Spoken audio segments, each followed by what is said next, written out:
3 years is a long time, especially when you consider the fact that we've been talking about doing another one of these for a good 2 years. Oh yeah, Welcome, Gocnak back. duck back. Gok back, yeah. Man, I am. you look a lot younger than you did 3 years ago. I'm not gonna lie. I know I told you this Yeah, already, but you look a lot happier than you did back when you were running Half-Life 2 like every other day. yeah. No, I got other responsibilities. I can't run Half-Life 2 every day, Yeah. unfortunately. I mean, you Uh, did, but then you stopped because yeah. very pog things happen. Oh yeah, yeah. We'll get into those Yeah, too. It's I'm sure. but yeah. I'm a little bit older, just a smidge, and yeah, gone through quite a bit since then. So it's fun to come back and kind of just talk about introspection and looking back and also just looking at what it is now and whatnot. So I'm happy Yeah. to be back. I'm a lot happier too. I'm not sure if you're aware. It's That's just good. it's that time to be That's happy. great. It's that time to be happy. When you get into You have college, to you're a be lot right. happier. When you get Oh out of it, yeah, you're definitely a lot happier. yeah, Like for sure.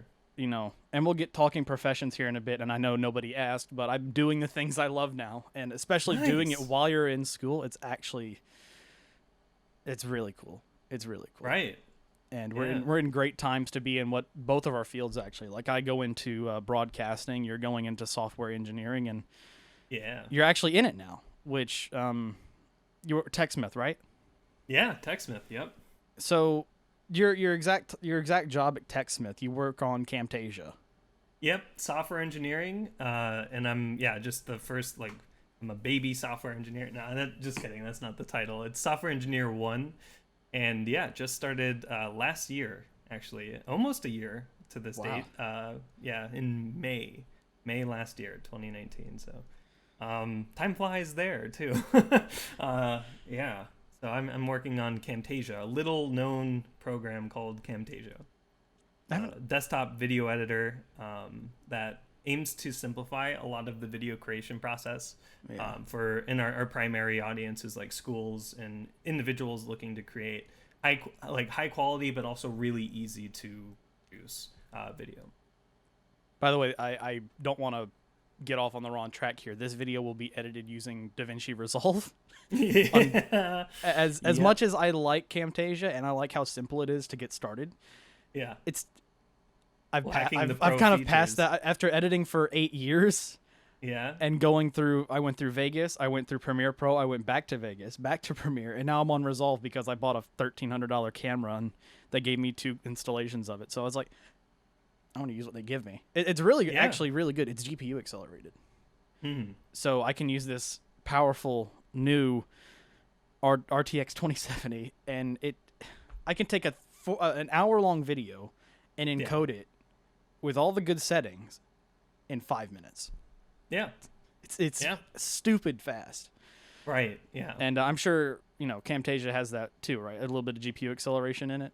Oh yeah, we're I can't talk too much about what we have under that, but yeah, we are going to explore GPU Yeah, acceleration, and it's a yeah, godsend. it's incredible how powerful GPUs have become. Just in terms of, I mean, yeah, like even back when we did our last a year ago, when we did our when we did our last interview, cryptocurrency wasn't as big, like just thinking about like everything that has kind of come out of the tech field, like ray tracing now is a realistic opportunity that game engines can use, and like it's just incredible to see where technology is eventually going to go, and GPUs in particular are just insane. I mean, obviously now because they're over $1,000 for a card, that was like Titan, right? GTX Titan level price, but now it's like, oh, you want Now it's a consumer card for $1,000. Yeah, it's like, oh, you don't want a used one that was used in the Bitcoin mining hell that is some guy's basement. Yeah, That's what you got yours, right? Yeah. I snuck down there, got a good deal. Was it a Only 2080 Ti for 550 or something like that? No, so I got my last build was a 980 Ti from eBay for like 470, I think. And it was lightly used. It lasted. It still works. I think the fans or like the thermometer on it's a little weird because whenever I play like a modern game, it really kicks on the fans. But it otherwise works. It's not ever disconnecting or anything like that. But my new build that I just got, 2080 Ti for 1200, and it's water cooled. It's the like highest kind of edition, right behind, I think, like how EVGA lined up their products. There's one above that's called the Kingpin. That's like a like double like 240 millimeter radiator cooled, like all in one crazy beast that goes over like well over like $2,500 normally. So I got a pretty good deal here. I kind of sniped it. And that's working great. It's crushing all your compilers. Oh yeah, I mean, well, GPU doesn't, but GPU crushes video encoding for streaming for games. At 2K now, I bumped up to 2K.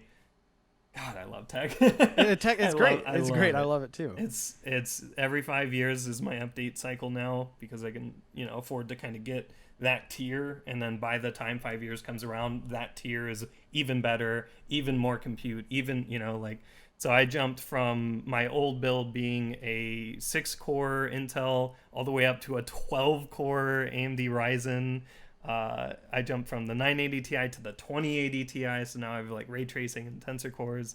I jumped from, I think it was like initially 8, which I later upgraded to 16, to just 32, 2 sticks of 16 right off the bat. I have M2 SSDs are now like a commonplace. They're as cheap as like what 1 terabyte like hard drives were like 4 years ago. I'm telling you, those 15-second boot times are insane. No, not 15-second boot, 15-second restarts.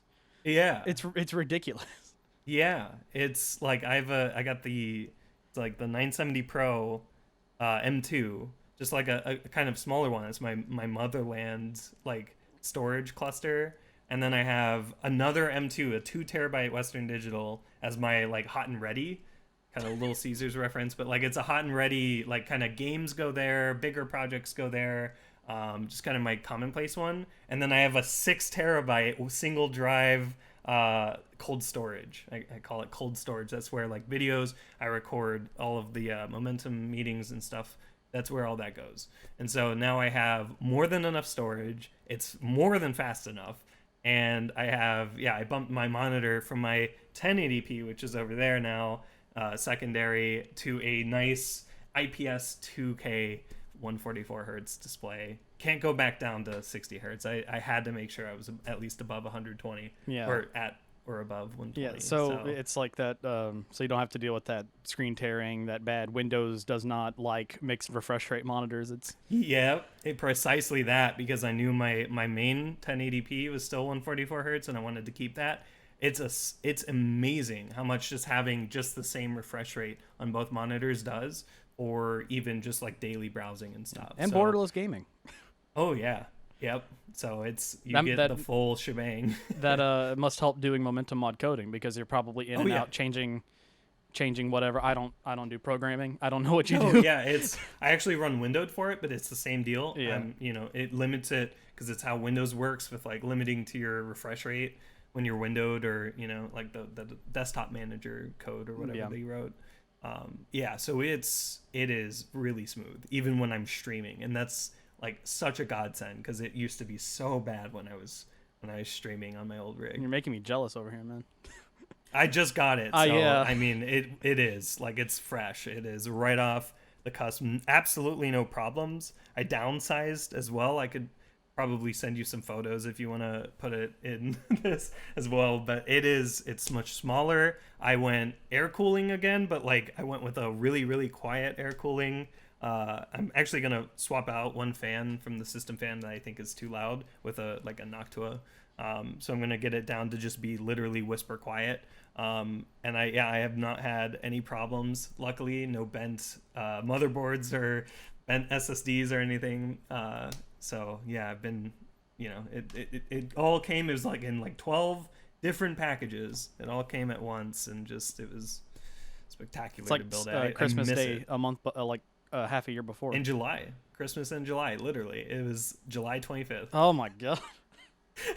when I built it. Yeah, I'm waiting. So I'm waiting for Christmas in August.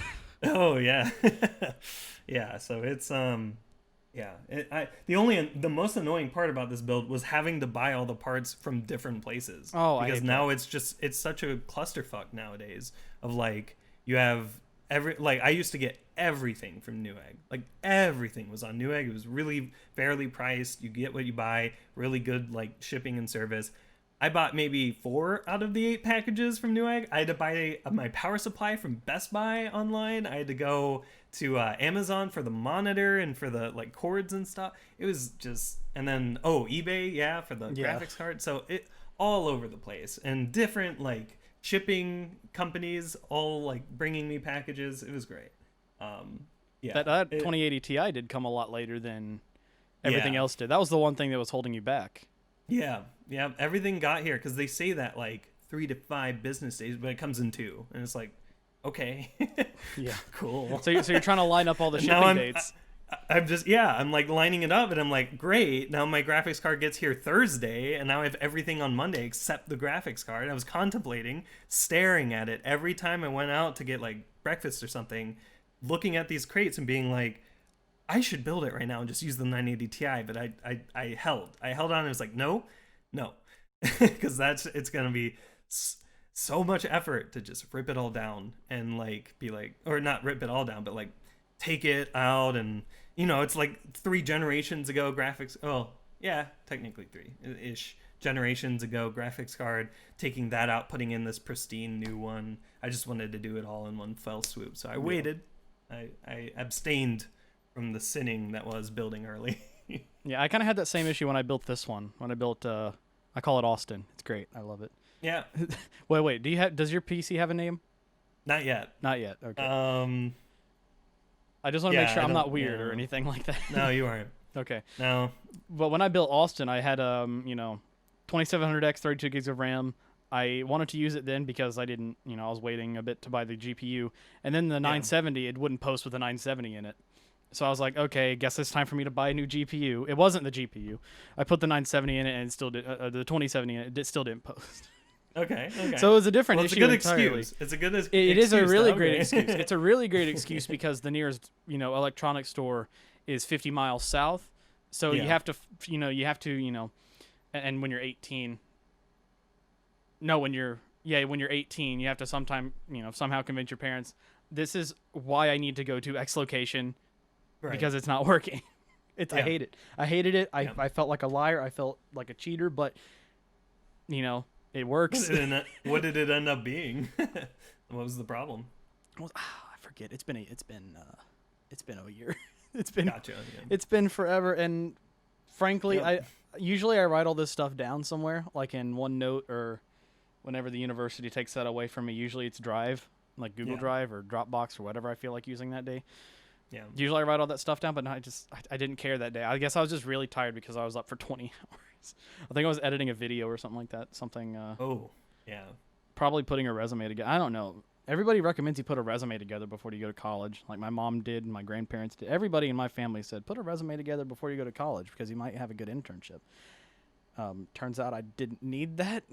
Didn't need an internship because what I'm doing now is lucky, I'm producing live shows because somebody came from the to the university on a basketball game I was filming, and they came up to me and they asked me, or they asked my boss, really, is like, do you know a student who could possibly produce a live show? And the guy pointed at me. We were sitting next to each other. He pointed at me, so I gave him my name. Yeah. Turns out they knew my dad, so they liked me Oh, immediately. nice. They liked me Nice. immediately, and then I started producing a live show, and now 6 months later, we've got 3 sponsors, 2 more are lined up, and Nice. I'm getting a third of the sponsorship money, which I'm not going to Hell yeah. I'm not going to disclose figures, but I'm probably going into another tax bracket. Nice. So Yeah. I'm It's well a jump. off. I'm well off, and Uh-huh. COVID has as much as it has thrown a wrench in everything, it's treated what came out of it. It's treated me well. Yeah. And once school gets started again, and the month that we have before stuff hits the fan, I probably will get another check from the university, and there's money to spend. Nice. Not- Oh, so the university pays you. Yeah, So I'm a it's for the student. I'm a university. student employee. Okay. Yeah, but Gotcha. it's treated me well. College has treated Yeah. me well, and I'm sure Yeah. your after you got out of college, it treated you even better. because now you're working at TechSmith, you know, Oh big yeah. big company making big softwares, and you know, Not too big not actually. I It's mean pretty. not too big, It's but not like a megacorp or anything like that. It's actually people have really heard of homey. Camtasia. Oh yeah, it's really interesting. We're like supposedly Snagit, which is the other like kind of our two main bread and butter, right? Camtasia and Snagit.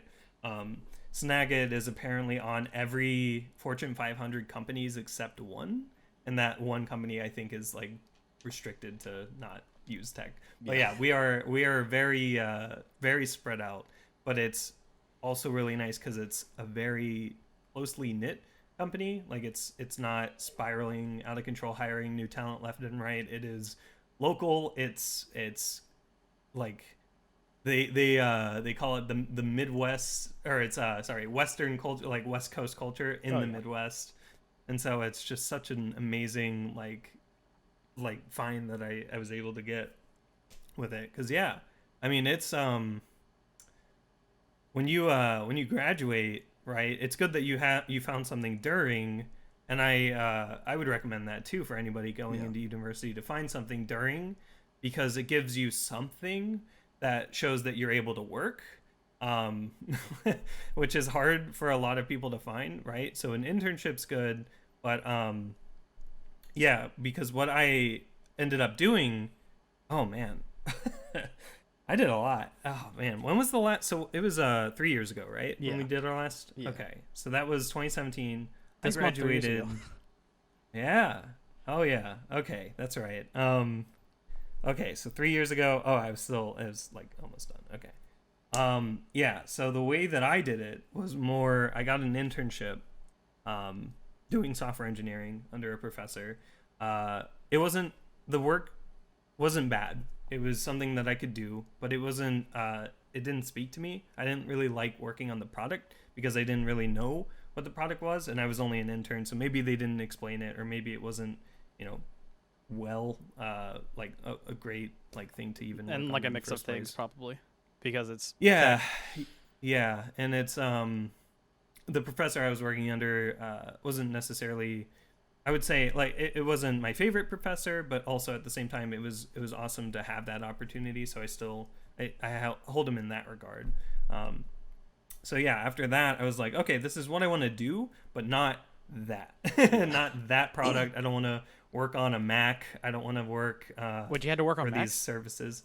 Yeah, Oh, yeah. God. The professor that was the boss of the company really liked Mac, so he bought everybody, like it was all Mac based stuff, and it's great when you have everybody on the same platform, so you can go to somebody and Yeah. talk to them about your weirdly specific Apple problems that you're having. But for the most part, it was hell. I'm not a big Mac guy. I'm not either. I Our department at our college. Sorry to interrupt. But yeah, no, you're our fine. department edits on Macs, so Mhm. I had to buy my own.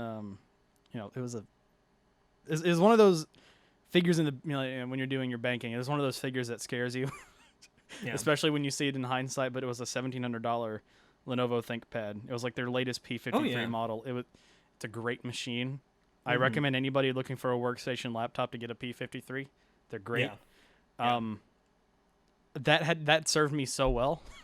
Yeah. It serves me so well. It had 6 cores. It's got a Quadro in it, a Nice. decent amount of RAM for the price. I mean, it's $1,700. Nice. You better have 16 Yeah. gigs at least. But I had to buy I can't not stand editing. I mean, Premiere is fine. I like Premiere. I prefer Resolve, but you can't install other programs on university computers. So I was like, I'm buying my own to install my own stuff, and I'm going to use my own Yeah. stuff.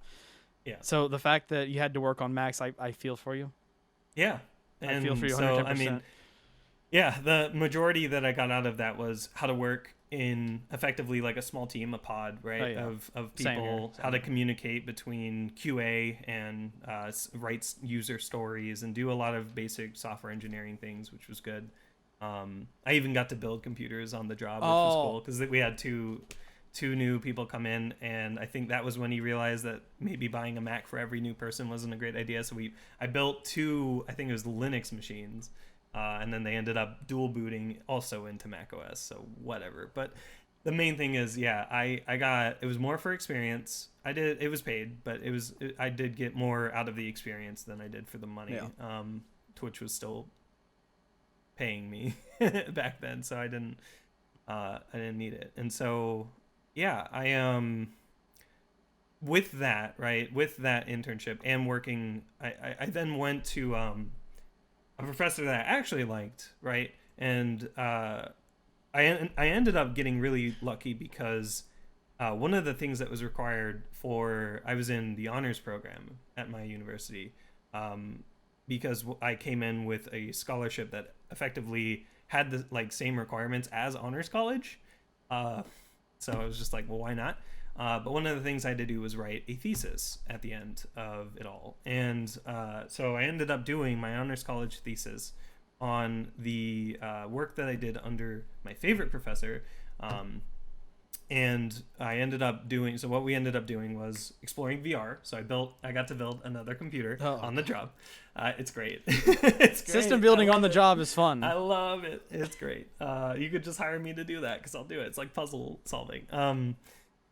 Yeah, so I built another computer, VR ready computer, very basic, very kind of mid tier computer, but we ended up, I'm not a really big, I don't have my own VR set here. I don't think I'll get one probably for another 5 years or so, or ever. We'll see. When every game is VR. Yeah, right, or something like that.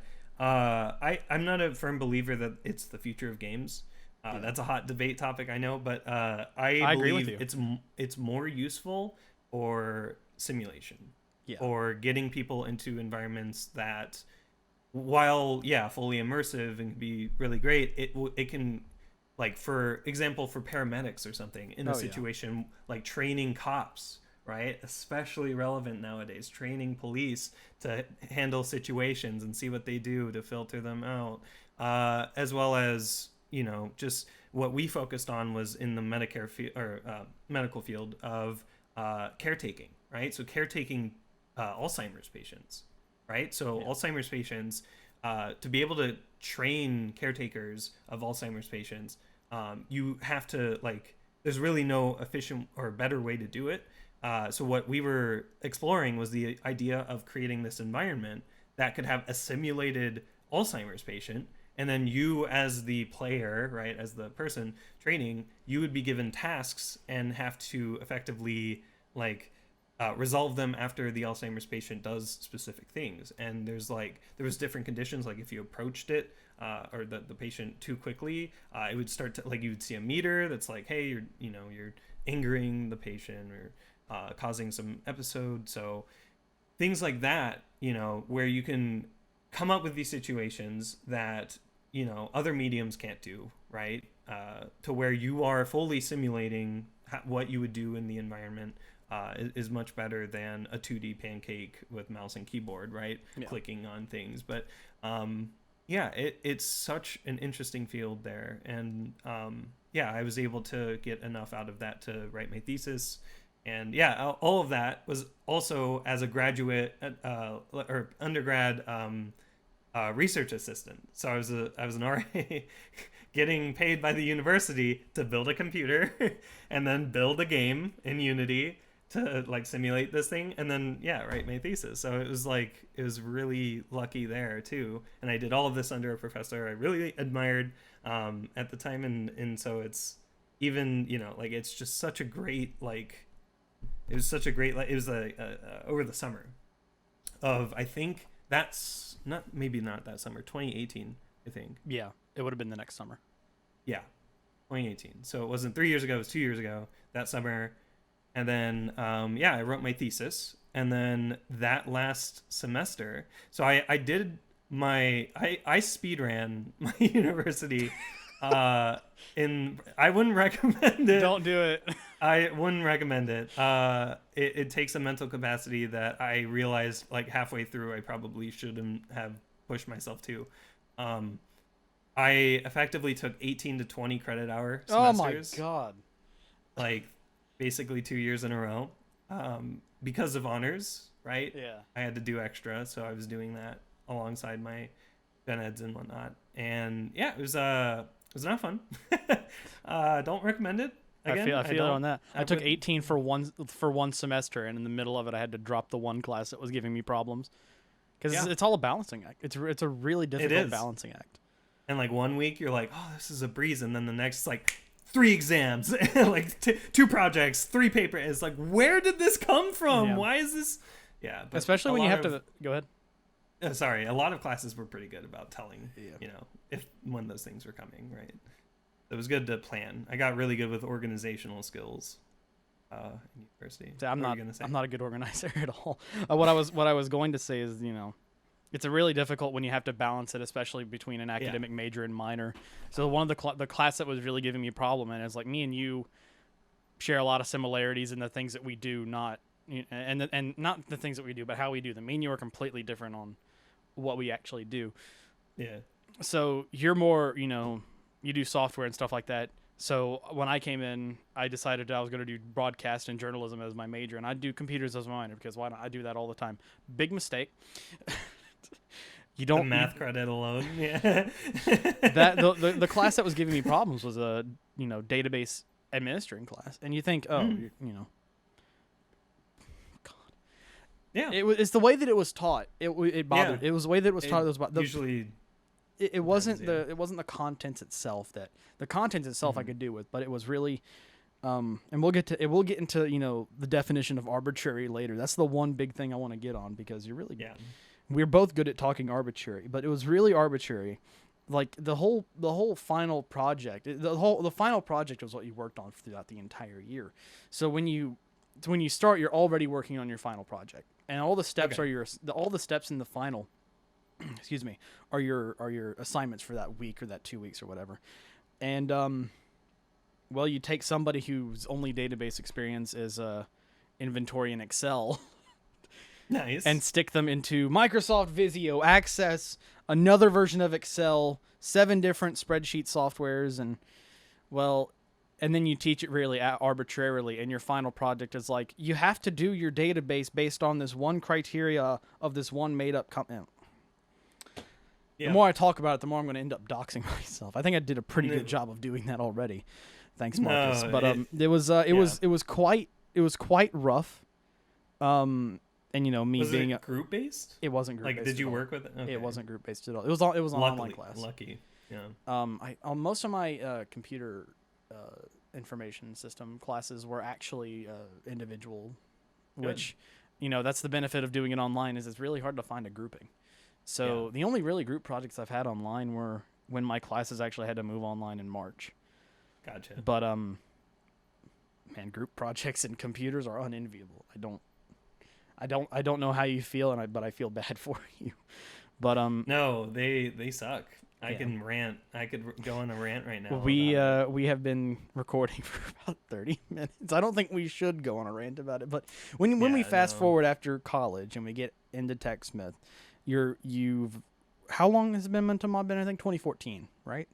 Right. Yeah. So November 2014. Yeah. When you're out of college, you have a job now, and you're working on at TechSmith. Excuse me, I'm drinking this Coke Zero. It's great. I love it, but it kind of just clogs it up. Yeah. So when compare your personal project, your Momentum Mod, your Botnacks, all what you do, well, not Botnack much anymore, but that's another topic for another day. But compare working at TechSmith to you doing your personal projects. Besides getting money and it being bigger stakes, what is the biggest difference in working on a commercial piece of software rather than your own personal projects?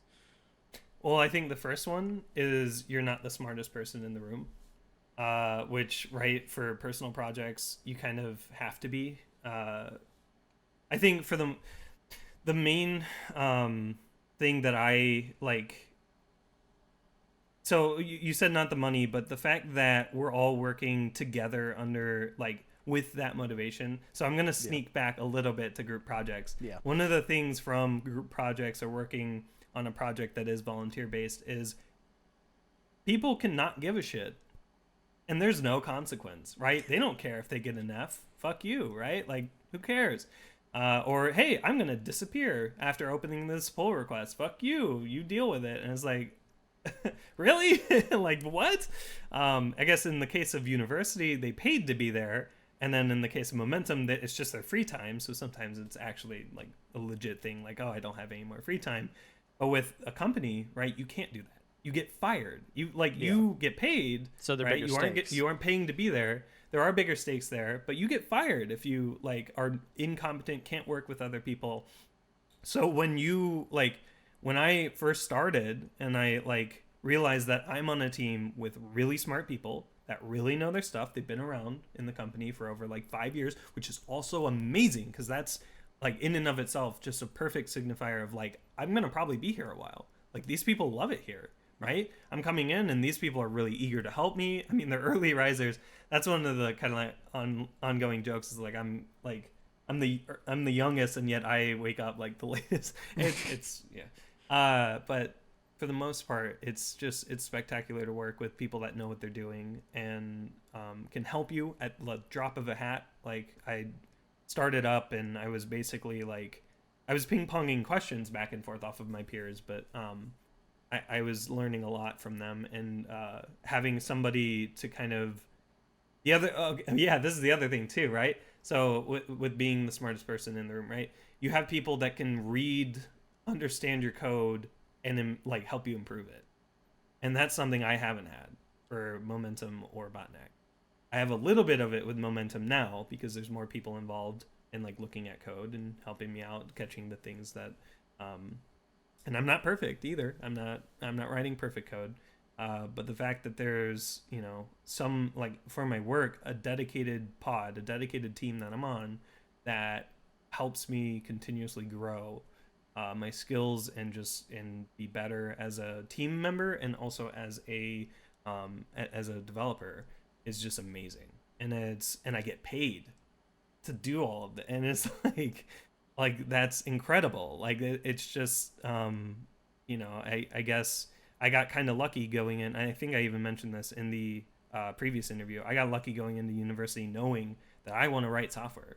I want to. It's just what I want to do. It's so much fun to fit. It's like maybe I'm just really addicted. Like like I should probably go see help about this. Addicted to puzzles because it is like in a way really fun technological puzzles that you have an idea or a customer in our case has an idea or a user submits a feedback thing and has an idea or a bug report and you are tasked with identifying and breaking it down into a solution that you can then go and apply to software that is much bigger than you, been around much longer than you've existed, right? Camtasia's actually been around, I think, even since before I was born. So that's, it's amazing, right? And so there's just a wealth of knowledge in this company that you're able to pick from, and every single person there is just so nice and willing to help that it's a completely different ball game compared to personal projects or working on a volunteer team. And that's not downplaying what my Momentum team or anyone does either. Like I love the Momentum mod team too, right? In our own way of like we're almost like a ragtag team of like go-getters of like we're gonna make this kick-ass game that hopefully a lot of people are gonna enjoy, and we're gonna we're doing this all in our free time, but we're so like from what I see is it's like a blessing and a curse, right? With no money involved with Momentum, you get the side of you can't have like if we start to pay everyone on the team, we have to have a steady income, which means if we kickstart for that or whatever, we could probably do. But then what happens when we run out, right? Does that motivation change? Because it will when there's money involved. There's always a motivation change there, and but the blessing there is that we are finding people that are just genuinely super motivated to get this game out. And so we're getting people on the team that may not be super reliable because they're not paid to be, but they have skills and knowledge and just that motivation, that hype that can carry us to 1.0 and beyond. And I'm trying my best to also convey that kind of hype and enthusiasm because I think if I were to slip up, as project lead and be like, yeah, I don't really care for this anymore, or like show no, if I play other games or like just like momentum, oh yeah, I'll work on it later or something like that, it'll start to dwindle in terms of people caring more than just me. It would be my team. It would be people in the community Discord probably leaving, if there's no update for a while or anything. So, um, yeah.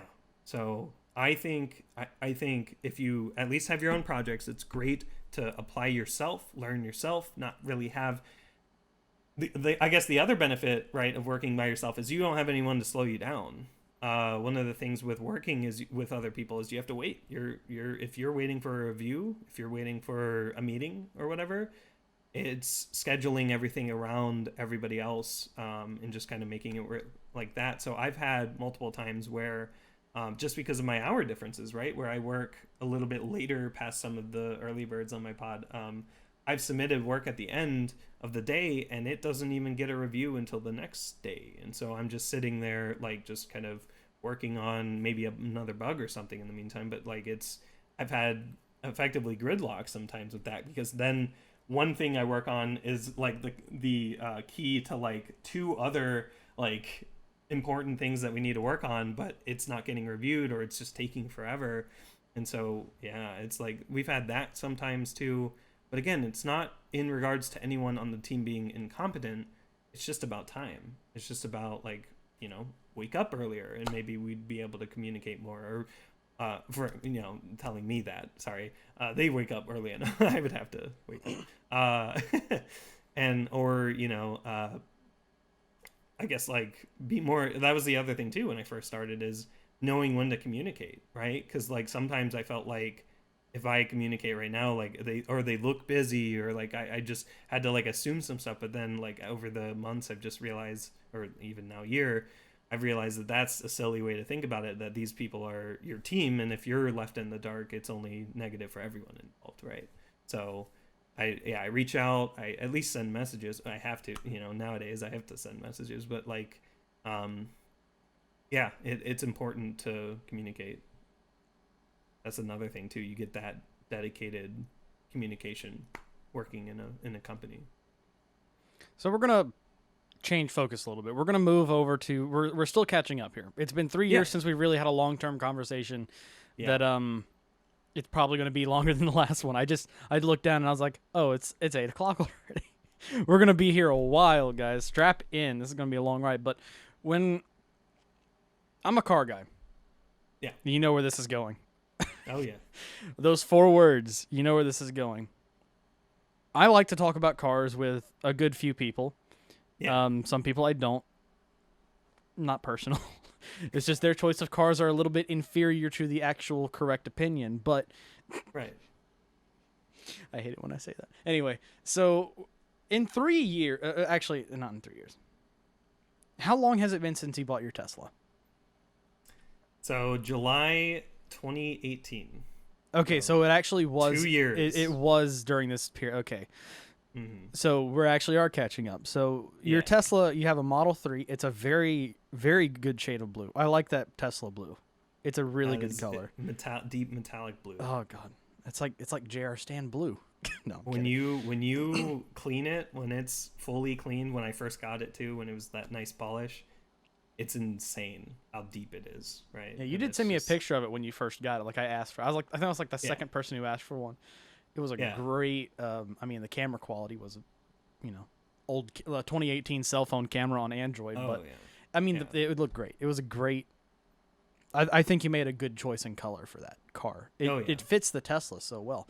So, and I've been wondering this myself, and I've been telling you to just give me a detailed like Dropbox or Google me like an ownership report, starting all the way from the beginning. The buying process for a Tesla is obviously not the same type of buying process there is for an actual.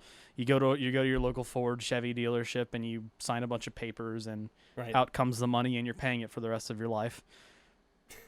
Well, I mean that part's still true, but the beginning part's a little different. I know that it's mostly online. There's no real Tesla. I mean, you can go to one, but it's like 2 years away. But the buying process of a Tesla, how was that, without going into too much detail because that's personal? All right, so What's sure. what's the buying process for a Tesla like? So when I did it, right, it was a little different. Um, it was back when the Model 3 was announced. So the way that I guess Tesla did it was they announced the car and then they were like, okay, if you put $1,000 down right now, so this was back I think in 2016, end of 2016, end of 2017 ish, or no, not end of, yeah, wait, sorry, September 2017 I think is when I think I put my pre-order in, but So it's like a they month opened after it. we interviewed. Jesus, I didn't Yeah, realize that. yeah, yeah. It was that soon because they had opened it earlier that year, and I was really speculative about it. But I knew I wanted it. Like I knew that this was just going to be my card. Like this is it. And the way that it worked is we put $1,000 down. Just you give it to Tesla. You just give $1,000, but the way it worked is that it held your spot in the line, right? So obviously, as they ramp up, they kind of create the first, however many thousand. They go through this list of people as they signed up and ship them out. It turned out, much later that that wasn't the case. They were going basically by batches, and then they would send them out to regions, and then the region would go out and based on, priority, because the way it worked, we put that pre-order in September. They opened it up in March, and like of that year. So it was 5-6 months later, we put it in, and we're like, okay, so probably by the time I graduate, they'll probably give me a call or whatever, and we'll go and get it as a graduation present, because that was the idea. So I went to university for free. But that I don't have I've basically driven hand-me-down cars all through university effectively until I got this. So this was my kind of plan is, get my degree for free, but get a car and then kind of have that as my debt, as opposed to owing it to institutions or banks or, anything like that. So I put $1,000 down and waited. And with that in mind, I was like, okay, so I'll drive our GMC Acadia for like fucking 4 more years. I don't care. I'm gonna get this sick, awesome car, and I'm gonna love it. And it doesn't matter. I'll be graduated. I'll be paying it off with my job. And no shit, literally April, like. Like so like I want to say, yeah, like 6 months later, half a year later, they're like, hey, they call me up, and I'm like, what the like that. So I knew it was or it was like some weird, like I think it was like a Nevada or something cell phone, but it was a sales associate that was with Tesla, and they're like, hey, so it turns out that the configuration that you wanted is actually near you. Like it's ready. Like we can effectively give it to you and get it all, like basically in your hands in July. And I'm sitting there with my dad like, what? Like we thought this was going to be like 3 years from now or something.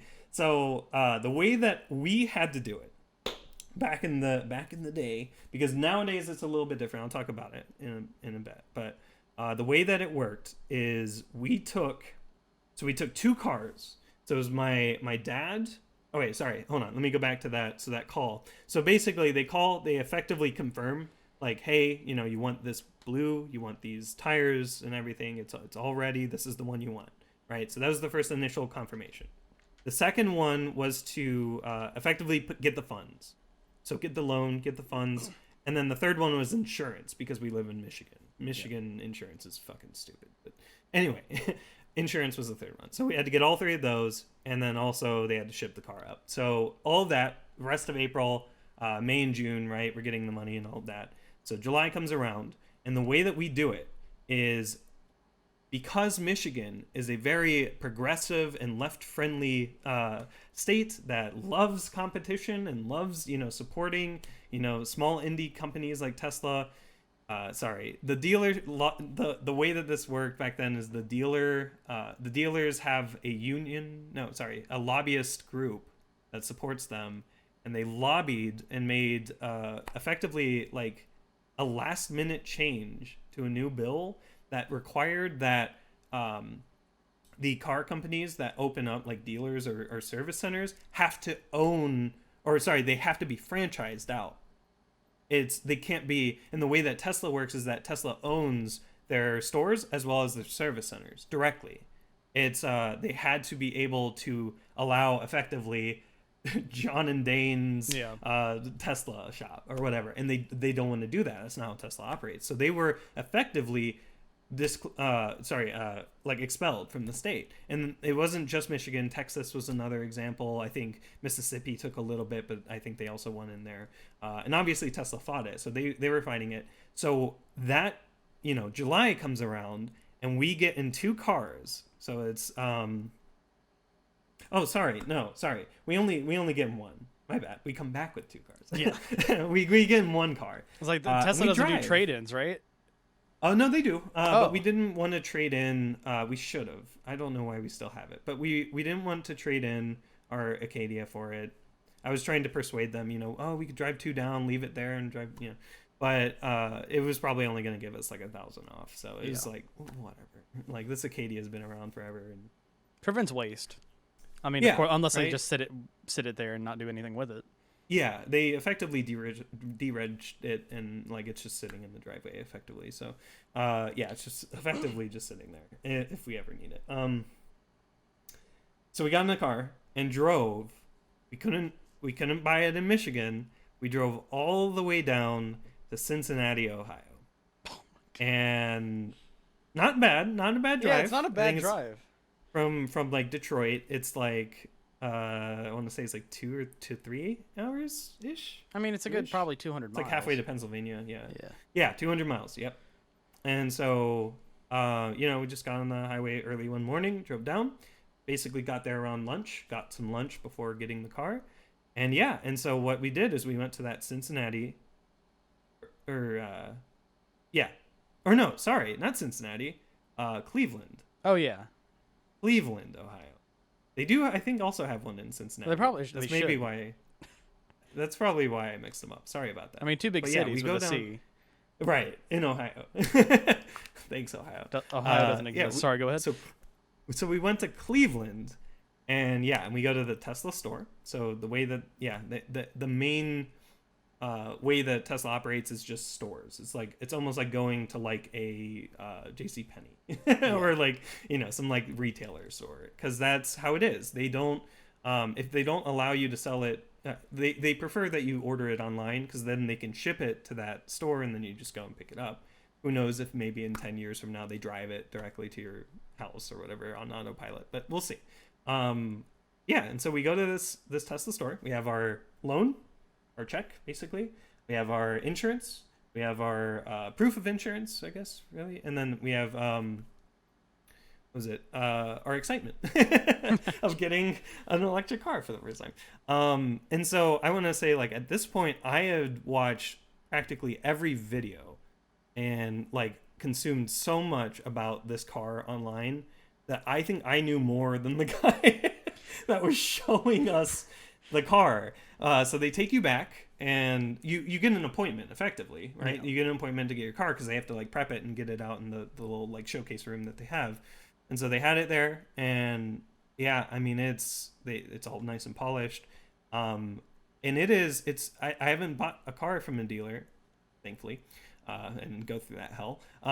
Trust me, but the way, because the way that Tesla works is they aren't trying to nickel and dime you, right? Like you know what you're getting. You're walking into this knowing exactly what you're getting, and Tesla knows too, right? And that's so nice, because even my parents said this. It was the easiest car purchase they've ever done. It was literally, we walked to the car. He was kind of showing us it, and I was geeking out with him, like using the touchscreen, like, oh, and this is like, oh, look at the air vents, and like, my mom and dad were signing, because it was co-signed under my name, but they were handling like the paperwork, getting the payment and everything. So I wasn't really watching that. I was more like looking at my future car, in up close, and so they were saying that it was just literally like. I think they only had to sign 3 things, and then I had to come in and co-sign, because I'm co-signed on the car title. So and then I signed, and then we kind of just messed around with the car a little bit, and then they were like, all right, just basically go back out front and we'll pull the car out to you. Because it was like in a it's almost like, you know, how like shops have like the really tight passage. They didn't want me driving out of there, Of course. and that's fine considering I haven't ever driven it before ever. Yeah, you're gonna end up like doing it like a gas car where you put your foot too far down and it's instant torque. You're gonna send it into a wall going at least 20, and ruin the you're gonna half a. You're gonna ruin a nice store and you're gonna ruin a nice car and you're not gonna total it Right. because it's 20 miles an hour. Also, it's a really Right. safe car, so you're not gonna get hurt. I wouldn't have gotten hurt. We go out front, and I remember, they pull it out. He kind of like it's like off to the side. So there's a ton of Teslas in the parking lot. I'm just like looking around, and I see some like more Model 3s that they're gonna sell later that day. They have like the stickers and stuff on them. Like it was fresh. These were like coming in. I didn't see the truck bringing them in or anything. I think that was like a regular shipment. And so I was just hanging out, like looking at the other cars, and then he brings it out. He gets out. And he's like, "All right, cheers." And he was like, all right, enjoy, and basically just walks back in the store. He's like, I'll be in there if anything's wrong. And then so I sit down in it and kind of like adjust the chair a little bit, and then I my mom and dad they went back to the car where we parked, so that was in a different area. And so I lightly tap it down, and it It jumped on you. And I wasn't expecting it because I was like, okay, this is probably gonna rev up a little bit, but no, it starts. It's linear. Way sooner. It's linear. It's way sooner than you expect, and so I'm like, oh, this is. I made it a deal that I was gonna drive, I was gonna get to drive it back because that's how it worked. Is we went down only in one car, right? Yeah. And now we have to get the car back. They did actually have a shipping option, so I could have actually just had it delivered to the house, but I wanted to break this bad boy in. I went down there, got in and playing around with kind of driving it. And then, I think I parked next to them, and just like I'm sitting in it with my dad and just kind of showing him some of the stuff. And then, my mom's like, all right, let's get back home. We have another 3-hour drive. You can do this all in the driveway. So honestly, it probably took less than 30 minutes for us from walking into this Tesla store to signing the papers, getting kind of educated. But I already knew, so maybe that cut down some of the time. And I was out in like under 30 minutes. And that's a game changer too. Right.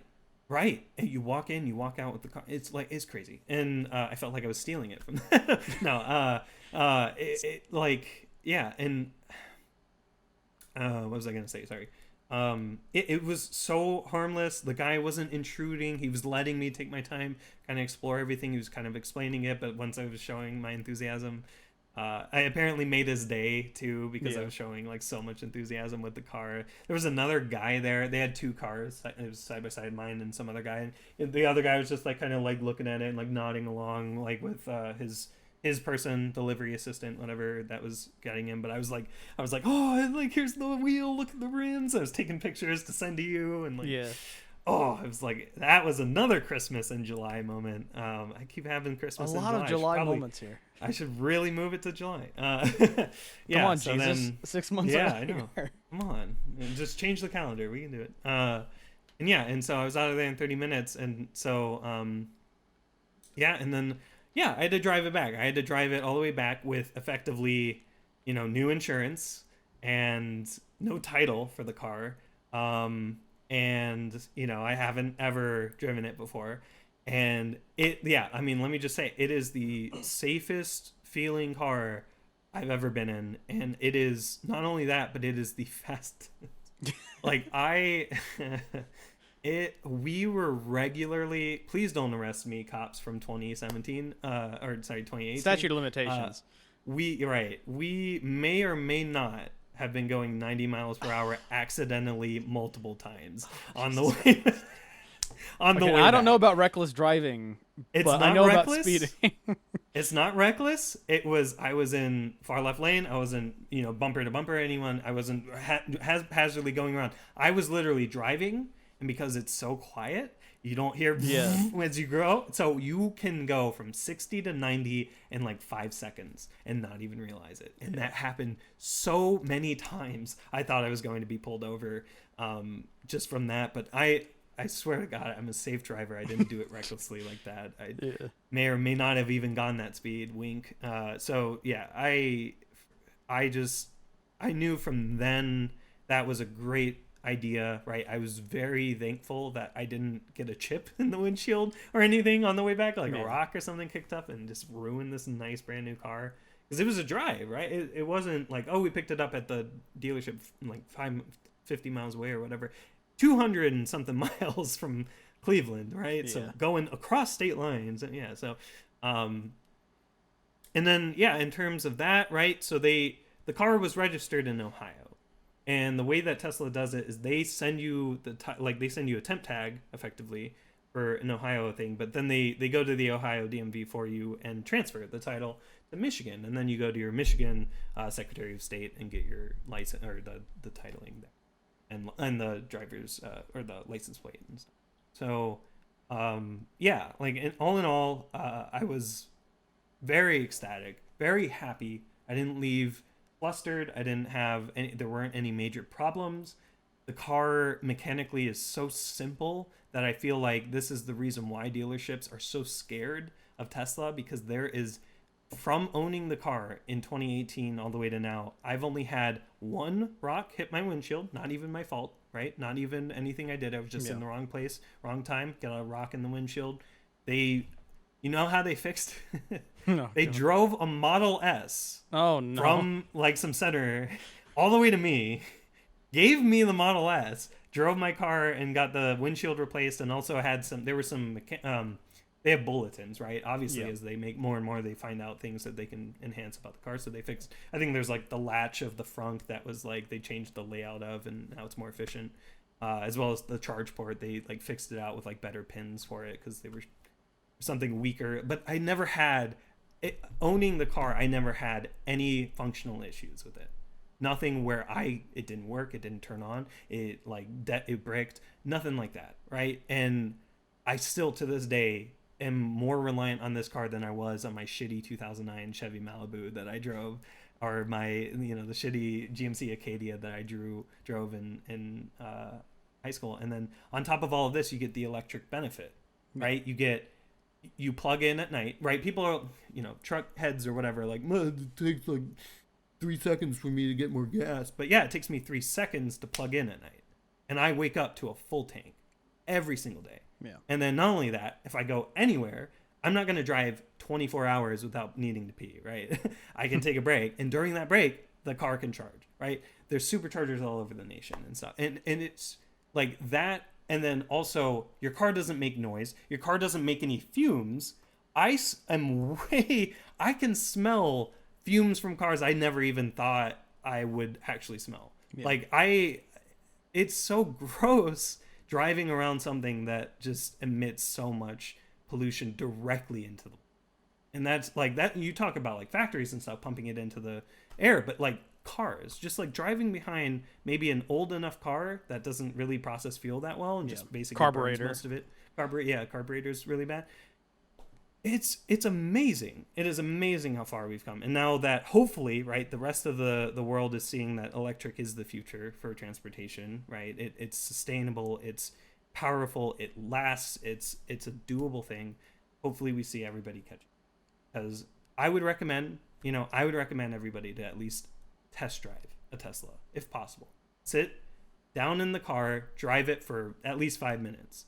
Drive it around town, get used, see how it accelerates, see how it stops, the regenerative braking. I don't even use my brakes. No, I'm just kidding. I do use my brakes. I barely use my brakes to stop because the car can slow you down by itself, right? Like it uses the motor to recharge your battery and slow you down. That is the coolest thing. I had to drive I think it was the Acadia, or I had to drive a gas car.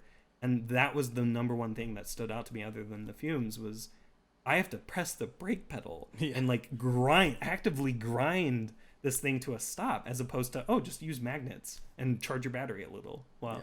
Yeah. It's insane. And yeah, I could talk. Do you have any more questions about it? Because I can go into depth about anything about it. To be honest, you've just, I had 3 points. Yeah. Your buying process, your ownership report, and future of electric vehicles, which we've kind of touched on. Okay. Yeah, we can delve into that. I mean, as much as I love my late grandfather's 95 F-150 with a 4 on the floor plus overdrive. Oh yeah, yeah. You know, straight six, easiest car you could possibly work on that's, you know, less than 30 years old. As much as I love that car, and battery's dead in it now because it's hot as hell in Louisiana, and I don't want to I don't want to deal with, getting in a truck and possibly stalling out in midsummer heat. Yeah. Because it's a manual, and there's no place to put my left foot. Anyway, as much as I love to drive that thing around, go on the highway, go 70 with it, in a manual, roll the windows down. Actually, no, open the vents on the window because it's a 90s truck. Yeah. As much as I love doing that, and it's such a great truck. It's the smoothest truck I've ever driven, and I've driven I've driven the less than half tons like the Tacomas, and the Frontiers. The half tons I've driven the 3/4 ton, the big heavy duty F-250s. As the smoothest truck I've ever driven. Yeah. As much as I love it, I want an electric vehicle. Yeah. And that is, my town is a small town that has no superchargers within 100 miles. Mm-hmm. But here's my thing. I could just as easily, put an electric pole with a, 240 volt. Yeah. And, line across the driveway as long as Dad doesn't run over it with a lawnmower. Right, right. Or put it next to where I usually park, sit there and leave it. There's no downsides, really. There isn't. You're doing doing your part. Yeah. If you're not going 100 miles every day, even trickle charging, like the 3-prong, normal I think it's 125 volt, 110 or something like that. 110. That gives you like 4 to 8 miles per hour, every hour, every night. So that's my commute. That's my commute to university. If your commute's under, if you're going under, so 8 times. Let's assume 8 hours of sleep, hopefully, from plugging into. It's not. Unplugging, right? Plug in to unplug. That is 64 miles of charge. Yeah. Every night for just the standard 3-prong, right? And then if you get a it's I think a NEMA 1450, it's 50 amp circuit, 240 volt. They give you, I think the car comes obviously with a charger. Yeah. They aren't that cheap, or they aren't that Apple, right? You don't get a dongle or whatever. You get the charger, and they give you the NEMA 1450 port, and you plug that in. You get like 36 to it depends on the amperage, right? 36 to 42 miles per hour every night. Yeah. And so whenever I go home or whatever, I'm fully charged in 3 hours, right? From the drive from where I live now to my old home, it's I'm charged in no time. And again, that's you don't go to a gas station anymore. And that I haven't been to a gas station. It's basically a convenience store with some gas outside for me now. I don't need to go to one, but whenever I do, it's I'll just get a Yoo-hoo or something, something from the store. I think a lot of people are just really scared. They have that range anxiety. And it's valid, right? Because as we're starting off and getting these electric vehicles more and more range, it'll be wary. But the Cybertruck, for example, 600 miles of range, right? Just as much as an F-250, right? And full tank of some of these old, or these even more modern cars. It's only going to get better and better, too, right? Just over all of these years, it's only going to get better and better. And the sooner you get in, sure. Maybe the sooner you'll have to upgrade. It always is that. I'm expecting to hold my Model 3 for 10 years, right? Around 10. That's maybe when the battery might have some permanent degradation or something. And you're not a power user, though. Yeah, no, I don't do regular 100-mile drive. 100-mile drives a day, 100-mile commutes a day. Right. Back and forth, 200 miles. It's ridiculous. Yeah. Oh, and then autopilot, right? And then you start talking about autopilot in traffic, right? Where you can start to effectively sit back and just let your car handle this traffic jam, this drive for you. And you talk about getting better and better, right? Battery tech, electric motor tech, right? As there's more and more companies getting onto this, you also get more and more data. As there's more and more cars on the road, you get more and more data. Even my car that doesn't use autopilot is still collecting data. And if there's any event or whatever that happens, my car can upload things to Tesla that they can process and use for the entire fleet. And that as you add more and more and more Model 3s, Model Ys, Model X, Model S, and then now Cybertruck or the new Roadster, and you just get all of these cameras on the road all the time to learn exactly how humans drive and how to do it better, because it's a computer now processing much faster than a human brain does every second with a 2-ton, machine going down the road. You get substantially exponential growth in terms of data that can be processed, and then you're going, like, right now, I don't believe in autopilot. It comes with the car. It's really nice. Like, I've used it. They give like free trials sometimes. I don't need it. I like driving my car. Oh, I love I don't controlling really, my car too. yeah, it's a very nice feeling. And that was the same thing too when I bought it. Autopilot was like $5,000 extra. Yeah. I didn't have that money at the time. It's 2018. I didn't even have my job. And I think right now it's still kind of hit or miss, and a lot of people are over reliant on it right now. But I think it will eventually get to the point where it is just so, like, you don't even buy the car anymore. You're just buying autopilot, and the car comes with it. Like, you're buying this $30,000 software package that can bring you wherever you want. And there's a slight fee of charging, right? Of like plugging in and charging. But yeah, you can go wherever you want in the country, right? Coast to coast or whatever. And so it doesn't have to be Tesla or only Tesla, right? I'm not a giant Tesla only fanboy and fuck the VW like cars that are coming out that are actually electric. I see any electric progress, any electric vehicle, Ford, whoever gets in and gets electric cars on the road is significantly helping this process of, we need to get, obviously the bigger scale is we need to get buses everywhere. There's a lot of people that have cars that probably shouldn't. But for the individualism, for our car kind of culture, getting that sector over to electric, getting people to believe in that. And it doesn't have to be just Tesla. But the problem is that it is only right now. No other car manufacturer sees this potential. There are some, right? There are some others, right? Like Chevy had the Bolt or whatever. Like, they have these crappy cars, and I've even talked to this guy that used to work in the dealership. They would intentionally put it in the back. They would, kind of mention it and be like, oh, here's a Chevy Bolt, but it doesn't have as much range as this, Chevy Malibu or whatever. Yeah. They would always undersell it because they know that the person that buys that car, first of all, probably knows what they're getting into. But also wouldn't be coming back regularly for service. These electric cars have a battery. They're very complex on the inside. I can't simplify it. But like, compared to a gas tank going into, a motor that has a ton of moving parts that needs oil, and then that spins cylinders, and that, that spins your gear shit, or like it needs a gearbox, and then the gearbox can change like where it's battery, the motor spins. Like, it's all electric, right? Electric motor, so front and full wheel drive or all wheel drive, or just rear wheel drive like mine is. One motor spins the wheels. It intelligently knows when these wheels are spinning. It knows when to stop. Like, if I'm skidding on ice or anything, it'll stop spinning the car and stabilize. Driving in snow in a fucking Tesla is the greatest feeling, even though mine is a rear wheel drive and is sort of not the best to do for snow, because you want to get both the front and the back kind of on the ice or snow. It handles like a champ. If I slide or anything, I know exactly where the car's going.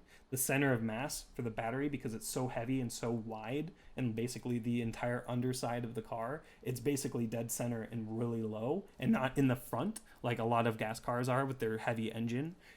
You don't dovetail unless you want to. And it's just like, when people, it doesn't have to be a Tesla. Not everyone can afford one, but when, hopefully, actually, if, I don't know if it's when or if at this point, but if or when there's other electric cars, go and test drive. Just sit in one, test drive it. I would recommend Tesla. I think what Tesla is doing, which is accelerating the adoption of electric transport. Again, it isn't their goal to be number one, but a lot of the other companies are making it really easy for them to be, because all it takes is someone like you, someone in your town, to sit in it, see how it works, and buy it, and buy into it, and then they're sold. You can't go back. When you drive an electric, I can't, like, I do it unwillingly, but whenever I have to drive like one of my, like a parent or sister's car or something, I hate it. I despise driving. Whenever I drive my car, my Model 3 down, to home or wherever that I drive nowadays, um, I don't mind it. The audio quality is fine. I don't have autopilot, so I can't fully relax or whatever. But like I have to pay attention to the road. But I love it. Like I don't mind. Like it's not a. I guess it's not bearing, right? Like other drives would be. It's like, oh, I have to drive my car. No, it's like I get to drive my car somewhere now. It's like a different mentality. And I'm not a car guy either, right? I went from hand-me-downs, literally hand-me-downs, to this is a really cool fucking electric car. And like that's it. That's my only path. And I don't have multiple cars. I don't see the need to have multiple cars. I'm happy with my one. But it is, yeah, I mean, it is a completely different mindset that you get into with electric. And it sounds almost like a cult. And there are people that kind of treat it like a cult, which is fucking cringe. But that's a good way to put it, yeah. It's just, yeah, there's people that like lick Elon's balls too much and stuff like that. It's weird. I don't want to get too much into that because that's not relevant. But yeah, like I applaud Elon for believing in this company, for investing it. He didn't found Tesla. He effectively saved it, but he didn't like start it. It was started by another guy and he took over. But it is proven itself, and that is something that's super commendable, and that is, I have respect for that. That's as far as it goes for me with him. He's not my hero or anything, but like I have mad respect for him for believing in the company and helping get it to where it is now. Yeah, it's amazing, like how far Tesla's come since the whole 2008 Roadster incident with Top Gear and how that happened. It's if we get Jeremy Clarkson to review the new Roadster, I'm fairly certain his opinions on electric are going to change. Oh yeah. I mean, if they haven't already changed. I mean, I think he did say something on one episode of the Grand Tour where he did say electric is like great and all, but I don't think it's the future just yet. Which, I'll be frank, it's getting there. It's getting to where it is going to be the future. It's not there just yet. Yeah, I think right. For right now, if you look at it in 2020, hybrids are the future. But if you come back to me in a year or two and say, do you change your opinion? I'll be like, okay, probably. It's definitely the future at that point. I like hybrids. Hybrids are fantastic. I mean, the less gas you use, although I think, I know my friend has like a 2007 Prius, and how they get you on spending the same amount of money on gas is they just lower the size of the tank. Yeah. So like that, normal cars that aren't like Super Duty trucks or whatever have usually a 19.6 gallon tank. Mm-hmm. That Prius has a 10-gallon tank. So he's getting 40 miles to the gallon. That's why it's not good enough, right? And it's why, Elon or Tesla are like, it's like, it's so close, but it isn't, right? Hybrids, it can't be. And I think since the Model 3 released, I think electric's now the future. I think with this platform in place, with what Tesla's like effectively constructing, showing these other companies how it's done, for them to just, again, their patents are open. They can collaborate at any time with Tesla, right? But they don't want to, because they don't want to be seen as this company. They don't want to be seen as weak because we've been around since the 1920s. We don't want to collaborate. Right? No. And it's that old brain, that old mindset that they got in the executives or whoever, administration and up, that is going to effectively, if they don't pivot, they will collapse again. It's like moving towards open source software. Right. And we need to, right? We need to get gas cars off the road. We need to get everyone over to electric. We need more electric transport that's widely, adopted. More buses, more electric buses. It's very hard though in this economy, in this mindset, to want to do that, which is unfortunate. And I just, whenever I can, I try to get people in the car, or at least maybe not driving mine, but just tempting them to go test drive themselves, because it is the first time you pedal to the metal in a Tesla changes your life. And I did that on the highway, by the way. I did. That was the only reckless thing I did. I didn't hit anyone. It was safe. There was nobody on the road. Probably could do that all the time here in rural Louisiana. Yeah, like back roads and I'd stuff. only get away with it Um, once. There are a lot of sheriffs who hide on that highway. It's great. Gotcha. Yeah. Trying to Only find only people. once, and it's a spot where I know Yeah. they don't hide. But I'm looking Gotcha. forward to Gotcha. the Mustang Mach E. I mean, yeah, it's Ford, and Mhm. there's probably gonna be like a catch-all somewhere, but Or their maybe. user interface is gonna shit. Oh yeah, Like it's we'll gonna see. We'll it's see if gonna. they go the like. That's the other thing too. Is you can determine with these companies like, are they going like cannonball into the pool, or are they dipping their toes? And like all along that range, where are they landing or where are they going? And Yeah. if Ford is dipping their toes because they want to see the response, they want to see how people will like an electric Ford. But now you have like you're taking too long, right? You have, was it Rivian coming in and being like, we got Jeff Bezos money, bitch, we're gonna we're gonna beat you to it. And now you like it's gonna turn into just like you're gonna be left in the dust if you actually do not cannonball into this Yeah. fucking pool. Like it is just so sad to see it, because these are Goliaths that if they actually, like, it's the same thing with like the World War II, like everybody mindset of like, if that happened again somehow, I don't know how, very divisive nowadays.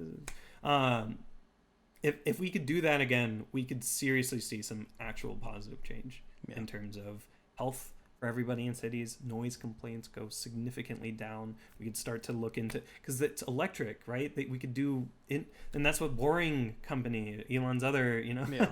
like that's what that's going to be, is like these underground tunnels for only electric cars because they don't have any emission, and it's just going underground and not fogging it up with CO2 and meth or methane. Yeah, All those carbon bad monoxide. gases that you don't want to Yeah. breathe in. Sorry, yeah, not methane. Methane comes from cows and trash. But yeah, it's And another place, but we won't go into that. right. Yeah, it's so. I'm hoping. I'm very hopeful. Again, you don't. I would recommend for you to go and test drive a Tesla. Oh, if I'm up in Michigan, it- I'm phoning you up. yeah. I'll take you out, man. I'll take you out for. I'll a pay drive, for show you dinner, what but it's like. I'll pay for dinner, but I have to drive it at least 20 miles. Okay. Deal. We're making a deal Yeah, right it here, is. and it's not going to work out. I'm not going that far north. It scares me. Like It's I've not heard bad up I've heard here. Just don't Louisiana come in the roads are winter. pretty bad, right? Oh, I've heard Michigan yeah, is worse. It's worse. It's worse. That's Lansing that's roads too. that's the one Yeah, thing that they're I feared for you, awful. is like you're getting this nice car and you're putting them on Michigan roads. That's kind of why I'm scared to get, or to get any vehicle. I mean, I've got this 2005 Kia Sedona, and it's great. It's a minivan. It carries my junk, and it carries me. I mean, I count as two people. Okay, so it carries me. It carries my, my sister or whoever needs it. Carries me and my junk. It's great. Yeah. It's got decent gas. It's got a V6 in it. It's a minivan with a V6 in it. You're not going to get the best, but it's also not the worst. Like it's not 12 miles to the gallon. It's closer to 18. It's great. Yeah. And the reason why I like it so much is I can beat it up and it'd be fine. I can drive it down. I can drive it down my road and I'll be fine because it's a minivan and it's a Korean minivan. They're built. Those Asian cars are built to literally stand whatever you can throw at it. Not Toyota is better than Kia at it, but I mean, come on. Asian cars are better. Yeah. Until you I get saw to Tesla. the Top Gear clip of like the Toyota truck that they would just Oh, the couldn't- Hilux. Oh my god. Yeah, they just couldn't They destroy demoed it. a building on that thing. Yeah, they demoed a building And it still drove. They drove it into the ocean, still drove. Yeah. I commend Toyota there too. There's definitely, and that's what's frustrating, right? They have all this engineering talent, and like technically, right? That's all in the gas motor, Yeah. like gas powered cars, and so you have to get new talent. You have to get people that know electromagnetic physics and battery chemistry, chemists, and like you have to spend all of this money in R&D into electric platforms, And you have to cannonball into it. Or you buy somebody established their property, or have partner with them, have them do your drivetrain. And that's I think what Rivian's trying to position itself. They're trying to position themselves as like a electric truck drivetrain, so that Ford, Ram, or Yes. Ram's even a truck? Yes. Ford, Ram, Chevy, all of these can be built on top of the skateboard, and then it's like Rivian has their revenue as part of this, and then you have the other the big car companies getting into it as well. And I think I commend that too. I think that's a brilliant approach, but I still don't think that even doing that which is like they don't even have to say that they bought it from Rivian, right? Yeah. Like they could strike some sort of deal where it's like there's no Rivian branding at all. They're just buying the A actual Toyota could tech. definitely afford that. They could afford Oh that. no, I think the problem with Toyota is they're putting too many of their eggs in the hydrogen basket, and Oh yeah. hydrogen's not the future. It's Oh, it's a not. very explosive future, and it is not. It's like gas, but worse. I mean, if Like, if it's what the sun uses and fuses with, you don't want to put Right. that in a car. yeah, I mean, even and though the forces aren't going to be that high enough to create such an explosion as the sun would, or the amount of hydrogen that you have to put in it to get such a reaction, you're not. right, It's still quite unnerving yeah, to it can put. explode. It could explode. It's quite unnerving, especially Yeah. when when you consider that the platform that all Toyotas is built on are the internal combustion engine. And back to what I was saying Yeah. is I love ICE cars and I love how efficient that they can get. But the problem is you can only put so many on the road at a time without having irreversible consequences. Yeah, They're super effective. The F-250 can tow basically anything that you want to, up to an 80,000-pound trailer, which at that point just get a but be a super truck, trucker, be a right. trucker and get hired. Right, you But need it. Yeah, it's great and all. You at some point we're gonna cross that line where we get to the point where we've made the last ICE car that we could possibly sustain It's on this less planet, but we're affordable, going to right. keep working and we're going to keep making them, and more people are going to buy Yeah. them, and we just can't go back. right. The Like, problem it's is it's it'll sooner probably rather than cost later. More. Yeah. Like it'll probably cost more to make that ICE car than it would to just get an EV, get an Yeah. EV skateboard, right? The EV skateboard will probably be half the cost of the ICE motor or whatever. So Yeah, it's if at that point, if the point where it's kind of hard to, when we get That to the turning point, point, when we get right. to that turning point where we've crossed the line, we've reached the irreversible consequence of making internal combustion engine cars. That's Yeah. when they skyrocket because people, in the places that I live in, where Yeah. they're a little bit more, just a little bit more conservative than some of us Yeah. who actually know what the hell is happening. Yeah. Not to offend any of my family, but my dad is not a big electric fan until they can tow our camper, but Cybertruck. Okay. Um, Yeah, Cybertruck. Yeah, get him up. if the Cybertruck has a fifth wheel towing package, then we're good, right? But when we cross that line, that's Yeah. probably when EVs are going to become more affordable. It's like if we can get a EV, It's common. It just becomes common sense. if we can get an EV that's as cheap as a Chevy Sonic, Mhm. there'd be Chevy Sonic priced EVs all over the place. Yeah. Buying them new, they last 5 years at least. Yeah. And they're And then they're you recycle the batteries, you get all the materials you can out of it, yeah. create better, and then just as it goes along, you're buying these cars, funding the research into better and better batteries, better drivetrains.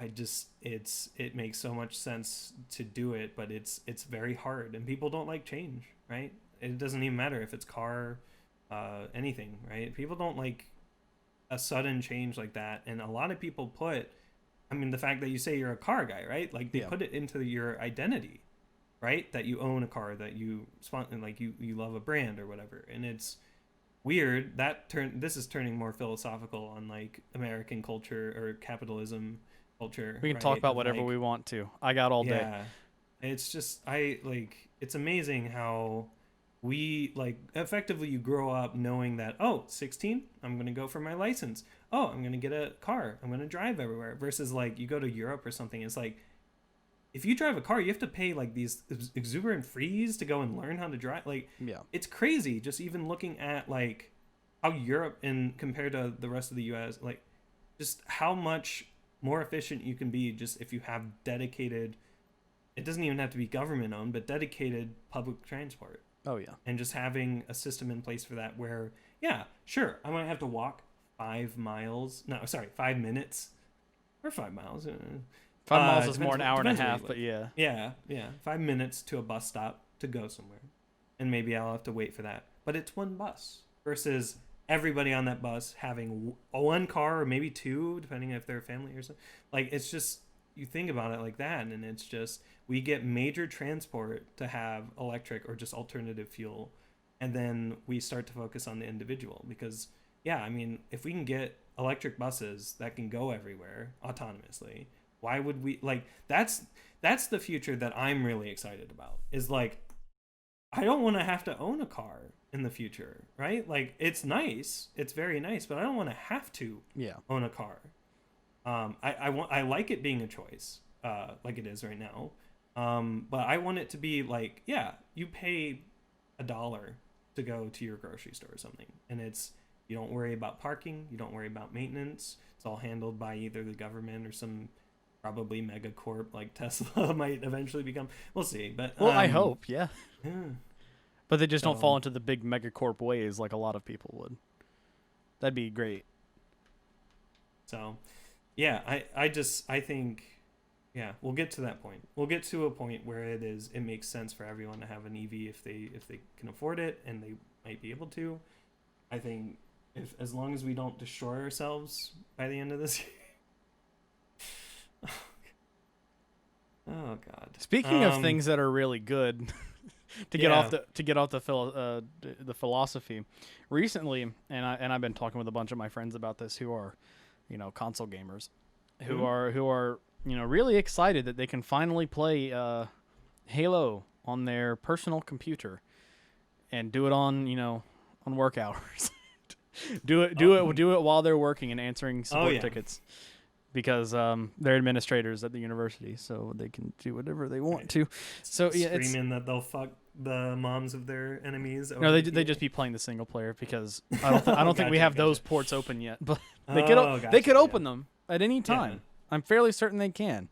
It'd just be really Suspicious. suspicious that if you go through the sys logs, you go, oh, computer at this IP address with this login opened this port.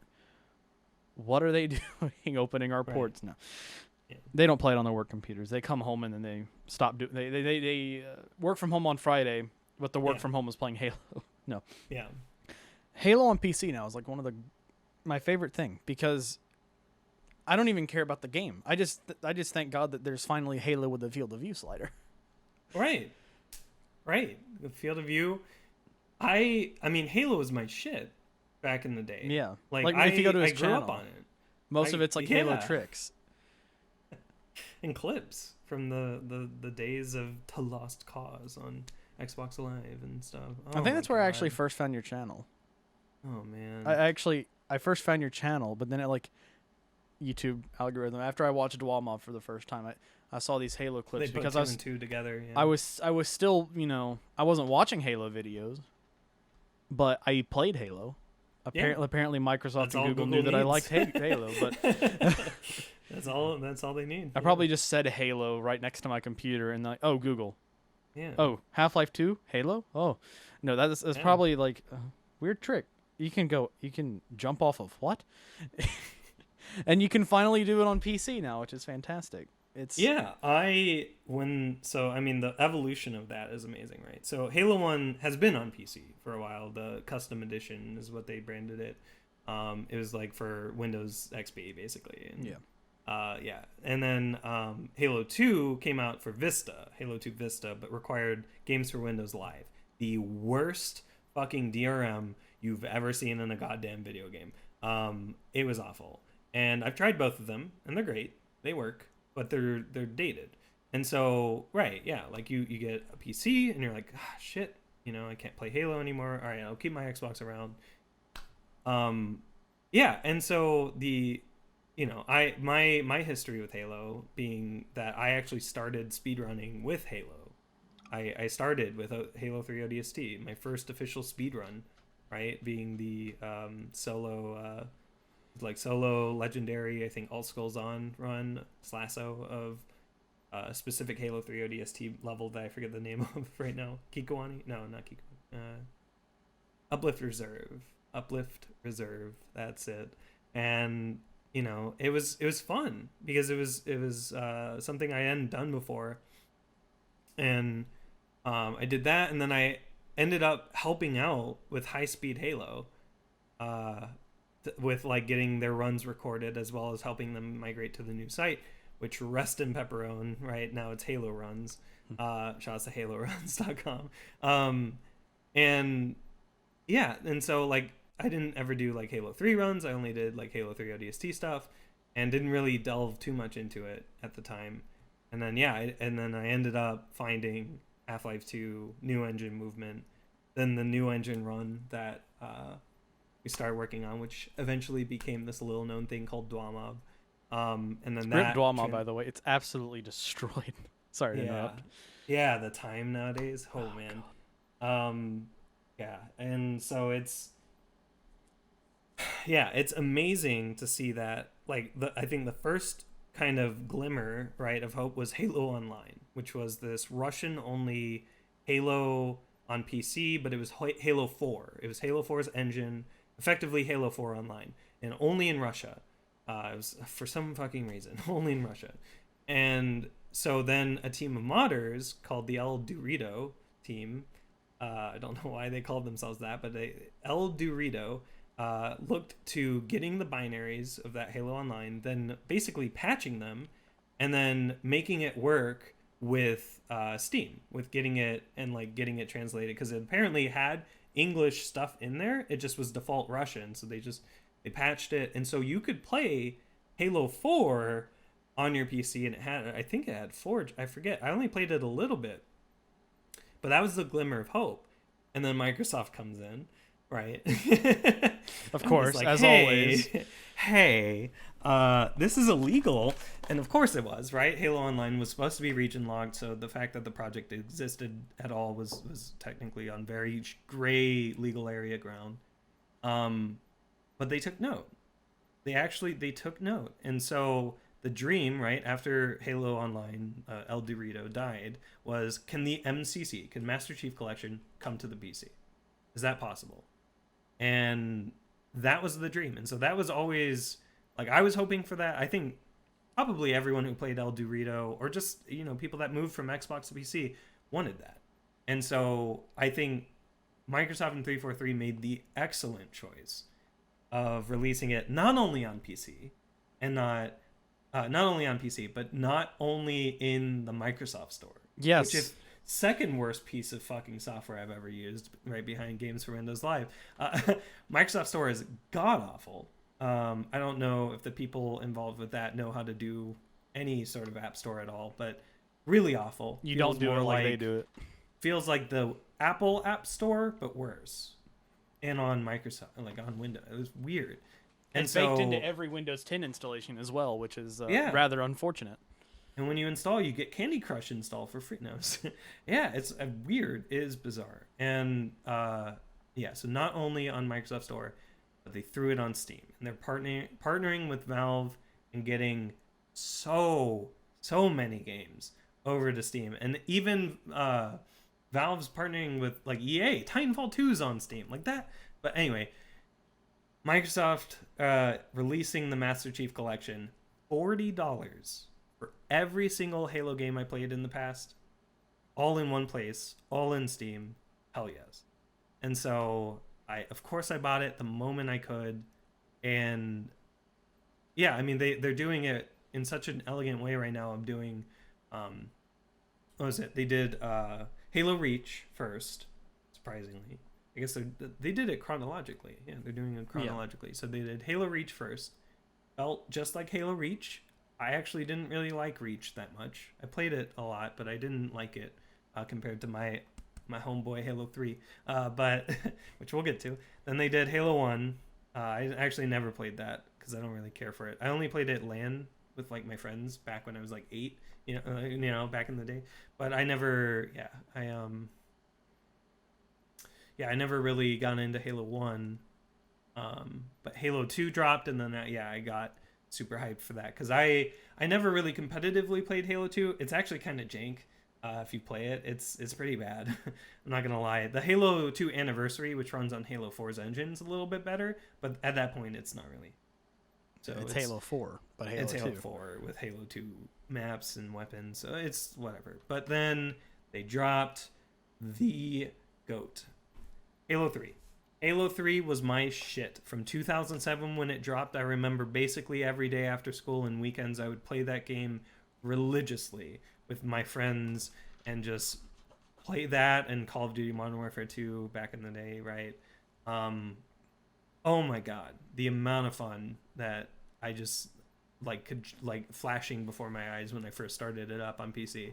Obviously, I don't, we're all grown up. We're all doing different things. Some of my friends are in ROTC Navy stuff right now, Yeah. so can't play with them. But yeah, it is just it's a nostalgia boner that you cannot even describe. It's just something that is like a once in a lifetime thing of like I used to play this a ton and now it's here and it looks even better than it like it plays And it has a even field better of view too. slider. And it has a field of view slider making it look even better. And you're not on a crappy joystick controller, right? You're on a precise mouse and keyboard. And like you're reliving that part of your life. It's coming back to you.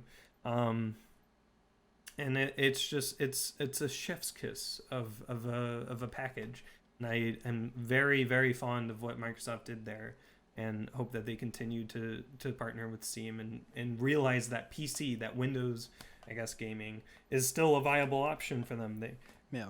They don't have to have exclusives, and I think Sony whooped them in that area too, so that's why they're doing this, right? Like they don't have a reason to sell just Xbox, and maybe some 12-year-olds nowadays still care about that kind of shit, but or I don't know how old people are that care about specific consoles over one another, but it is incredible. It is so much fun to be able to play Halo 3 multiplayer big team battle.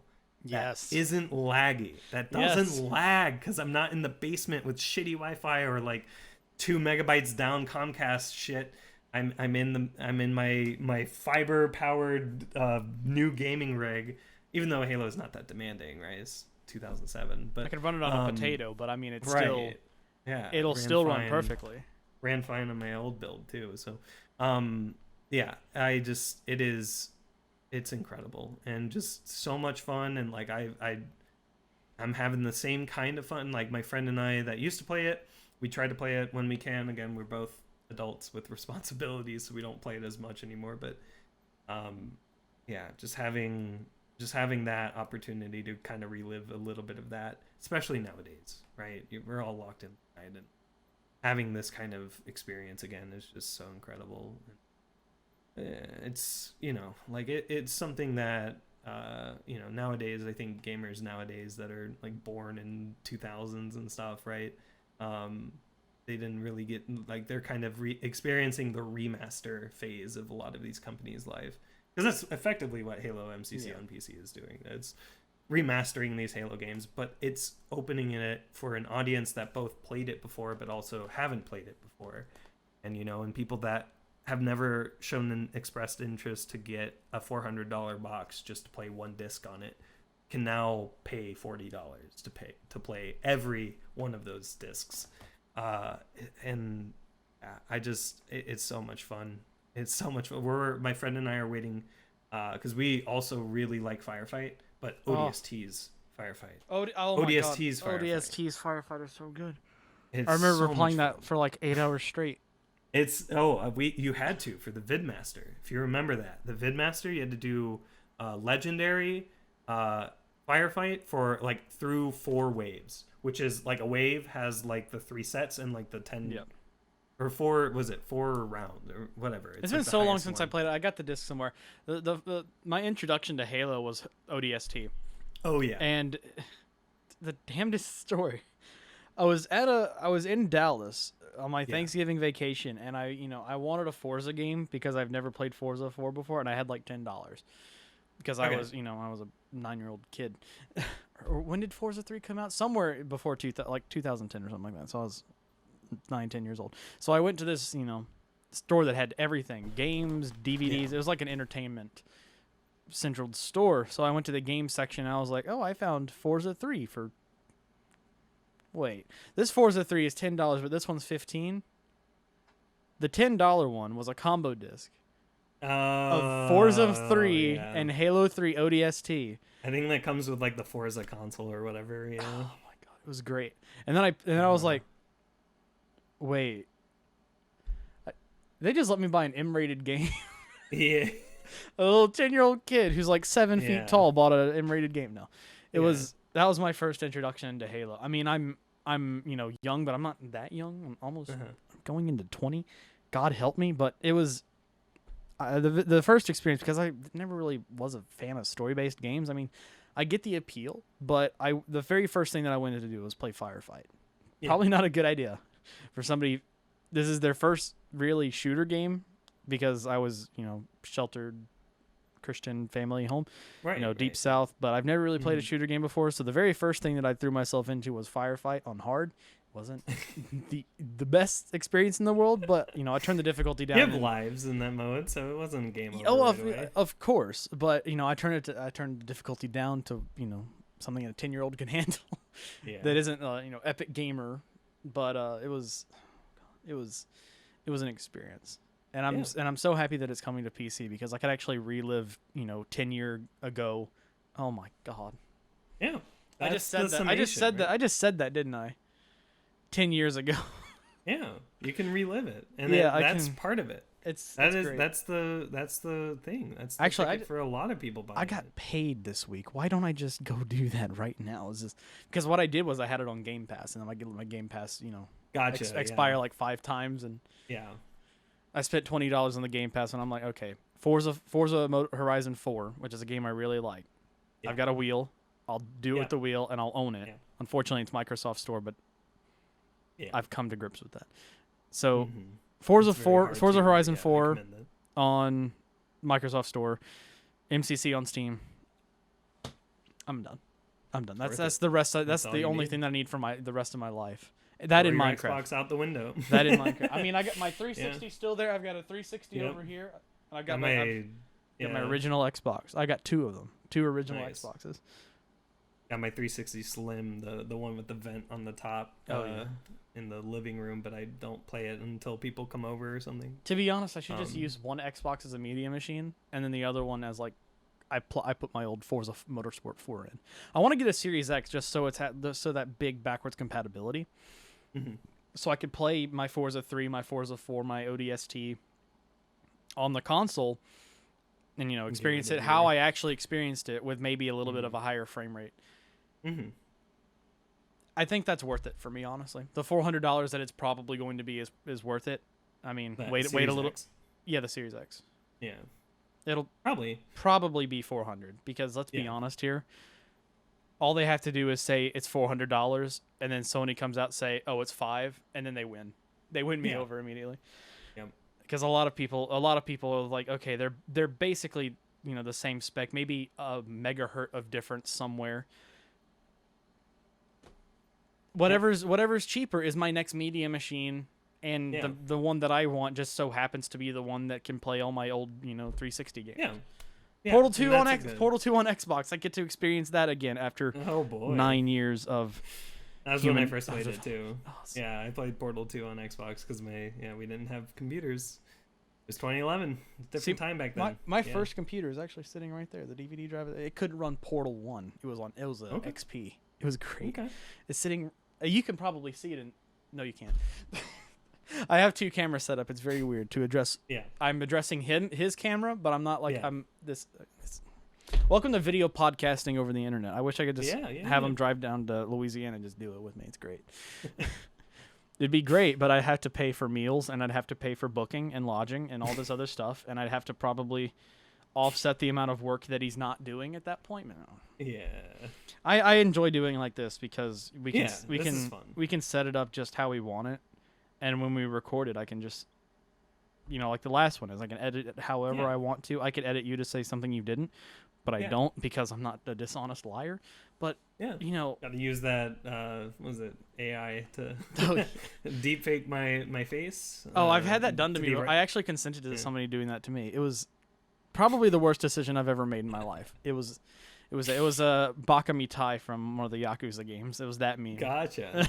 They did that to me. It was probably the worst thing that I've ever allowed somebody to do. If obviously they asked me, and I was like, Yeah. sure, go ahead, fuck it, go for it. And then they Right. did it, and then I saw it, and I'm like, you couldn't just let your computer spend another hour on this because it looked terrible, but the terribleness adds to it. It's great. Yeah. It was horrible, but it was Creates great. a whole new nightmare in and of itself. Yeah, but we're talking about this. We have such a high appreciation for things. Like, after editing the first interview, I have so much of an appreciation for people who edit like actual interviews. Yeah. And you start doing it, and you start gaining more and more appreciation for the people who do it, big time. So Yeah. you're working on this. I'm not sure if you guys have heard of this, but this little source. It's going to be a standalone source game. It's called Momentum Mod. It's great. You should try it. And you're working on making a game. Of course, you're working on software on the side that is, people like me who will use, but you're actually making a game. And you have your Halo and you have your Momentum Mod, different things, different genres entirely. But you play Halo before, and now you're making a game, a Momentum Mod now, and your appreciation must be for game developers must be through the roof. Yeah. Yeah. It's the way that I word it is I spent so long speedrunning, breaking the source engine from the outside, and now I'm breaking it from the inside for Momentum. I've come to respect and understand, and also not in a lot of cases understand or respect a lot of Valve's decisions and design choices for their game engine. They have, you've probably seen them, they have elegant comments throughout their code. I showed that video to my dad. He was laughing his ass off. Yeah, it was great. It is. He understood nothing, but it was like, whenever you have a comment that just screams out, "This is utterly fucking," and then the other word, it's it's fun. It's very fun. Yeah, and so even it's good to know that even them had their fair share of frustration with something they kind of created, but it was with their own Frankenstein. I for sure. I don't think I ever disrespected the of course either. I think the majority of the disrespect comes from unrealistic deadlines and those poor developers that actually have to effectively grind 60-hour days. No, I'm just kidding. Can we just rest in peace, Naughty Dog? Anyway, go ahead. Yeah, or Rockstar. True. Or or like most big of them studios, and it's just sad because it's like, these publishers get a large chunk, and to be fair, most of them kind of do quite a bit. They invest in the game or they distribute it on disc. But nowadays, the digital marketplace, you don't need Rockstar to publish your game, or go on Steam, or you get a Kickstarter, or you need momentum in terms of like community growth, but you get a community and can publish your own stuff. And so what I think is eventually going to happen, what I hope one of two things happen, is unions happen for all of game devs. Yeah, because it's gross. It is gross how much they get paid compared to how hard and how much work they have to do. I don't envy that. I used to kind of like, the growing up dream of like, oh, I want to make my own game and like I want to work for Bungie, and like that all falls apart really quick when you see that like you're gonna have to move your salary depends on how well the game's gonna do, and you'll probably work 80-hour weeks sometime, up to 100, depending on how crazy you're feeling. No.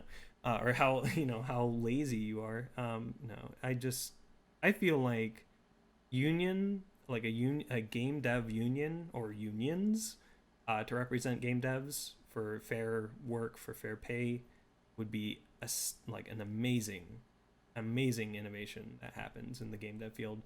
Or the worst option, which we've kind of seen with things like Telltale,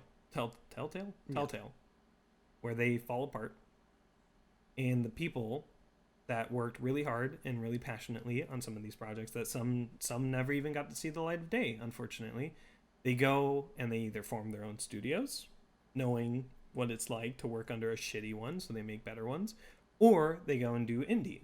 They form, just a ragtag team of go-getters that go and make, for example, I think, was it the Burnout team left Criterion and made, was it Ghost Games or whatever, that like There's like That one doesn't it's ring like a bell to me.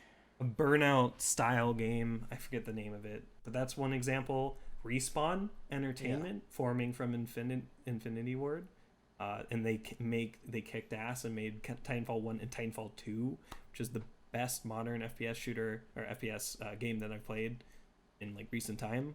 If you haven't played it, it's on Steam. Please buy it. Please play it. The multiplayer is even fun. If you like Apex, you'll love it. Yeah, so I really hope that unions are a thing. I hope that you don't get, you know, studios fucked over by publishers in terms of that. And like it always sucks too, because I feel like this whole gamer rift of like people sending death threats and stuff to developers, you know, that kind of shit. I feel like that if they knew exactly why decisions were made, like why certain characters are in a video game or why microtransactions exist, they would not be looking at the video game developer. They wouldn't be looking at DICE. They wouldn't be looking at, you know, like with Battlefront 2, right? I'm more than certain that the way that Battlefront 2, the PC release, that was a colossal failure at first because it was just microtransaction hell and nobody, like there was so much public backlash that they eventually sat down and just reworked the progression system in the game to not use any microtransactions at all.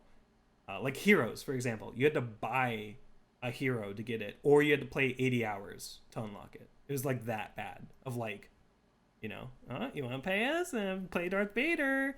No, and now it's like, oh yeah, you can play Darth Vader, but like you can unlock his better abilities and stuff by either paying or playing, and that's a better system.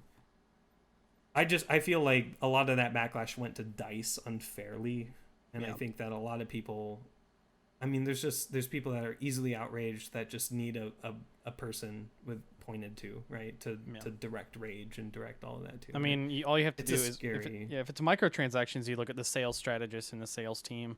If it's story, you look at the writers. And unfortunately, like as much as I like to rag, and as much as my friends hate it when I rag on Naughty Dog and Left 4 Dead 2, I don't blame the game developers for doing anything. Or Last of Us 2. What did I say? Left 4 Dead 2. Oh my Jesus Christ. Naughty Dog was not involved. Listen, I am tired. I am tired. That is yeah, it's all good. Yeah, The Last of Us 2. The Last of Us 2.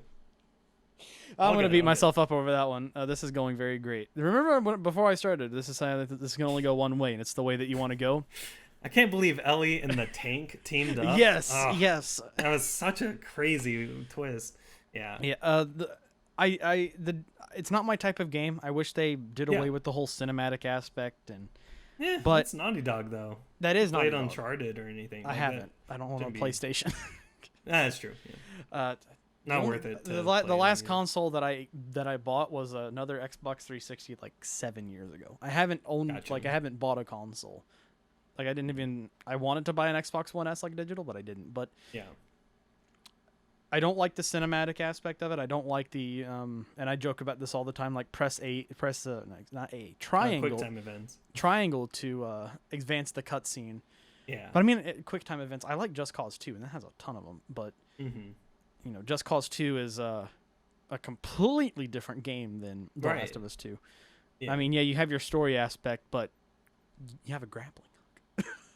You have a grappling hook, and you can parachute, and you can fly across like 1,000 square kilometers. Yeah.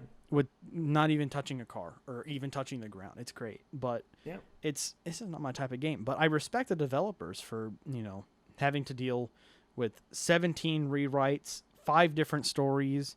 Neil Druckmann coming back, despite how much I'm not a fan of him and his decisions. It's not the dev's fault. It's the story writers. It's the game design itself, which that's their game. They want to make that. I don't have a problem with that. I won't buy it. Yeah. But it's mainly the writers and the direction that throw me off. Nothing really to shout at them about.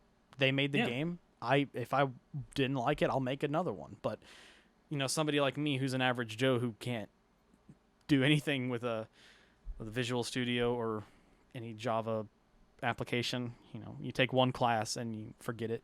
You keep it, but you forget it. But Yeah, I'm well, when I say devs, I do mean the actual like studio. So Naughty Dog would be a dev yeah, studio, and because in a lot of these situations, Sony produced, yeah. right? They were the publisher because it's a PS4 exclusive. Yeah, I think a lot of people also have opinions on games and stuff that they haven't played too, which is a little unfair. But it's you know, when you see other people play it, it can also influence. There's a lot of like confirmation bias that can happen too. Oh yeah. When people like just stream and they like the streamer or whoever you're watching has that implicit point of view, right? Or you watch, for example, Angry Joe's review. Oh, I wonder how his temper is going to be on this review. That's It why I like don't do game obviously. reviews. I don't. And yeah, I mostly I look at just congregate scores for games if I'm curious to see like generally how well game does. I haven't went game shopping in forever. I mostly just buy the games I care, mostly because I just don't have the time to anymore. And you know, nowadays people can, right? People have the time to harass on Twitter, to do whatever on Twitter, because normally they would otherwise be in a job or whatever, or Yeah. doing or school, Or whatever. they enter, And they're in a so, job at their home and they can have it up on another screen. right. They're not being And monitored yeah, and watched, which that's a whole different story. You shouldn't be monitored and watched, but you should also do your damn job. I took a break. right. I took a month break from Twitter in June. I took a Yeah. month break from Twitter. I mean, I tweeted a couple, I retweeted a lot of, a lot of stupid stuff my friends sent me, but I never really. Yeah. I uninstalled it from my phone. I unbookmarked TweetDeck, and the only time I went to the website was to actually click the retweet button because I was like, yeah, okay, I'm not gonna tweet anything. I'm just gonna take a break, and that a month away from something that is, constantly negative, Yeah. it saved me. Oh, It yeah. didn't save my life, but it saved my sanity. I was going borderline mental. Mm-hmm. And, this was around the time where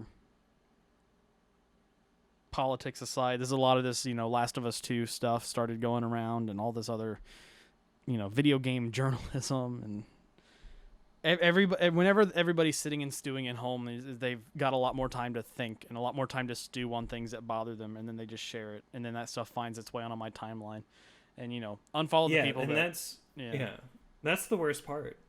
I think of social media is that in order for social media to grow, you need to have new content, but because they're integrating it directly with, for example, Twitter's timeline, I don't go on Twitter to see other people's shit. Like I know what I want to follow. I know what I want to see. But because they did that now, I don't want to use it. I yeah used to use Twitter a ton because I thought it was cool and like I thought it was whatever. But now they're like it's like yeah, you get ads directly embedded in your content, sure, whatever. They have to pay for the site.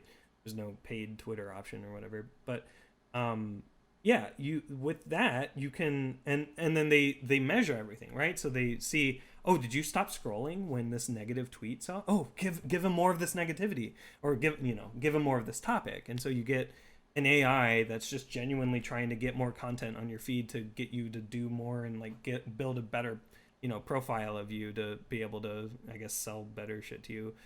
But when you have ad block, it's all for moot. Anyway, like I think that's also the issue is like I didn't go on Twitter. I don't like social media, right? Like I haven't used Facebook in probably like 10 years. It feels like 10. I Probably have to close for my going on job, 7. but I don't Yeah. go on it and And look at the news feed and look at some of the things. I yeah. mean, where I live, everybody's sharing all this horrible stuff, and Yeah. the people, now, of And course, you can't defriend your family members as much as I want to. right. Yeah, that's a even, shittier situation cuz that's a little more intimate, but when you have like just it's just a name and a picture, right? That it's not it doesn't have to be a person. It could be a robot fucking sending these hateful things, and most of the time it usually is, right? Not saying like Russian bots or anything like that. It's literally just like, is it a human or a bot? And like most of the time, and I find myself doing this more often now than not, is like whenever I see this kind of stuff, I like in a new tab open up their profile and just see like what kind of stuff. And it's like just disturbing that like they're either very dedicated to a specific topic, Oh yeah, or which is even the more like that's the worst path, or it's a bot, right? It's a newly fresh account. It's either a troll or bot account. And yeah, I don't think social media is a great, it's a great way to connect, but like Discord, there's much better ways to connect to people than going through a site that everyone can see everything you do. Yeah. Like that's why I think platforms like Discord and stuff can be a better social platform, because you can know exactly what you're getting, right? You join a server for a game, you join a server for your community or whatever that you like, you make a server with your friends. You know exactly what you're getting. There's no ads, which is a miracle. Like incredible that there's no ads. They tell you, they bug the shit out of you to buy Nitro, right? But there's no ads. They aren't collecting anything to sell me something. When they might be collecting shit, I don't. Who knows? Who reads privacy policies? But that's what I like. I find myself, I'm on Discord all the time, but not actively like in 5 different discussions, like typing like Yeah. furiously, right? That green, the green is the bubble is green most of the time, Right. unless you're Yeah. asleep or actually, Yeah. doing the dishes. Yeah. Because it's like I have my communities here. I don't need to tweet when I stream anymore. I just ping it in my Discord. I can tweet where I am. I can tweet my, my Discord server or something, but I don't use it to like tweet out my life. And there's also an aspect to that too. And my girlfriend and I, we talk about this too, where she's talked about how, or like we've talked about my view on social media before, and like how like because it's effectively blank, that it like she would prefer that I at least spread more positivity, like with us, right, like with my love. And so Yeah. I do tweets like that, and I tweet out like photos of our trips and stuff like, and They're I so like wholesome that. too. They're so wholesome too. And that's, the trips have been great, and it's, but then there's the problem there that's in the back of my head of like, who cares about that? Like, why? Like, at the same time, like in the back of my head, I worry that like what I come across as is I'm bragging or showing off like success or whatever, and that is not what, like, some people sometimes don't want to see that, right? Like they don't care or whatever. And so I don't play the game of social media of like tweeting out always positive stuff and like, oh yeah, follow me and like all that, but I tweet out stuff that's relevant to me and my life. So like I've kind of struck that middle ground of like, I will gladly tweet out how much I love my girlfriend and Yeah. how much she means to me, but I don't want to constantly do it, and I don't want to make that, I guess, an identity for me and then become addicted to telling everybody about it.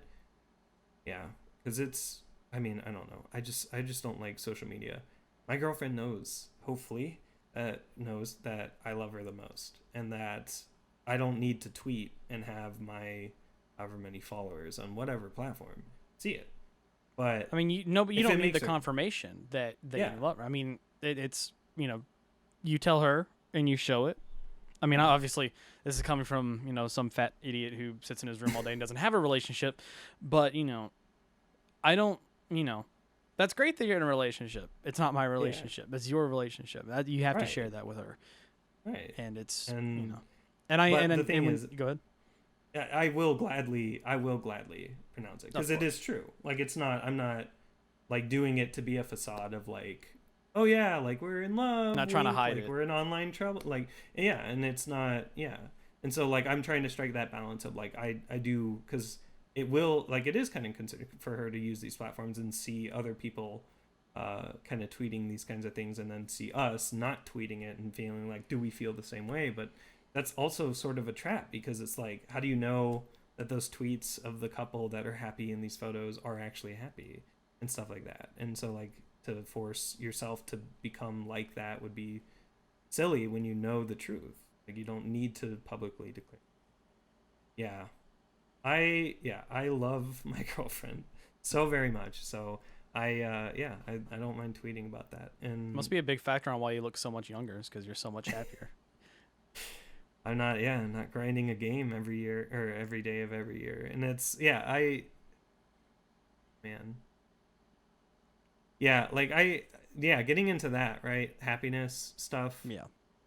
So university wasn't university wasn't that bad, right? Like university was whatever. I had to take classes I had to get a piece of paper that said I knew computers, even though the majority of what I wanted to do wasn't being taught in the classes or applied by any of the classes. But I did get to, meet some cool people. I, had fun when I could, but also didn't for a lot of what I was doing. I was more stressed than I needed at times, but in the end, I got out. I didn't pay exorbitant fees and tuition or whatever. I got my degree. I got out a semester early, so I speed ran it and got out in 3.5 years, three and a half semesters or school years. I didn't do any summer semesters. Yeah. I was considering it to maybe save on that fourth semester, but I just ended up just doing it halfway. And yeah, so what I ended up doing is after that, I took a break. I just was like, okay, I need to sit down and just relax, because I did the hardest mental sprint that I did for my entire life through the past like 3.5 years. So I was like, okay, I'll just sit down. And for that like spring semester, basically, I graduated in December, but I was basically done in November. Like I think I took my last exam in November. Yeah. Sometime. I think I remember the stream the next day or something like that. Yeah. I think you streamed like that week, and I remember that you were so happy. It's you a were burden. Very happy. It's a burden, but it's also just a weight lifting off of you, and then you're free. You actually feel free. Like I didn't. It's hard to realize it at the time, but like just as you go along, you don't like. Some people even have anxiety with like waking up in the middle of the night thinking that they forgot a test is tomorrow, but they've graduated for like a couple years. Yeah. Like there's people with that, and it's like, this is insane, right? Like, and I luckily haven't had any of that. I knew when I was done, I was fucking done. my brain was like, yep, on the same page, we're out of here, no more anxiety. And so, or stress or anything like that. And so, yeah, I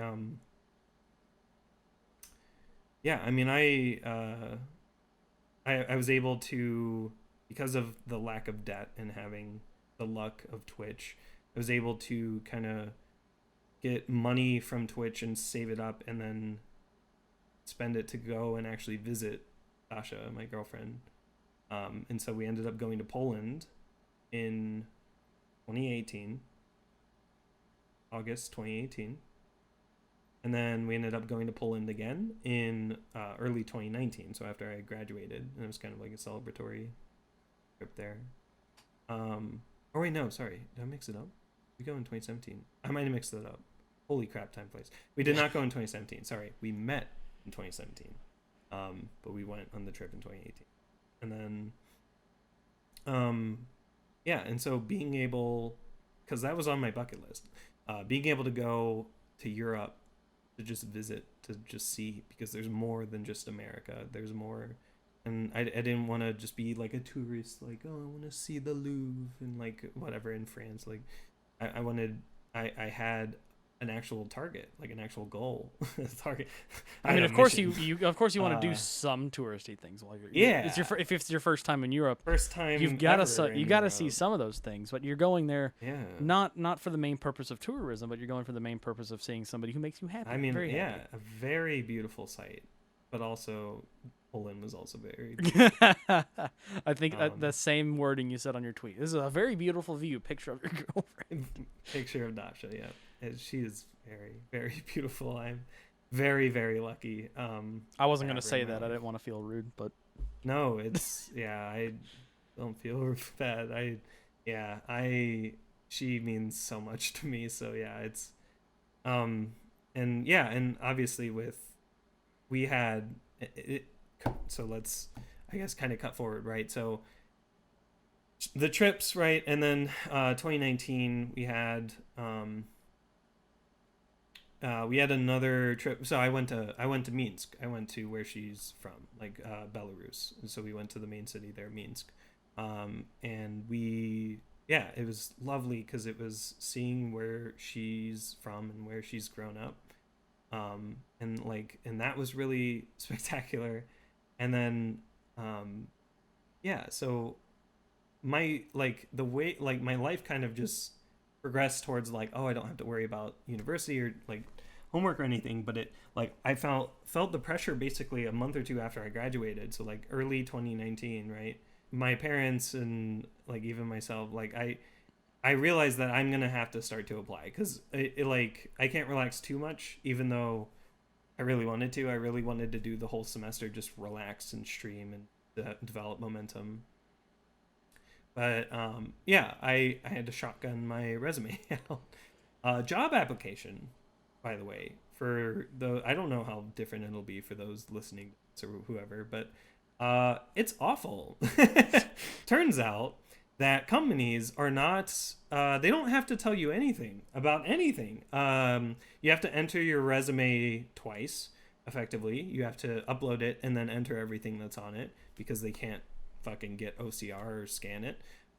You have to effectively apply to a bunch of positions, get confirmation emails of getting the request, and then potentially nothing for months Yeah.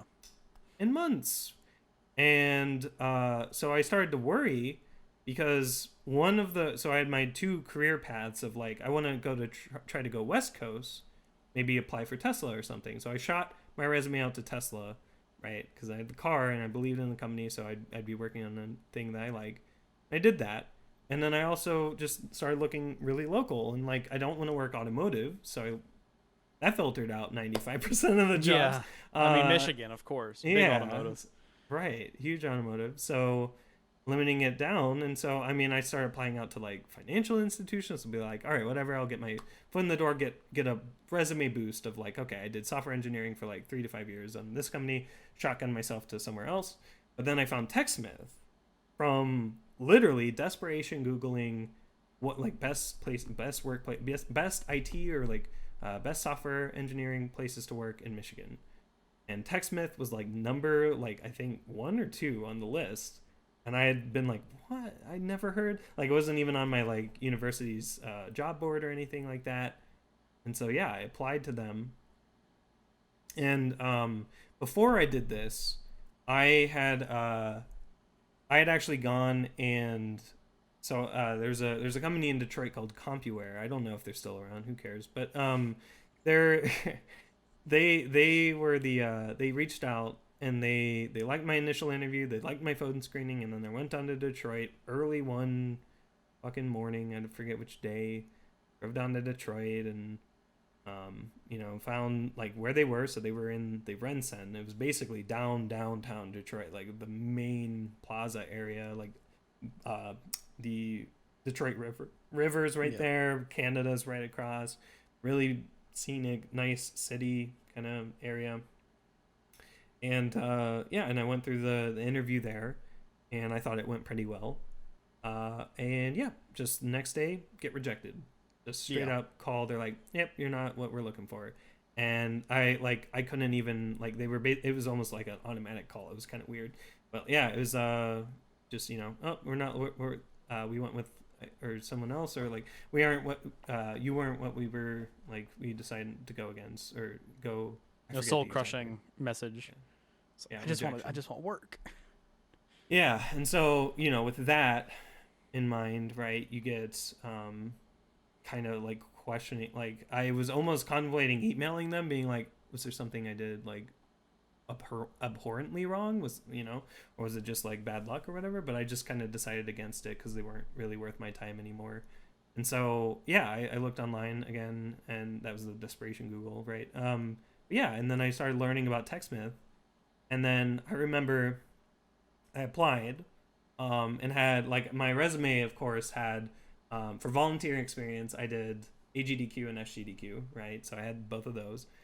For my development experience, I had my internship, or sorry, for my work experience, I had my research assistant and my internship that I did. And then for my biggest section, which is my hobby kind of like skills area, right? I have Momentum Mod, and I talk about Momentum Mod on there. And I have Gocnak, and like I just talk about how I'm proficient in all these different types of skills because of these 2 projects. And yeah, and so TechSmith ends up very quickly, I think it was like within 2 days, calling me back, being like, all right, let's schedule a phone interview. And so we schedule it for like, I think it was like Monday the next week, because it was like near the end of the week. So we did Monday. And so Monday comes around and we do a phone interview. And like, it's actually pretty interesting. The way that they did it is that it was phone, but part online as well. So like, they just gave me a Google Doc link in my email. And like, I just went to that and they gave me coding questions and were like asking like how I approach problems. And I was able to answer all but one of them. Like, I kind of struggled on one, but I was like very vocal about what I was thinking and like an approach I could have taken. And they were like understanding of that. And then that went well. And then like, I think it was like, I feel like it was probably the next day they call me back and they're like, all right, we want to bring you in to do a full day interview. Because like, that was, the phone screen was the first part. They had this on their site. The phone screen was the first part. They call it the marathon. The whole day is like literally from like 8 to like 6 is like you're like interviewing and like getting to know the company step. So that was scheduled, and then that was the next week. So this was like starting to get towards like the end of April, like early May. And so I end up, my dad lives out in Lansing area, so we go out there and so I just kind of crash at his apartment for like 2 nights. And yeah, and I go to the interview and I'm like kind of overdressed. Like, I have like, my mom was like, it's better to be overdressed. Or I don't know if that's true, because like with how everybody else dresses in the company after working there for like, I think that was probably the fanciest anyone's dressed there in like a while. When you don't have to deal with the people, there's no reason to really have a dress code. Right. Yeah. Unless you're doing like, you know, video ticket support, then all you have to do is like top up. Yeah. And so yeah, I just go there with, I mean, I think I went with an actual suit and like not buttoned up or anything. It was like kind of more business casual, but I still had the jacket and stuff like that. It was fucking April too, so it was actually still kind of cold in Michigan. That's like 700 degrees here in Louisiana. Yeah. So it's and then I went to that, and it wasn't a marathon. Like, it was like kind of hyped up as this kind of like long day. Like, they're like, you can bring water if you want. Like, that's like an actual marathon. But no, it wasn't that bad. And so, you know, they ask more coding questions. They see how I kind of behave in person. They brought in different people to interview me about different aspects. So like, they were asking about Momentum Mod and how I worked with like, so because I was talking about how I'm very directly connected to the quality assurance, because we're in like this community server where we have the game, but also the game devs talk directly to like the testers and get bug fixes and work with, you know, directly with the community there. And so yeah, and so they even bought me lunch. They brought me out to lunch somewhere and we ate, and well, that's nice. You know, yeah. And it was just such a different experience compared to CompuWare looking back on it right now. Like, it's amazing how I didn't go like, oh yeah, CompuWare would have sucked. It would have been nice to be in Detroit, I guess, but not like, what? Like, I don't see myself liking that. And then, yeah, after TechSmithy, I'm like, that was really fun. That wasn't a marathon. Let's do another day. I'll be back tomorrow. No. And so I even ended up emailing the like recruiter, like the PR, or no, sorry, HR guy. And I was like, that was a really great interview. I had a ton of fun. I was just letting you know that I appreciate that opportunity and the lunch and all of that. It was really good to see that.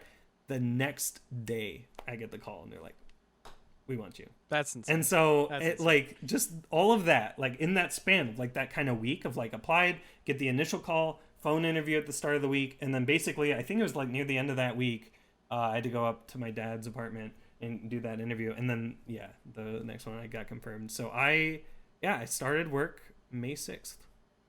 So it's been over a year. May 6th, 2019. Yeah. A lot of things happen in a year. Oh god. You know what hasn't happened in a year though is you still haven't gotten engine license for Momentum Mod. And this is going to be the Momentum Mod block. Okay. We're going to be here's another 5 hours we're going to spend talking, and he's got to work tomorrow. Tomorrow's a Wednesday. Hell yeah. So Wednesday, obviously it's Wednesday already, and for you, in an hour and 17 minutes. Yeah. Anyway, so you discussed working on the Source engine. And before I get into the main things I actually want to ask about, because, you're being a developer, I'm genuinely curious on some of these things and how Valve is with their SDK, and they're open with it, but they're kind of closed with it. But the main thing that I want to ask you, or before I get to the main thing, I'm running on very little sleep here, is, okay, now I forgot it because I'm talking. It'll come to you. It'll come to me probably. You're gonna mention it, right? No, I mentioned. Yeah, now I figured it out. Are you when you work with? Do you comment in your code things like, This is very stupid, and why do I have to do this? Like, do you lose your sanity in your code comments?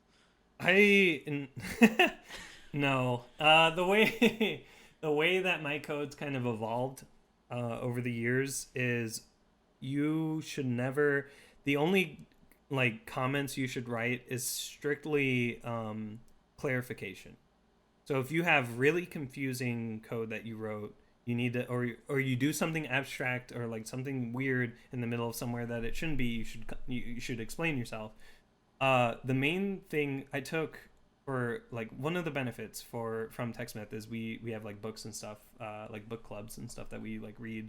And one of the books I read was Clean Code. And one of the things that they talk about is like in the book is comments typically like 95% of the time are not helpful. Yeah. They're just drivel. They like jokes or whatever that you could put in there might be funny, or they might still be funny for whoever reads it 5 years down the line, but it's not good.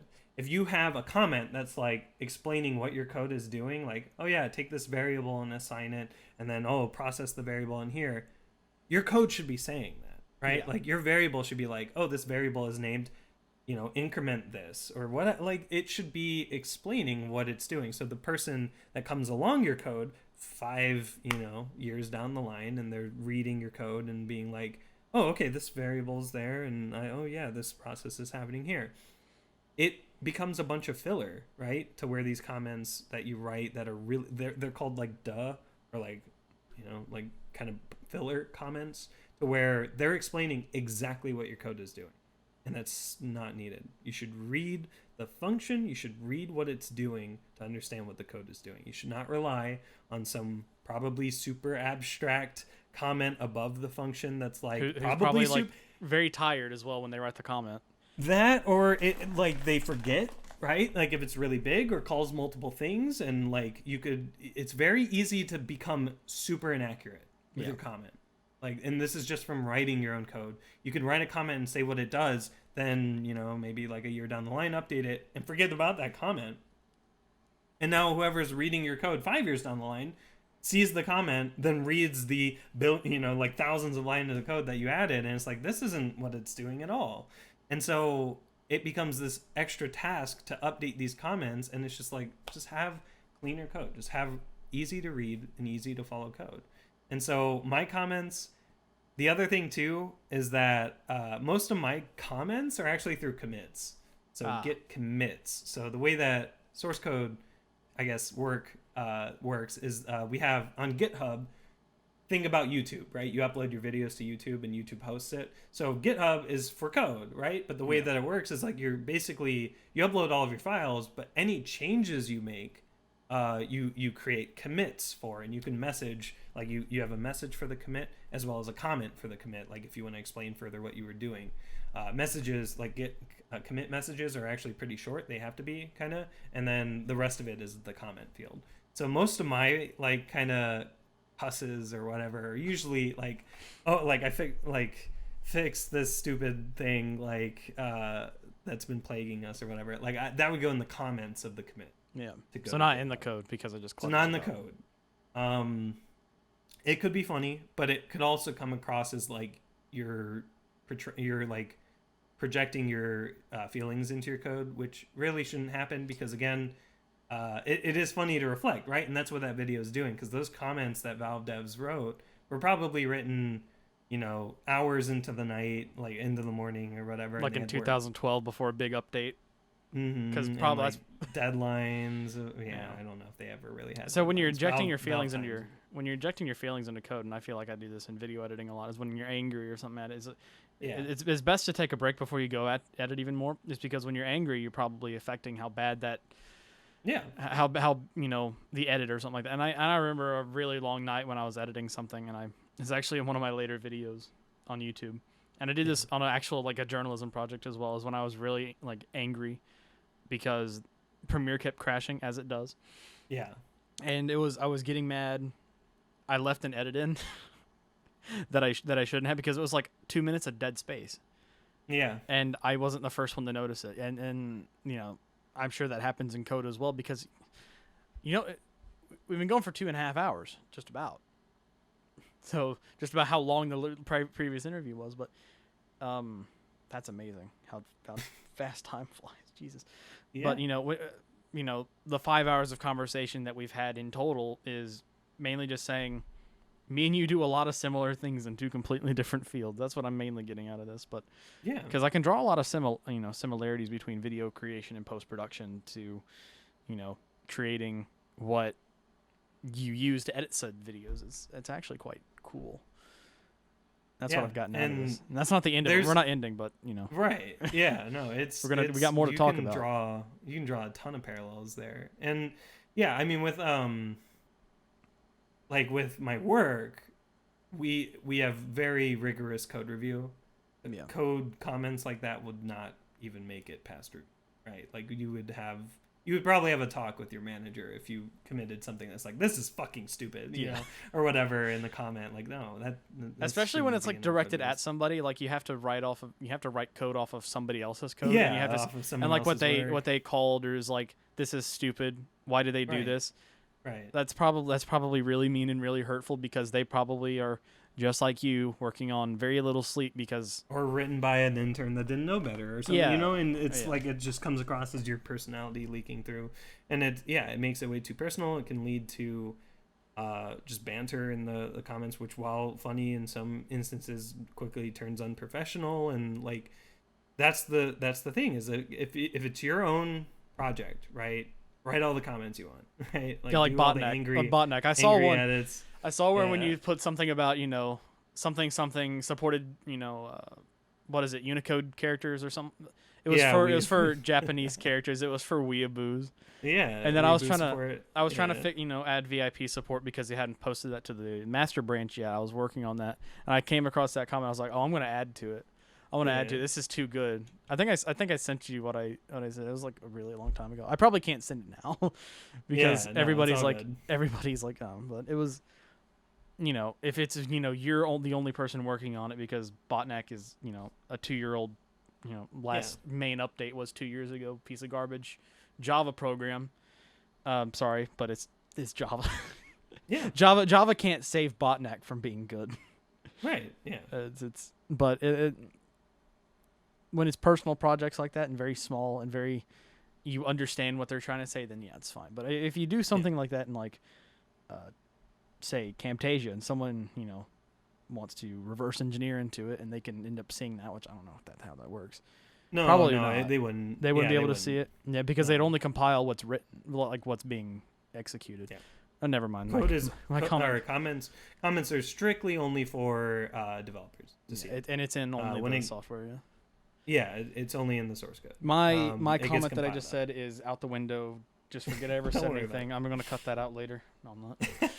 I did the last one we did. We talked for about 3.5 hours, but some of it was I had to go get another drink, which, by the way, it's empty. Oh boy. I should get another one, but I'm gonna keep going. I can go for another 5 hours, but I'm gonna keep going. But some of it was like, it was dead air and us waiting on Discord, because at that point Discord just got video chat. And I remember you had to call me because it was only available for Discord partners. That's how long ago this was. That's insane. But yeah, I assume that working with the source engine is a bear though, because it's not just the fact that you don't have the source code because you don't have the license, but some of what Valve gives you to work with is kind of vague, I assume. Yeah. Yeah, it's a lot of the code is a hodgepodge of different like mod teams that they hired and brought in to do different things as well. Like they, you know, the team that made Half-Life 2 is one thing, and then they, you know, brought in the Team Fortress 2 devs that made TF2 for 2007. The Portal, Kim Swift and her team that made Portal, and then they have. But the main thing is that they have a lot of brilliant code that, you know, for the time did its job. It's a stable engine. I mean, there's a reason why Respawn devs also used it. They were really familiar with it. They knew it was stable. They could do it. But it's old. And it shows a lot of that age. as you dig deeper and deeper into it, I I knew going into making Momentum Mod, working in the Source engine was not going to be fun. Even at the time, 2014, right? It wasn't really recommended, just because Source is so outdated. And even nowadays, too, I really wouldn't recommend anybody getting into Source other than to learn how it works, like to see how it like functions if they're curious, or to make a Half-Life 2 mod.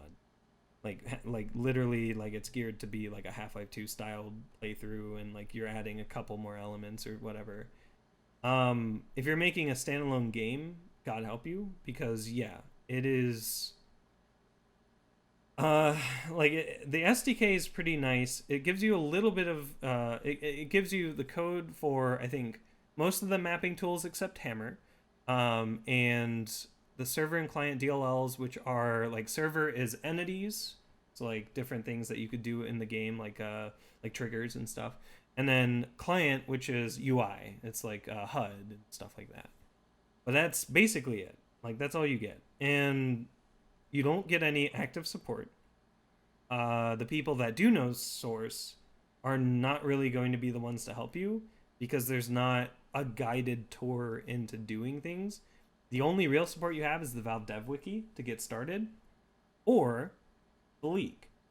And so while we don't have the license, Momentum does not have the license. We don't have any source code from like licensed areas of the code base. There are two really nice things. So the first one is Alien Swarm, the game that's kind of like Valve's almost like most recent source game other than CS:GO.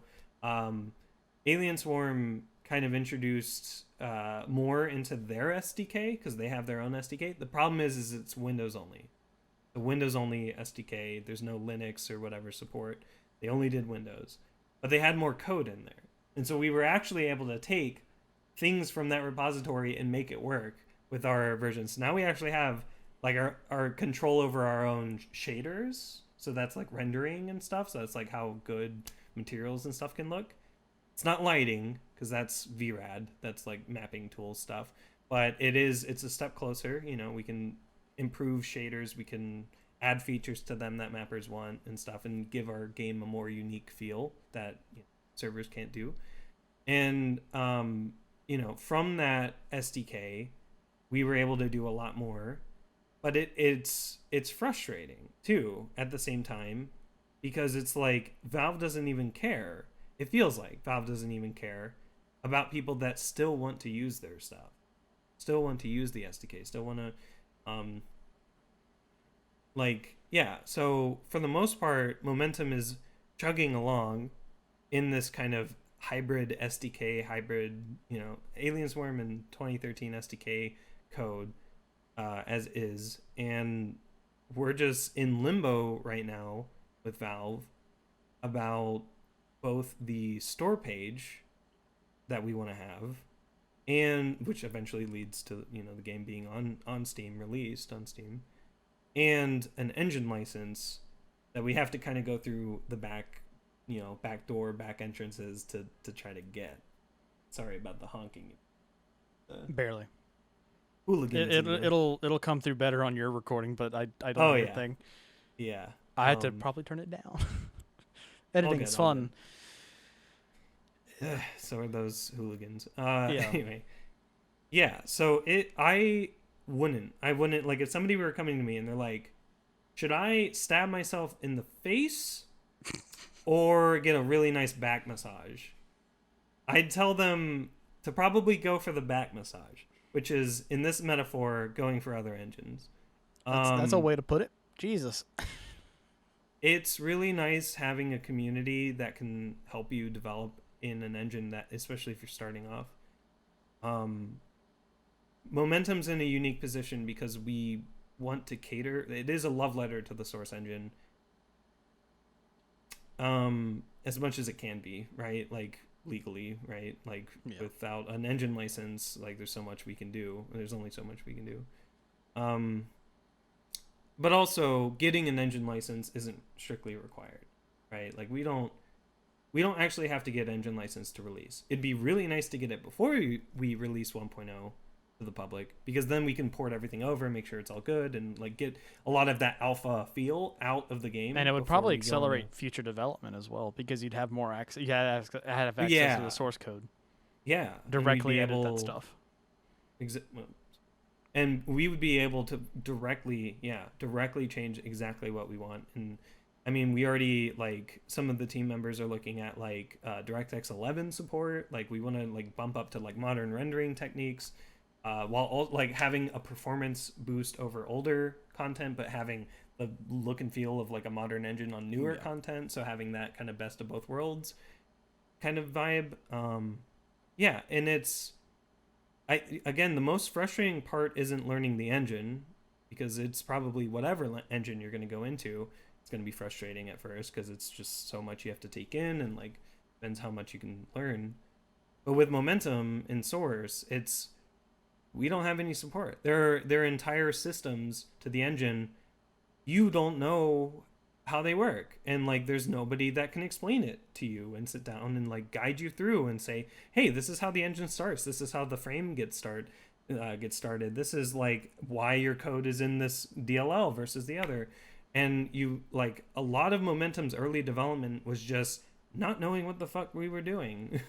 2014 to like 2017, I want to say, is like not only that time that I just explained of like, yeah, I was in university fucking 20 credit houring my life away, but it was also just we didn't know what the game was going to become, because I was trying to learn C++ while also learning everything in school and in high school, while also streaming Half-Life 2 for another year before I took my year break, and then, you know, coming back in 2017 after or 2017 when everything started to stabilize, right, and starting to actually get an idea of like, okay, yeah, I know what we need. I wrote down, you know, I started to theory craft all of the requirements that Momentum had, and started to give a direction, and with help from other people that were still on the team, still eager to help. Zofa comes to mind here.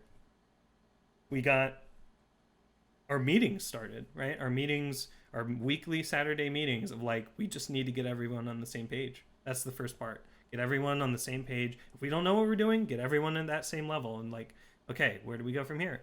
And so we started to theory craft of like what the future of Momentum could look like. And we eventually approached the idea that, okay, right now we are in pre-alpha, but we're going to try to get on Steam.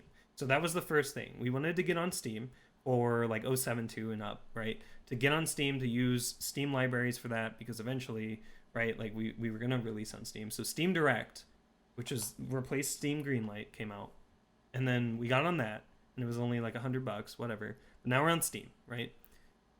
The main thing with that is we still weren't public, because we didn't at that point we didn't really know what we were going to do, and so we were focusing primarily on the Surf and Bunny Hop implementations and getting those to work with our website, because we needed to eventually get that. And so yeah, a lot of that early time is just kind of forming all of it, and eventually we started to approach the idea of like, okay, there's going to be a 1.0, there's going to be a release on Steam, but we could go through Steam's early access program. And while we aren't necessarily like alpha build in early access, it is early access because the game's not done, right? We're going to still do updates, and you know, there's missing features, but everything that's in the game is feature complete. It's functionally complete, right? Like it has, like, for example, 1.0 is going to have leaderboard submissions for every run that you do, map uploading, map downloading, like lobbies with all of your friends, comparing against whatever run you want whenever you want. All of these features that we knew we wanted, that was kind of the release that we cut. And then 2.0 was going to be Momentum 2, right? Momentum 2.0 was going to be the campaign. It was going to be every game mode that we wanted to support. And then that kind of started to formulate. And then now we have these two releases, and we're currently here, right? We're quickly approaching. And so now all of our focus is on getting people hyped for this event, right? So it just started to grow and grow, and we kept, like, there were people that showed interest in helping out with mapping, but then also with the game being open source, we started to find people that were interested in helping out with the code, just from people finding the repository and like coding stuff and opening pull requests. And I think after I started working in TechSmith in 2019, a lot of what I've learned from how my company does things and how just working as a team works, I started to apply it to a lot of the code that we write in Momentum today. And so now we have issues, we have everything on GitHub. It's all centralized. You don't need to create a Trello account. There's no complicated things. It's all in GitHub or Discord, right? That's our two. Discord doubles as our community outreach, right? So we have GitHub, which is, developer, Discord, which is our team comms and community outreach, and then we have of course, our website and like actual forms of community outreach. Steam store page is going to be one of them. Yeah, and so like all through this time, of course, I'm still trying to figure out what the source engine is and does. And so Does like, anybody really know though? no, I don't think anyone does. And I think the people that think they do are lying. And it makes sense too, because this engine's so fucking big that it takes so many fucking people to write different systems. They bring in different teams to do different things too, like Portals, for example, right? Was brought in because of Portal. And then, yeah, and so you have this code base that is gargantuan. And so to learn all of it is one thing, but to document all of what you learned is another. And so if anything, right, like I'm trying to get it to where I'm working with a team that doesn't have to know the source engine, because I'm eventually going to, right? I'm eventually going to know too much about it to where I can practically do whatever I want to in it, but also help other people learn how to do code and how to do, because like the really nice thing about Momentum nowadays is people looking to kind of get into it and work on it have me as a code reviewer. I didn't have that when I was doing my shit through 2014 through 2017 and even now. It's kind of shitty, but it is what it is. Like the majority of people that know what Source does and can do they have their own projects, right? Some of them never come out, but these are people that are busy or would otherwise not have any incentive to help you out. So it was rough, and I wouldn't recommend that to anyone. I think if anything, try to help out Momentum while I'm still here and working on it. But other than that, look at another engine. Look at Godot.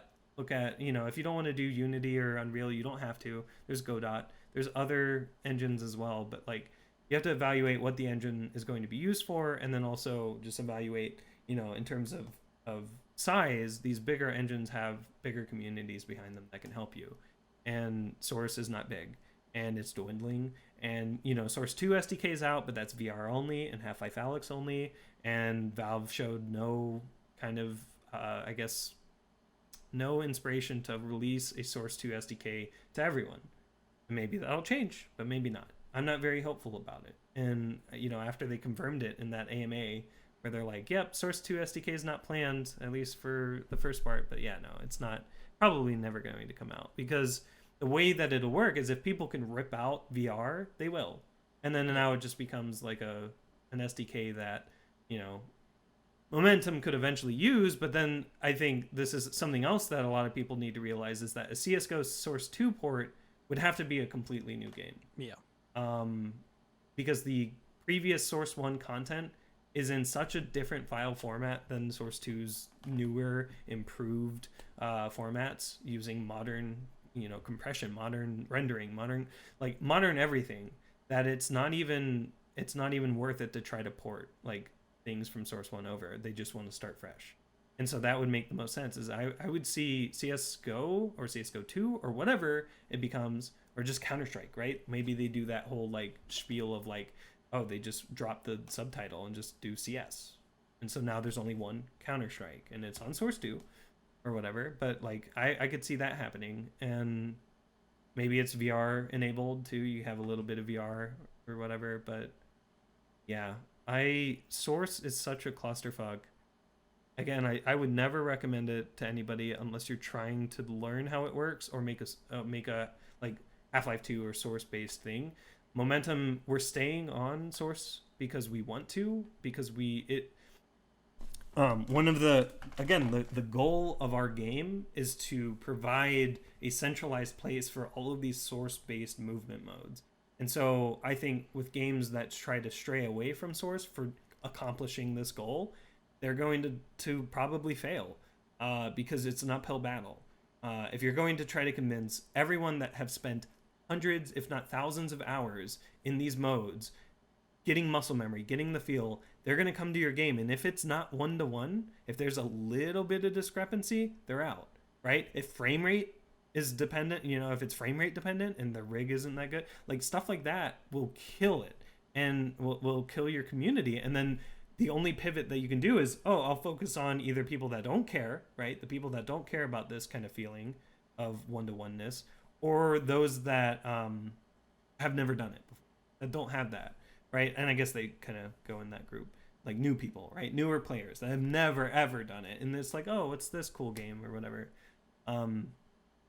right? And so yeah, I think with Momentum Mod, we're staying on source. We're going to always be on source for as long as I can see. We could try to do source 2, but again, that problem, right, of porting source 1, which we have hundreds of maps. It's probably actually in the thousands of maps that we're going to eventually have from the existing communities. We can't port those. We would have to either figure out a way to do it or recreate them entirely. And that is so much work that the fact that, we're still trying to get to 1.0, that's just too much to put. How many people are in the Momentum Discord server? 4,000. We actually passed 4,300 recently. That's pretty cool. The reason why I ask is I don't think the manpower of 4,300 people could probably get that done in a reasonable amount of time. Right. Yeah. Because actually, yeah. Another thing I was going to ask you is what's your it's August, so when I wanted to do this in July, it probably would have been a 6-month roadmap, and now it's a 5-month roadmap. So where do you want to be at the end of 2020? And you probably really explained that quite well. Is that you just what is it? You're 1.0. Yeah, but you want to. For the most part, we are making extremely good progress. Like, I think the direction, that solidification of 1.0 and 2.0, as well as bringing on people onto the team and helping them get familiarized, as well as giving keys to potential, like, I'm starting to get better at seeing potential contributors through the Discord. That it's really easy to like give keys and give like because the main thing, we don't need skill per se. It'd be really good to have people skilled with source, but to give people keys that have the motivation, right? Again, I always tell people that are like, hey, how can I help out? I'm not that skilled in code. I'm like, I didn't know a thing of C++ before starting this project, right? Like I didn't know what I was doing. And so to have people that just really believe in the game and can help out, that alone is just such a, that's all I really need, right, to be on the team. It's just the motivation to have that, to not procrastinate, to not to see momentum, see where we're trying to head, and help us get there. It doesn't matter what kind of skill you have, but it's hard because we're also on source and we can't do modern modeling tools and stuff. You have to do a specific workflow to get models into the game, to get maps into the game. Not as easy, but there's tools to try to help bridge the gap. And as we get closer and closer to an eventual source license, I hope we can start to really tweak a lot of the tools that people use to. We really want to fix up Hammer. Hammer's the number one priority in terms of tools we want to fix up, and then VRAD to get maps looking better, to get our tools running on the GPU, right? Because VRAD does not currently run on the GPU. So there's a lot. There's a lot of potential, and it takes, it took a lot to get to this part where we have now a roadmap. We have a roadmap, but no deadlines. Because if we set any deadlines and miss it, there's no consequence, and then we just negatively impact our morale of we can't even make our own deadlines, right? And then we start feeling demotivated. So it's kind of this, it's a shitty situation with being a free-to-play volunteer-based effort, but I feel like when it does release, and it will, I'm on this project until my goal is, right now is on Steam 1.0, but then after that a campaign, because I like the idea of a movement style campaign. Like when we drop on Steam, I think it's going to probably be the most polished like release of the game. And it's like a lot of people might be actually taken aback by how polished it might be. Hopefully, I don't know. How is this a Source game? What do you mean? Right. That. Really. Currently, Like, while I have still noticed issues on Momentum Mod, and knowing my brain, I don't know how to and because I don't record everything that happens, I can't really report anything that I see. But it's I've never seen a frame rate dip once, ever. And I think I've been like whenever it was first put on Steam, like you could ever first get a key for it. Yeah. I've never noticed a real issue of it, and it's honestly one of the. And I'm not a big Source Mods guy, but out of all the ones that I've used and have played before, this is probably the. I will say it's the most polished one that's out there at the current moment, and it's not even, released yet. It's still in that phase where you either have to contribute to the code and get a key for it, or you compile it yourself and do it like how a lot of Joe Schmoes like I do. About that too is we're starting to I guess about performance. Yeah, there's a lot of people coming from the TF2 community now that we've added Rocket Jump and Sticky Jump that are saying Momentum runs infinitely better. Oh, it does on their PCs, and it's it like. We're not even done. We don't even have Source Engine license. We're trying to make it even better than this. And that's like the whole thing that we want to hammer down is like, you like it now, just wait until it's only going to get better and better. Yeah. And then in terms of keys, I've started to kind of loosen up more because it used to be just strictly contribute, right? Like contribute, you get a key. That's it. And so what I started to do is realize there are people that are playing these modes almost every single day. And if we could get at least some of them to stream the game, that is really, really good to build our community as we approach 1.0. Because it's one thing to have a really small, close-knit community that's really hyped for 1.0, but to have a fucking audience that's like day one, like we're all in, like 1.0 drops, we're fucking playing this thing, would be even better. And so like we started to reprioritize.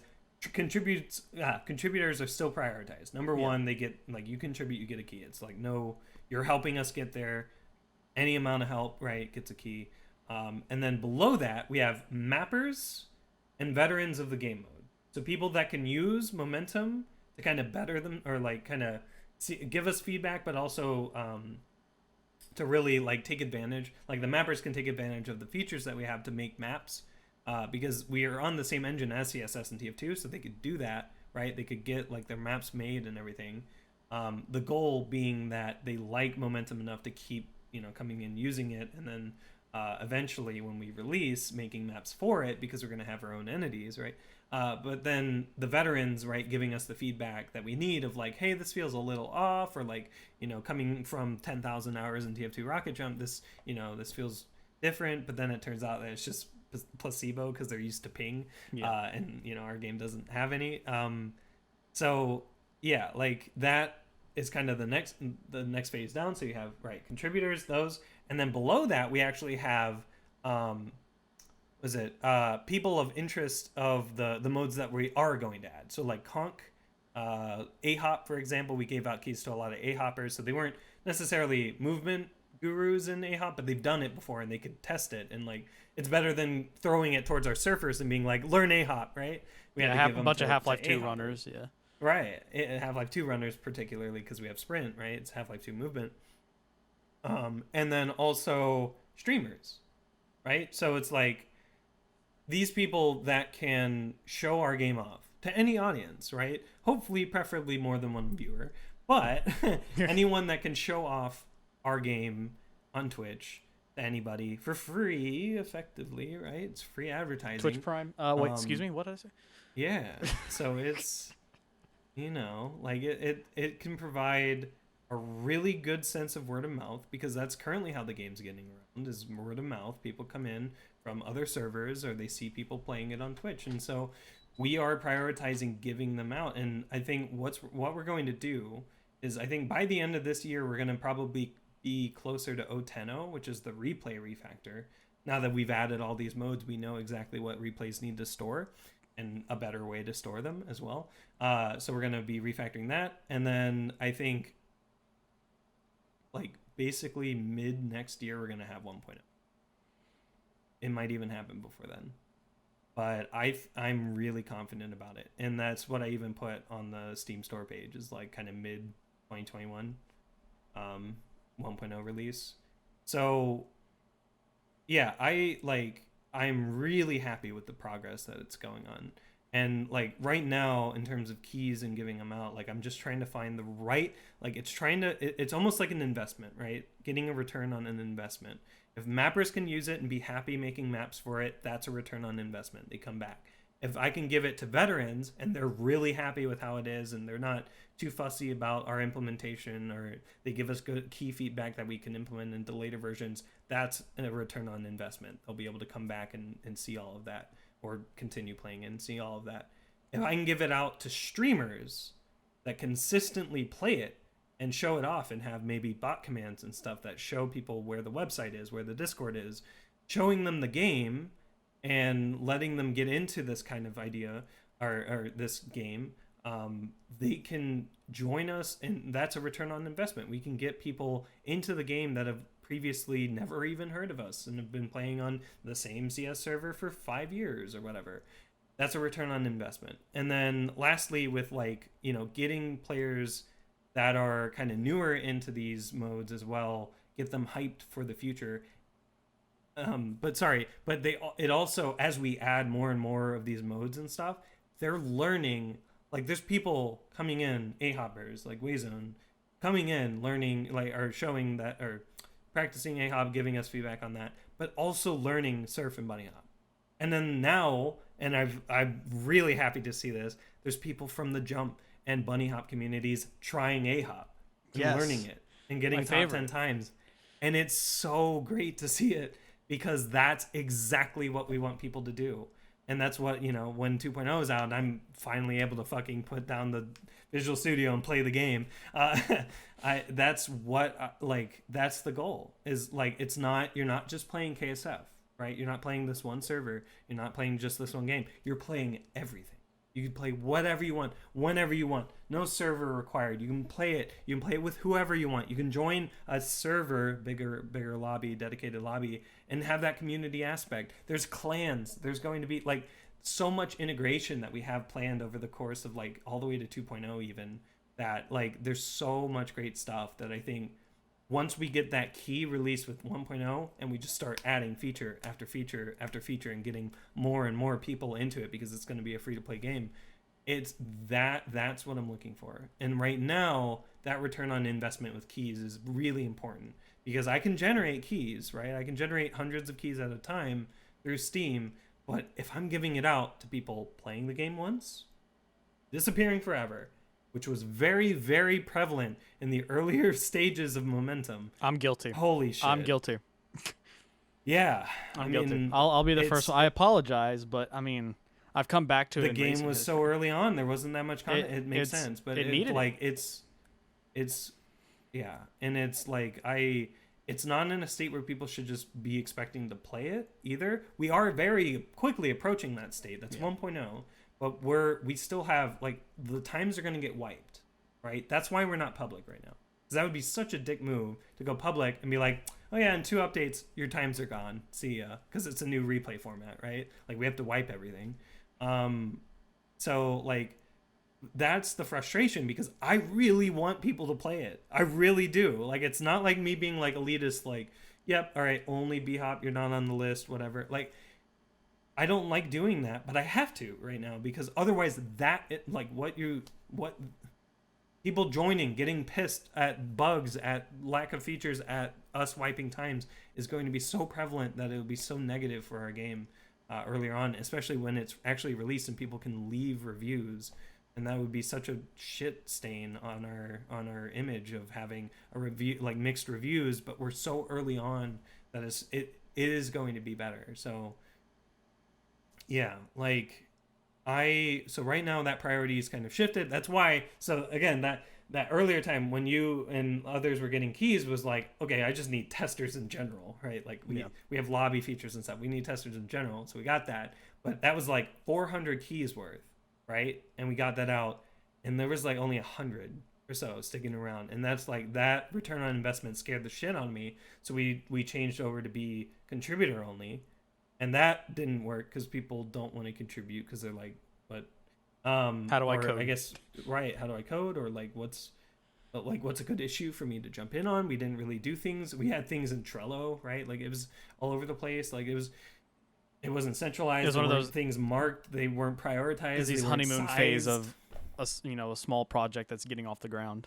Yeah. And so, now that we have that, it's contributors are happening, right? We get contributors, but it's not enough. They won't be dedicated testers. They'll be dedicated contributors, hopefully, but not dedicated testers. And then so I started to open it up with like, okay, mappers, streamers, veterans, and masters of discipline of the modes that we're having here. You guys are welcome to. And so that I'm still actively gauging. I'm hoping people that are not just joining the server, because like we can see when people join, like Discord has, joining the server, immediately PMing me for a key, and then nothing else, right? No interaction with the rest of the server, nothing like that. Like that's kind of going into my factorization of like, these people are they just want to play it once or twice and they're gone. Like that's going to be a waste of a key. And it's not that it costs money, right? It's not like I'm printing money and giving it out to people. It's access to a game that is not ready for them to play and would rather be better spent on somebody else that could contribute or is on Linux, right? We don't have that many Linux playtesters right now. Like we need Linux people like to test everything with the game, make sure it doesn't segfault anywhere. Like, there's so much there that like so I'm starting to widen that, but also keeping a keen eye out for it. And then eventually we're gonna actually, I think with 087, we're gonna make a ping for if there's any mappers that want to utilize, because 087 is a mapping update. If there's any mappers that want to utilize momentum to the fullest to make maps that are great or whatever, PM me, right? Get a key, we'll get you a key.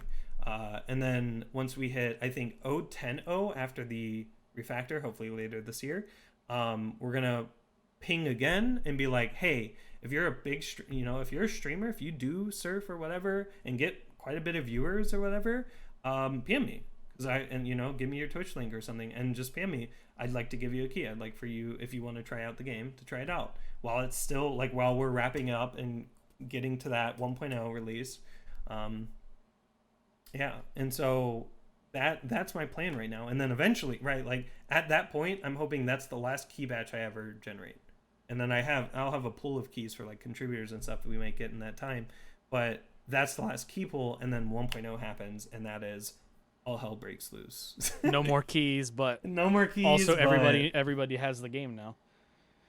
Yeah. People leaving reviews, people complaining about things that we're missing still, like suggestions for things that we have planned or maybe even already are implementing start flying in. I'm expecting with momentum, 10,000 concurrent peak. Yeah. And then it just steads out at around, maybe I want to say steads out around 3,000. So yeah. That seems like a reasonable number with the amount of game modes that there are and how many people spend time on it. Like who wants to spend time on a laggy server that might shut down in the middle of, doing anything when you can do it on zero ping on your computer, do it with friends who are not connected to your own server, who are just receiving data. I think that's how it works anyway, with like positional data of where they are on the map. It's I was talking with a friend of mine about it. He was like that's pretty cool how they can do that without having to use, you're not having to host a server on your computer. You're really just doing all this sort of really advanced stuff that doesn't tax your computer, doesn't tax your bandwidth or anything like. I mean, despite the fact that the taxing would be not a big amount, but it's still resources saved to actually being able to play the video game properly. And that's insane. And I'm glad I was there for the beginning of it, and I'm sad I left. But how did I get a key for this besides being dedicated a long viewer? Okay. I was about to say, besides that was the metric. It was like, okay, have you been around for a bit? All right. Besides being I like to flex the number of, I think, 40 45 month subscription to twitch.tv/Gocnak. It's great.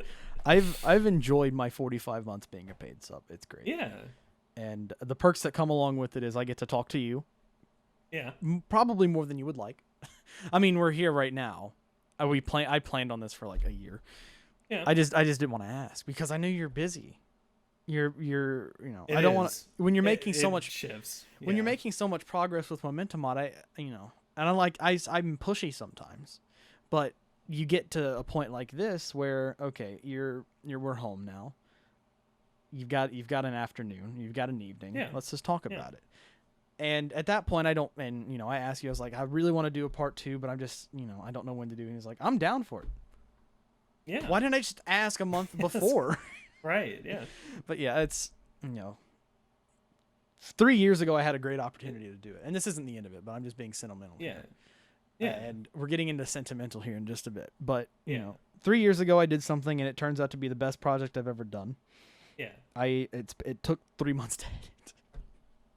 It took This 3 one's gonna months. take 5, don't took worry. 3 months to 1 month for every hour because Yeah. we're about to get into the deep stuff here, Yeah. and it's fun. It's been a wild ride, and it's not over yet. We're gonna. Yeah. I hope 45 months more. It'll be great. Yeah. But speaking of 45 months more, that's what you said, right? When you no, you said a year after you got done playing Half-Life 2. Yeah. That was a long segue. I just overdid that. No. They told me it's not to do fine. that. We're talking sentimental stuff here, and we talk about Yeah. Halo 2 hours ago, and now we're talking about Momentum Mod, how we're dedicated. Yeah. Now we're Half-Life 2. Speaking of being dedicated, what about Half-Life 2? Too. So Yeah. you took your break. It was God, when was it? When did you get subbed while Mauve? Your 120. 2015. You got it 2015. July like 28th. Another July date. Let's my- go. July. Hello. So many July. Anyway, Yeah. so it's like we July got 28th or something. you or took your something. year. You took your Yeah. year. You came back 5 years later. Long year. It was a very long year. It was like 1,500 Yeah. days of a year. It was great. Yeah. Probably really great for you because then you could spend time on Momentum Mod and getting it to the point today where I think it's, like you said, it's just going to get better. Yeah. And in that time, so many things have been discovered that push the time down from, at that point in time, I mean, Chili got, pushed the time down to like what, a 110, somewhere in the 110s, like a year or two after you. I think so. Like, I would one need to look at the graph. I'm Yeah. not too familiar with that era. I'm too lazy to pull it up. I'm too busy in Do conversation. it in post. Yeah, It is one. yeah, editing robotic James. voice one. Fine. Editing James, put that shit in there. Jamie, pull that shit up. I don't have it, Jamie. I'm poor. Anyway, so I thought at that point in time when you got your sub dual mob that I didn't think it was it because every time you say this is it, a new trick gets discovered, and a new trick didn't get discovered. Yeah. It was I don't know. I didn't expect I knew it could be in the 1 hour range, like in the 1 hour to 1 hour 10-minute range. I knew it was going to eventually get into that range, like in the 60 to 69 minute range. Yeah. And it did. Crashed, and then here we are with a 47 or a 46 minute world record.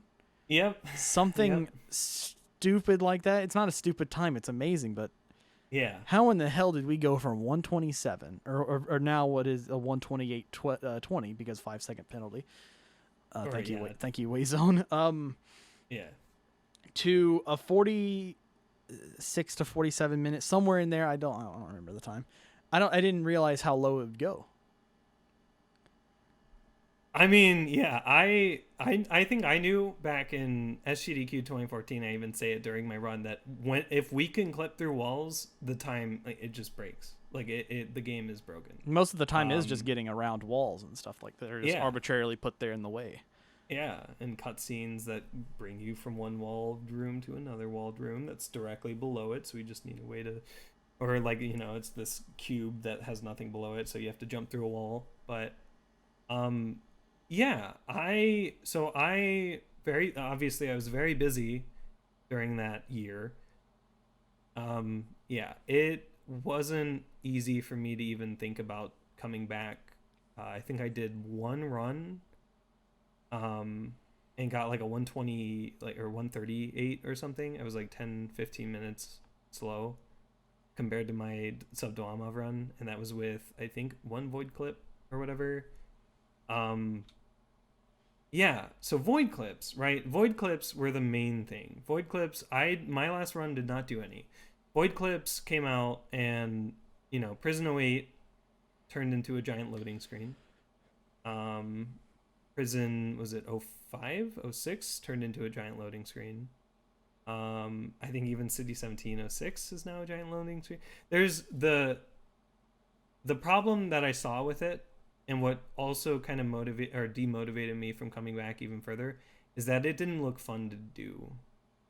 It, like, as a spectator, and that's something, because as a spectator, right, you're just sitting there looking at loading right in the center of your screen, and then nothing, and then right, I'm all the way across the map now. It's and an it's eternity in real time, but the game time is not Yeah. reflective of how long it actually takes to spam because your it only load counts key. ticks. Yeah. And so there's no penalty to do multiple loads. You could even abuse it right now in the run if you wanted to, just save and load a bunch. If you need a pause, right, just save and load a bunch, and you could just keep tapping it while you check your phone or whatever. It pauses your timer. And that, I mean, I don't care about the fucking leaderboards or whatever, but I only do Half-Life like speedruns and stuff because it's fun. Yeah. It very quickly didn't become fun at the end of my spree, right? I was going for my goal, and that was more important than having fun. So yeah, it very quickly deteriorated, but I got my goal and got out, and then had real life, and had focused on real life, and had to, because if I didn't, I would have dropped out of university, and that would have been bad. Yeah. I've been kind of, in that time, I was kind of following it along and following Chili's runs and stuff, and he did great, and for that route that he had to follow. And like, I don't think that, like, I don't think I would have wanted to come back. Like, I think after that year, and I did genuine, because it was the summer, right, July, I did start to look at,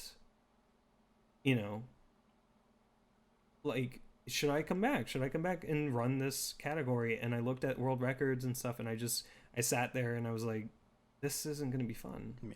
Like, sure, it has the same movements, and it's all there, but sitting and just hitting save and reload, and it saves, wow, like 3 minutes on Prison or whatever it was back then. Like, yeah, like, this is crazy. But at the same time, it just doesn't look fun. And I knew, like, there was that voice in the back of my head that was basically telling me that, like, if I go back into this, how quickly am I going to very quickly go back to what I was doing in 2015? And that kind of kept me away as well. And so for the most part, I stayed away from Half-Life 2 almost kind of deliberately because of that. And that route, again, I didn't have anything against the runners or anything at the time. That was great. They were doing awesome. It was just the entertaining things that you had to to watch do to save the that time. runners. Yeah. But yeah, whenever it got to those fucking void clips, I just zoned out, or I would be doing something else, and I would just close the screen or stream or something. But that was 2017, 2018-ish era. And then Bill the Thrill. Oh, yes. And then Bill the Thrill. That was 2019, actually, I think, Bill Yeah. the Thrill. Bill the Thrill accidentally bumps the right man in the wrong place, right? Accidentally bumps a box into an APC wheel. The box goes flying off into the distance. He tries jumping on it and also flies and, like, splats or whatever. He starts flying off into the distance as well. And for some fucking reason, somebody in the Source Runs community found that. And very quickly, a lot of people just tried to mess around with APC wheels and see what exactly caused it to tick. And so I'm not the most qualified to talk about this at all, because I wasn't in the community. I think Wayzone did like a 50-minute video explaining it. It's like that's how much of a you had to explain it. Yeah, that's how intricate it is. Yeah, and so there's a couple of things, right? So it was known that Quick Clip was a thing. So Yes Clip okay, sorry. The setup is yes clip. No, sorry. The setup is airboat delete into no clip, into barnacle tongue into yes clip, and then yes clip into or allows you to quick clip, which is using a prop to jump through walls. So that yes clip state is what allows quick clip. So that was known, but I think was it Bill's Big Thrill that was done first. So with Bill's Big Thrill, it was noticed that on Train Station 04, there was an APC in the street that you could put props against, and so Wayzone did so much fucking tech and labbing with all of the potential setups, with how to get a prop and use it. And so you can use a prop and it gives you this weird ass state after you jump into it. So then once you jump and crouch, your hitbox is frozen in the air, and then you hit it with another prop and now you go flying in that direction. Like, there's so much intricacy to this trick, and what's frustrating is that the code for all of this is in Havoc. It's in how Valve uses a $35,000 license, or sorry, $35,000 library to do physics, and we don't know. We actually can't explain it. We don't know if there's other things that could cause this. We don't know. But what we do know is that it does work. And Wayzone and Chili and them ended up finding a red letter day skip setup. And that was the first kind of spark in my eye. That's like, holy shit, this looks fun. This looks really immediately fun. Saves 10 minutes. And immediately saving, however long red letter day is. Like, you skip the entire cutscene. You do a little bit of setup. You don't skip right into so you lose a bit of time in 04, but then in 05, or sorry, was it 05? No, yeah, 05 is the red letter day map. You save so much time there. And then I think it was Jared who found that in canals like 11, you can delete your boat. Like, you can park the boat outside of the level transition trigger that keeps entities and stuff, and then get into it through it, and then go back outside of the keeping, sorry, that trigger that keeps like entities through level transitions, and get out and still hit the level transition trigger, and that deletes your boat. And now you have no clip, and then you're on that previous map, 09, or sorry, 10, that has the barnacle, and then you just no clip to the barnacle, and you get yes clip. An old engine strat that was thought to be basically impossible because nobody knew how to delete the vehicle. And I think in old engine, I forget how it's easier there. Old engine, it's after the dam. After the dam, yeah. Yeah. The one thing that I know about is that it's after the dam. Yeah. And so, that perfect combination, that storm, really sparked my interest to come and try to give it a go. And so, yeah, after my year, which turned out to be 5, because I as an April Fool's joke, I went on Twitter and tweeted, "Hey, I'm doing Half-Life 2 runs. Come and check it out." And I start stream. I'm in Half-Life 2.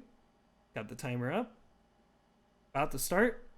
And I switch to hunt down the Freeman and troll literally everybody, and it's great. And then I felt really, really, really, really, really bad because there were names that I hadn't seen in years in my chat, actually almost crying that I came back. And, well, probably not actually crying, but you know what I mean. Like, very emotional, very happy to see me come back. And then I did that. The hunt down the Freeman. Had a bit of fun with that. I still actually need to beat it. Or do I? I don't know. It's up for debate. Let's don't say you did. We'll see. And then at the end of it, I was like, okay, I can go and check out Half-Life 2, because what I had actually secretly been doing is I actually did a couple of Half-Life 2 runs for Dasha. Things through you do just on your Discord, relationship. through a private, through our calls, through a private stream, I did a couple of Half-Life 2 runs, and I actually liked it. There were some frustrations I had with it, but that was just me being rusty. And so in that stream, I'm like, okay, I'll mess around with Half-Life 2. And so I kind of I go back in Half-Life 2, and I'm just messing around, kind of showing off, like, oh, I've been kind of following along, because I had also been watching Wayzone's runs, right, of this new route. Wayzone's insane. Yeah, right. And Great. yeah, so I like, yeah, I show it off, and I have a lot of fun there, and I'm like, okay, fine, you know what I can do is I can set a goal. I want to get a better PB. Obviously, my old shitty sub Duamov run, no longer sub Duamov on ghosting mod, etc. I can just come back and do runs, and you know what? I'm not going to go for a world record. I'll go for sub 1, which at the time was top 10. But then, as I was grinding it, or I guess even months after I ground it, like 10 people got sub 1. So whatever. Anyway, sub 1 was the goal, which I think I was saying was top 10 at the time. But yeah, sub 1. And then, yeah, I just started for literally a month. I just, whenever I had some free time, I did a couple of runs. I didn't grind it. I just did maybe 1 or 2, like getting into the runs. And then I would just do momentum coding afterwards, because a lot of people would come to the stream at noon and see, you know, or not at noon, but like earlier on to see the runs, fall asleep, and then I would go and do code. And that worked. And so for a month, I did that combination. And sorry, that was my chair. Oh. And yeah, it's probably needing a replacement soon. But Yeah, I'm getting a new chair on Thursday. It's great. nice, yeah. Yeah. Go ahead. So, you know, for a month, I did it. I was doing the route. I had my share, but as I approached, you know, sub 1, I started to have that voice in the back of my head, and like that feeling of, I should stop saying voice in the back of my head. It makes me sound like I have schizophrenia, but like that. There's the thought. Right, There's the thought. Yeah, the thought or the feeling of just like, I'm starting to get to the point where like my own skills limited, and I don't want to dedicate enough to become too great to like waste time. Because again, that voice in the back of my head wasn't like, oh, this route isn't fun, I'm not gonna have fun. It's, why aren't you working on momentum right now? And so that was the voice in the back of my head this time, and not, oh, this route is garbage. It's a very fun route, very stressful, because it's all movement. So if you fuck up for, you know, you lose a run just because of weird shit sometimes. It's an hour and a bit if you're, you know, bad like I am, of just constant moving in motion. Yeah. And something I can't do because I kind of like, the reason why I like Portal 2 compared to Half-Life 2 is because it's a lot slower and not getting me motion sickness in 30 minutes. Yeah. So it's an insane run. I can understand why, you know, I feel for the world record holders, really. I feel for Malta. I feel for Wayzone. Yeah. I feel for all the sub 1 out, all the sub hour holders. They've sat through that for a little over an hour because of the loads, and had to deal with all that. Or depending on how low your actual game time is, maybe less than an hour, but it's up there. Yeah, but it's, and seeing Wayzone and seeing Malt go for world record, I'm seeing the same salt, right? That I was spreading, and it gets to you, and you need to know when to take a break and do other things. I remember you had like a strict regiment for resetting. You had like, you'd only go for 2 runs or 3 hours, whichever one came first. Yeah. So that's I'm kind of following that same thing, but scaling it down. I want to come back into Portal. I remember I sent you a message like in 2017 saying I'm done with it, and then I came back like a year later and then got a 1334 inbounds. And then I came back a year later and got a 1257. And then I came back 8 months later and got a 1248. That was a week ago. Yeah. So I'm trying to get into that thing where it's either I do X amount of runs a day, no reset, or I go for X amount of hours if I choose to reset. Yeah. Or what I can do is I can just do no resets and, you know, work out my fat ass. But because there was that one in the Portal Discord, there was like a OOP workout guide, like an out of bounds workout guide. Like if you fail one out of bounds strats, you have to do like 10 crunches or something like that. I kind of want to do that, but for inbounds because there's no gyms open. Shit. There's no gyms open, and I have anxiety, so I don't want to go. You could run Half-Life Alyx as well, which is literally do a strat by doing 10 push-ups, like to clip under the ground. Yeah, to clip under the ground. Push-ups. Like Literally, that's like, a good that's what you do. $500 investment though. Yeah. $500 I mean, that's your invest- workout machine. I got a free gym membership because they have a gym at the university. So that's Oh, either cool. that's Yeah, either yeah, go to the mine had gym one or too. Mhm. go to the gym at the university or spend $500 on VR. Right. I'd rather save that $500 for something that I could use though. Yeah. 'Cause yeah. my room's not big. I won't be able to use Right. that much. It'd probably I just hear be ya. standing in one place spinning, but what can you do? That's fun. No. Yes. You gotta do it, dude. You just Yeah. gotta do it. VR is the future. Yeah. No. I you know, there's a lot of things that I've taken away from you over the years. Not taken from, not Yeah. Why weird do you wording. take these things away to me? I want you don't those have things them back. any yeah. Yeah, I just want them back, dude. But good Come on. takeaways. Good takeaways. Yeah. Not overworking yourself, stressing out, because I've seen how my comment 3.5 hours ago by you saying you look a lot younger than you did. Jesus Christ, I'm tired, and I'm trying to, very and I'm trying to long. talk fast. Long boy. Long and long in the Yeah. height department. Long where it matters. We're- My legs. YouTube. We're not talking about no. There's a lot of good takeaways after watching you over the years. When I say you look a lot younger, I mean it. You look 3 years younger than you did when I interviewed you 3 years ago, because you're not stressing yourself out over Half-Life 2. All these other stupid things that frankly don't matter in the long run. Yeah. You can, arbitrary goals is one of the things that we talked about last time. Is that sub dwell mob was very arbitrary. Yeah. You didn't Coming have to full beat circle. it. You didn't coming full circle. Yeah, nobody said you had to beat it. Not even yourself. But Right. you wanted to. Mm-hmm. And it's such a weird time to try to beat though.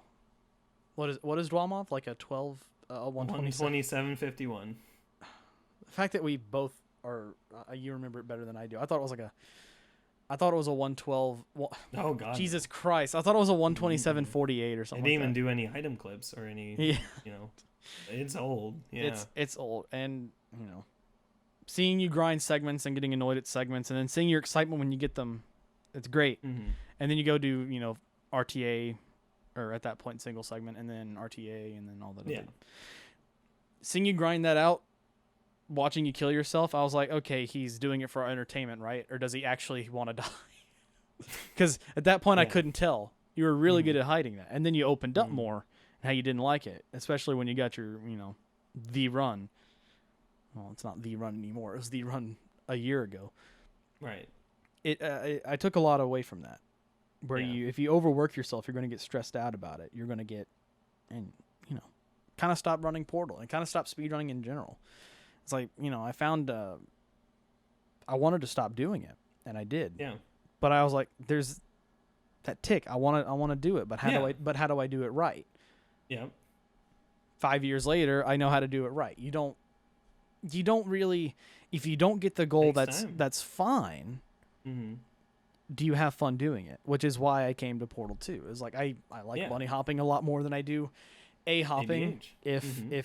if you take it in consideration that in Portal you're only A hopping for about 2% of it, and then the rest of it is memorizing where 10 portal shots are in a map. Yeah. after you put your portal on two edges of a surface. Yeah. I liked Portal 2 a lot more, and I have a lot of fun with that. And then I got my my 108 run, which is, frankly, the fact that I could get a 108 in that game means anybody can. Right. I took a lot away from you when I did that, when I did Portal 2. Don't kill yourself. Limit. Every time I got a PB or every time I completed a run, I stopped. Because Yeah. it's just such a long game and it's so slow. It was very tiresome. Mm-hmm. Yeah, you And don't have that's the a good- Zoomer, no responsibility energy that we used to have back. And again, it still amazes me that I had as much time as I did. I completely That was high completely school, flipping. Yeah, high school. Very end of high school. You So know, there's no and stakes there? AP courses, Oh, AP yeah. classes and stuff. But and that probably also paramounted there, where it had so much effect on me where I need it because it was all I had other than school, right? Eventually I realized that I probably should have hung out with my friends a lot more because now I don't, see them as much. But Dude, I regret that too. Yeah. That, So I resonate a lot with you there because I went online high school because my local high school is terrible. yeah. It's I lost a lot of contact with a lot of good friends I had. I mean, I have their Gotcha. phone numbers, but they get a Yeah, text and from you they get a it's text from me at 1 a.m. saying, "Hey, if you want to play some Minecraft," it's like I'm trying to sleep. you're right. Yeah. I have job I miss work it. tomorrow. I miss it, but that's just part of growing up. But Right. you know, seeing you then, seeing you now. I mean, pandemic starts and you all of a sudden you have the time in the evenings to do the runs again. Well, Yeah. not as much as you did. Then you start, and then you put this regimen in place where you don't do it. It's something to learn from, especially after following you for 6 years. Yeah. If there's not one thing that I haven't learned from you, then why am I here? Why am I talking to you? Why am I asking you a bunch of questions of things I don't know I'm about? worthless. I'm just wasting your time. No, To talk about it though, like something that I probably should have told younger me is time is the most valuable resource that you have. Right? Like it your free time, which is it starts off great when you're young, right? Like you can hang out with friends, you have homework, but like you can do it and hang out and play video games until a reasonable amount of time. Time kind of goes really slowly as well back then. Like I remember playing like hours actually meant like, but now it's like I develop momentum and I blink and it's like already 2 a.m. and I'm like, fuck. Like yeah, it's gonna be me editing this video. I look down at the clock and it's 6 a.m. Yeah, It's probably time to go to bed. Yeah. I should be eating breakfast right now, and I haven't slept in 20 hours. Yeah, Actually, real story. Yeah. Oh, yeah. No, that you got to take care of yourself, right? Like it's yeah, and that's the main thing. Is right. Your time is very valuable, and I felt a little bit of that with running Half-Life 2. I really enjoyed it. I enjoyed getting my sub 1. I'm not probably going to touch it ever again. I don't think it's going to be worth it for me to, because now that I have a hop in momentum, I don't need to either. Even if there's a huge time save found, like say the world record pushes below 35 minutes, that very big if, it's not a matter of when. It's too much time and stress, right? Yeah. That I don't have time for. My brain's not big enough for it. Right. And so I mean, yours probably is, but you've got other things you've got to work on. I'm sure resetting in train station will be fun if we find a way to skip the entire train station. I don't know if it's much more. It's like a specific part of your brain, though. It's like a part of your brain that can consistently do precise muscle movements, and it's the same kind of thing that goes in like fighting games and stuff, like players of fighting games, esports, and stuff like that. Some of it's randomness, but yeah, not enough of it. Dumb luck, if we could figure out how to get randomness out of Half-Life 2, say a Half-Life 2 speedrun mod. No, I'm kidding. But is there randomness? I don't. I mean, where NPCs might go. Oh, Alex dying in. Oh, yeah. Okay. Alex dying in one of the maps that. Oh, Prison 08. Yeah. You just have to kill like 3 guards there, I think. Yeah, kill 3 guards. If we figure out how to get rid of some of the randomness, that would probably save a minute. Mm-hmm. Probably at most, because we don't have. It's not really random. We don't have it developed that far down. No. I mean, so you could always refine movement to a certain degree. Yeah. But we don't have it that far yet. So no, I mean, like looking at like stuff like Malt and Way playing, it's very clear that people that have grown to do ASH, because ASH and AFH were very rarely used indoor segments and stuff like that back in the day. It was set like you could probably watch my Subdwama and just count on probably both hands how many setups I ended up using, because it's just like there was no sense of YOLOing. It was very slow, but like at that point it was still kind of comfortable because it wasn't a constant stress factor. And maybe that's a different mentality, right? Like I've grown to know this game from the sense of like a secure setup. It's consistent. And I was even noticing that too when I was going for sub 1. I needed consistent strats. I couldn't do the YOLO Way strat or Malt setup, or not even setup, Malt strat, right? Because they YOLO it and they get the sub 40 runs or whatever. It like the main thing to take away from it is if you are not having fun doing it, don't do it. Like that goes for literally anything. If you have to do it, yeah, but like your time is way more valuable than you think. Like way more valuable. Like I don't have too many like regrets in my life, luckily. But like one of the things I wish I knew earlier was like I could have dedicated half the time I spent into Half-Life 2, probably still got Subdwamov and learned C++ to know where I am now in Momentum Mod back then. Yeah. And I think Momentum probably would have come out maybe 2 years earlier, right?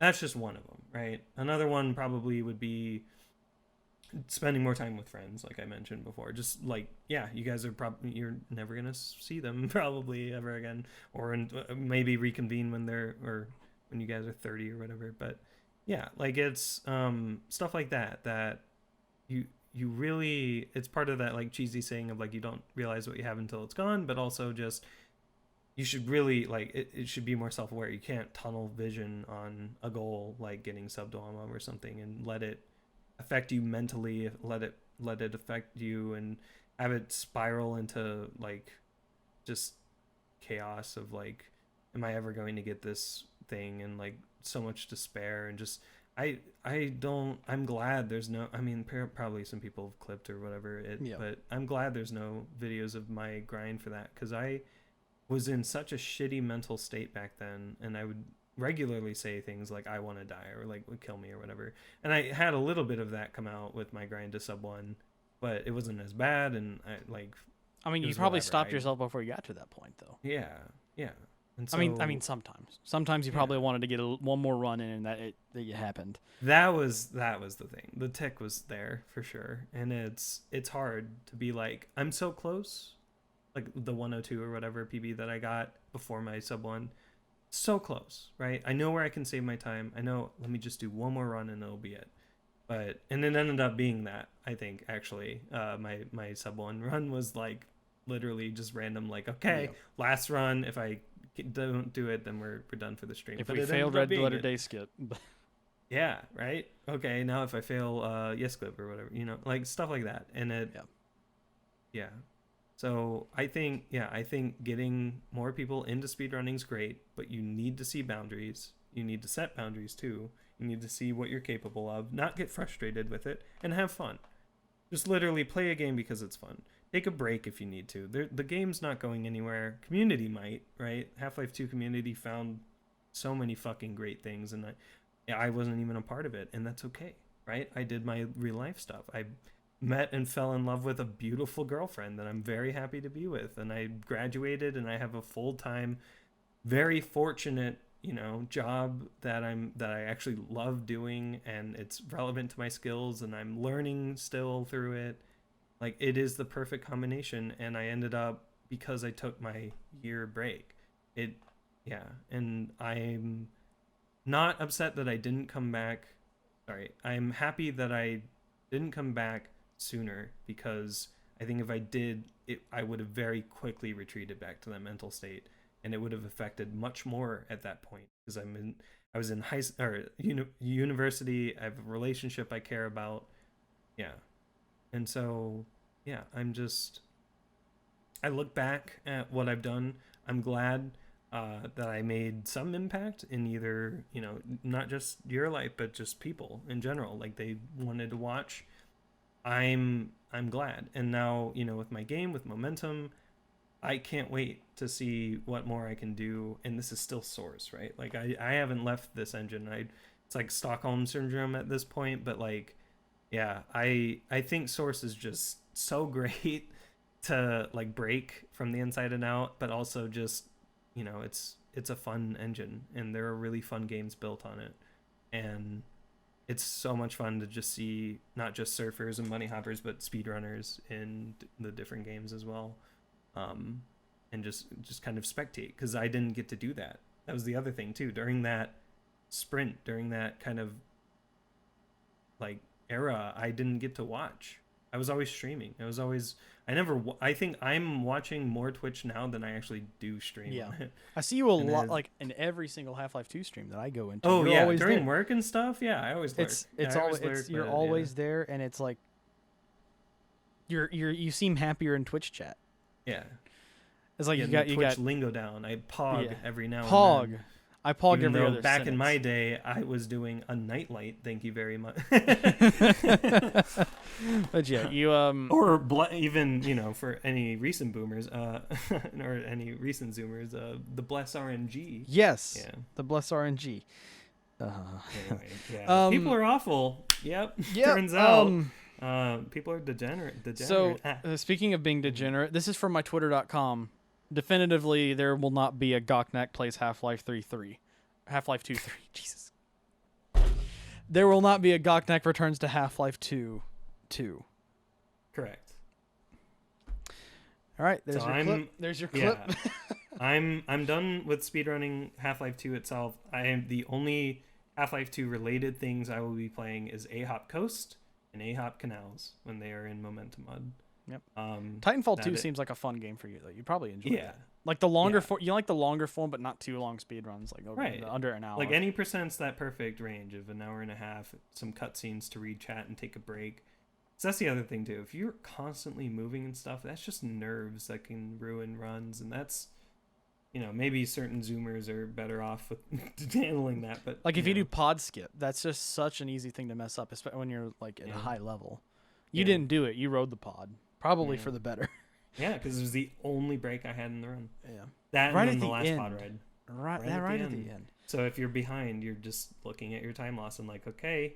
Yeah, and even in my last world record PB run that I did, I was even saying it's like, all right, I know my time save. If I don't get it, that's it, and we just lose that at the end. And I actually almost choked and did it at the end. I barely nicked sub 1 hour.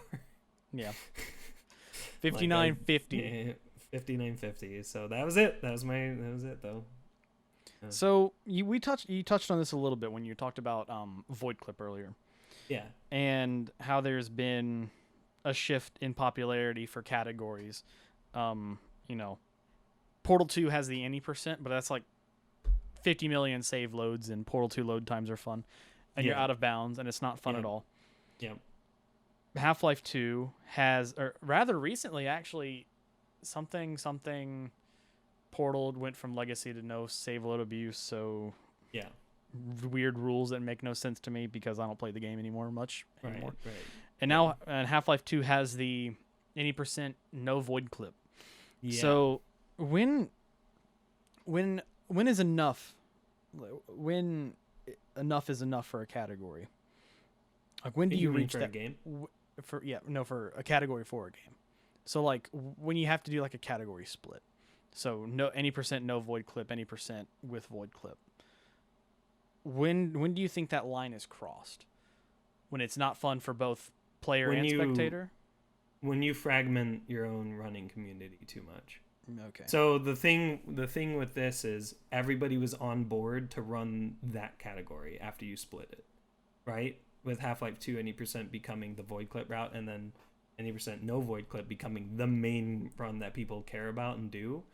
That makes sense. When you have like 3 out of like 10 and then another 3 out of 10 being like, all right, you know, let's try to figure, like that's where you start to run into issues of you're just creating these things so that either people can feel special or you aren't really realizing the underlying problem with your game, which is that it probably sucks if you have to subcategorize so much. And then not only that, but you also have shitty moderators at that point where you're allowing so many category splits, and to where it's like, as a newcomer that wants to learn this game, it's like, why are there 5 different things I can do?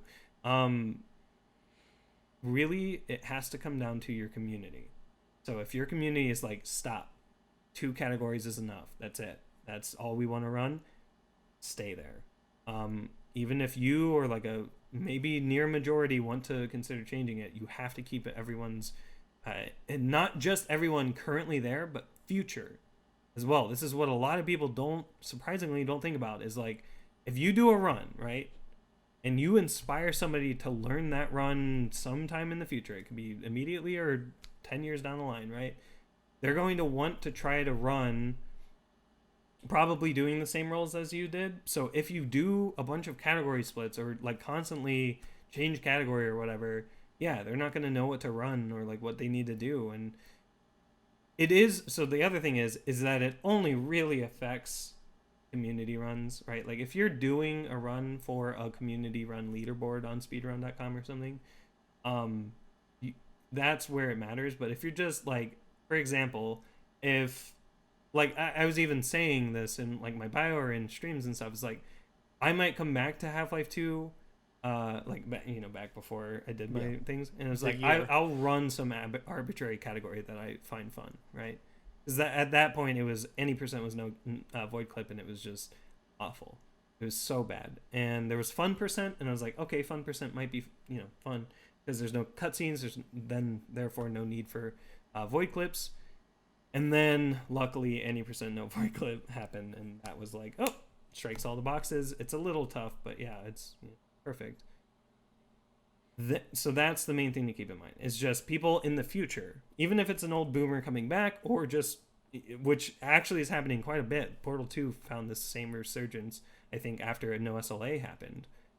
You need to be future looking for your categories. And if you are trying to just become unique or just have, oh, this is where me and my friends have our runs, it's not unique enough to the community, and you're fragmenting a community for no reason. So there needs to be a bit of iron, but a bit of flex as well, because you can't have just one category, right? You can't just have, oh, well, technically these no void clip runs are any percent, right? Like, it's just a very specific type of any percent. I would say that how I think Portal sort of, I don't know, I'm not familiar with Portal, how Half-Life 2 and Portal 2 did their categories, and that is good. If I had more time, I would also probably be considering learning Portal 2 as well, but don't have the time. So yeah, Titanfall 2 is enough already. Yeah, from what I've seen anyway. Yeah, and even with that, it's like, okay, I need to find a good time to start to learn it in between coding for Momentum. Well, yeah. I'd say you're much happier off doing Momentum mod work and playing Halo. Halo when right, especially when Halo. Is ODST out on MCC already, or is that no, not yet. It's coming end of summer. Okay, me and you firefight. Hell yeah, I'm down for it. I'll suck, but at least we'll suck together. We'll play on hard. we'll play pure nostalgia. Yes, I have the Xbox One Elite controller plugged in. But my main question with the whole category splitting is when must a category be split is the main thing that I was trying to ask. Is when must a category split? It's a good but question. your answer is good to what you interpret it as, because I agree. You shouldn't have to fragment, and that's kind of what happened in the source runs community when everybody was talking about banning ghosting mod, which is another thing we'll get into. When everybody was talking about that and banning use weapon and all those other things. that's retarded. I don't like that. Whenever we were discussing that, I was like, if you want to do this, you're gonna have to either add a penalty to it, or you're gonna have to invalidate 90% of the runs that are on the leaderboard, or do a category split. None of which anybody wants to do.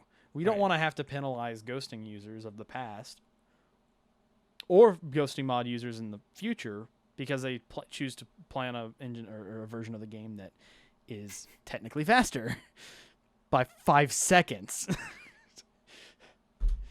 Jesus Christ. That's when you don't split a category. That's when you shut up and just. I remember getting flack for even making ghosting mod, like just like running on you're running on your own version, like it's not, there was a whole flack of like map versions too. It's like, I don't know, man. Like, okay, I understand the thing for consistency, but I don't know. I think maybe making a Half-Life 2 speedrun mod of like has ghosting features, but like is the fastest version of the game that you can get out of all of the engine revisions. The speed of ghosting mod and its cutscenes with the also the level loads of modern Half-Life 2. Well, I think a category split must happen when a majority of a community wants it. You have to listen to your community. If a majority of your community wants to split a category into legacy, and then something else to keep in mind with legacy runs is, are these people ever going to come back, right? Yeah. Like, my opinion probably might not be as valuable as somebody that is running Half-Life 2 regularly. So yeah, and in terms of that vote, by the way, I did actually vote to ban ghosting. Mostly because at the point of playing Half-Life 2 on modern, I realized that it is good enough. Like, it is like ghosting mod, its main feature of recording runs and playing it back broke the moment save clips were found. Yeah. Or like saving down void displacements, which was not very fast after it was created and worked. So the namesake of the mod doesn't work. You do get that HUD element, but like it's only useful in like some instances. But for the most part, you're fine. Like as I was doing the runs on modern, it was fine. I was able to determine how much speed I had with show pods, which is It's a little bit tinier to look at, but just yeah. get closer to your screen. Right. Or just lower your resolution. Don't do that. Right. Yeah, to make it more. No, you're fine. Yeah. So, I like for the most part, yeah, and that's also kind of why I wanted to, or why I stepped down too, because it was, I didn't want to make decisions on a game that I hadn't run and all of that, so I stepped down as mod and kind of pushed it towards the new generation. The Zoomers. I love how I'm 19 and I'm calling people that. No, I. I might actually be a Zoomer too with the year. I mean, I've never run Half-Life 2, but I've seen so many people come and go. You've seen more people come and go. Yeah. But in 5 years, the amount of people that have come, stayed, or gone is absolutely mind blowing. And then the public opinion turned on ghosting mod. Yeah. And then I was like, okay, I understand. And the more people that talked about how there's like map discrepancies and 5 seconds faster on the last map of the game. Or the fun thing about that map discrepancy is I took the Half-Life 2 maps from Source Unpack. Like back when it was shipped all together in one package, but then that's, kind of illegal. But I took the maps from there. Yeah. I think the only one I think it was like we needed Alex to spawn, so I flipped out the Prison 08 one or something. Like I did something stupid like that where it was like one map because the route at the time still required it, and the Source Unpack, which was the other option of running the game at the time, because again, stock Half-Life 2, main Half-Life 2 was bad. It was really shitty to run on. There was stutters, but nowadays it's great. Yeah. They optimized it, they fixed it. And so, just run on Steam version. And if you guys can't run on Steam version, that's not good, because ghosting mod is so old and uses there's code in there that I'm really not proud of. There's also episode 2 elements, right? Like HUD elements from episode 2. There used to be. It used to be a separated flashlight, and honestly that should be a thing. But give more to Sprint, right? That's more of the question for the team or whatever that's going to make the speedrun mod, if they end up doing that, or the combined engine. I hope they do. I think they could. I just don't know. I honestly I'd love to make ghosting mod 2, but then I just realized that momentum sort of is it, and it's just without all the bloat on top of it. Yeah, it's just And I prefer knowing what I know now about momentum. Yeah, bloatless mod. Let's not call it that. I like MM better. Yeah. BM kind of not there. Yeah. I don't like that much. Black Mesa. Which one? The new one or the old one? I'm kidding. No, the one from Hunt Down the Freeman, the G-Man. That Black Mesa. Oh, God. I still can't believe you actually did that as an April Fool joke, though. I mean, but I can't. It's pretty good. I can't. It's pretty good. You're one of those people like me who have one of those drier sense of humors. Yeah. And who gets more fun out of the little things, the little funny jokes. So, hey guys, I'm gonna do Half-Life 2 runs. Opens up down the Freeman. Pretty good. I mean, I wasn't. I was perfectly happy with you not coming back to Half-Life 2. It was I was happy when you did, but I was also happy without, because you not doing Half-Life 2 means more updates coming to Momentum mod sooner. And that was a short 3-month stint of Half-Life 2. I don't even think it was like 2.5 months, right? It was 1. It was 1? Yeah, April, and then my last run was May 2nd. Jesus Christ! It took you that long. It took you a to month get to take to 30 get minutes from away. yeah to get from 128 to my 59. Yeah. Yeah, that's So ridiculous. or it's Man. yeah, I think it was like 1 month and 20 days. I forget, but it's in May. It was a May. So it was less than 2 months. Less than 2 months. Yeah. And so yeah, Well, you still worked on momentum on that time, where you did yeah. take a couple hours or. I didn't even go as hard, Yeah. right? I didn't even go as hard, and I got that time. So that's what I mean is like if I could go back and just tell younger myself like, split your time, learn some, hang out with friends, learn some C++, hang out with friends, and do Half-Life 2 in substantially less amount of time.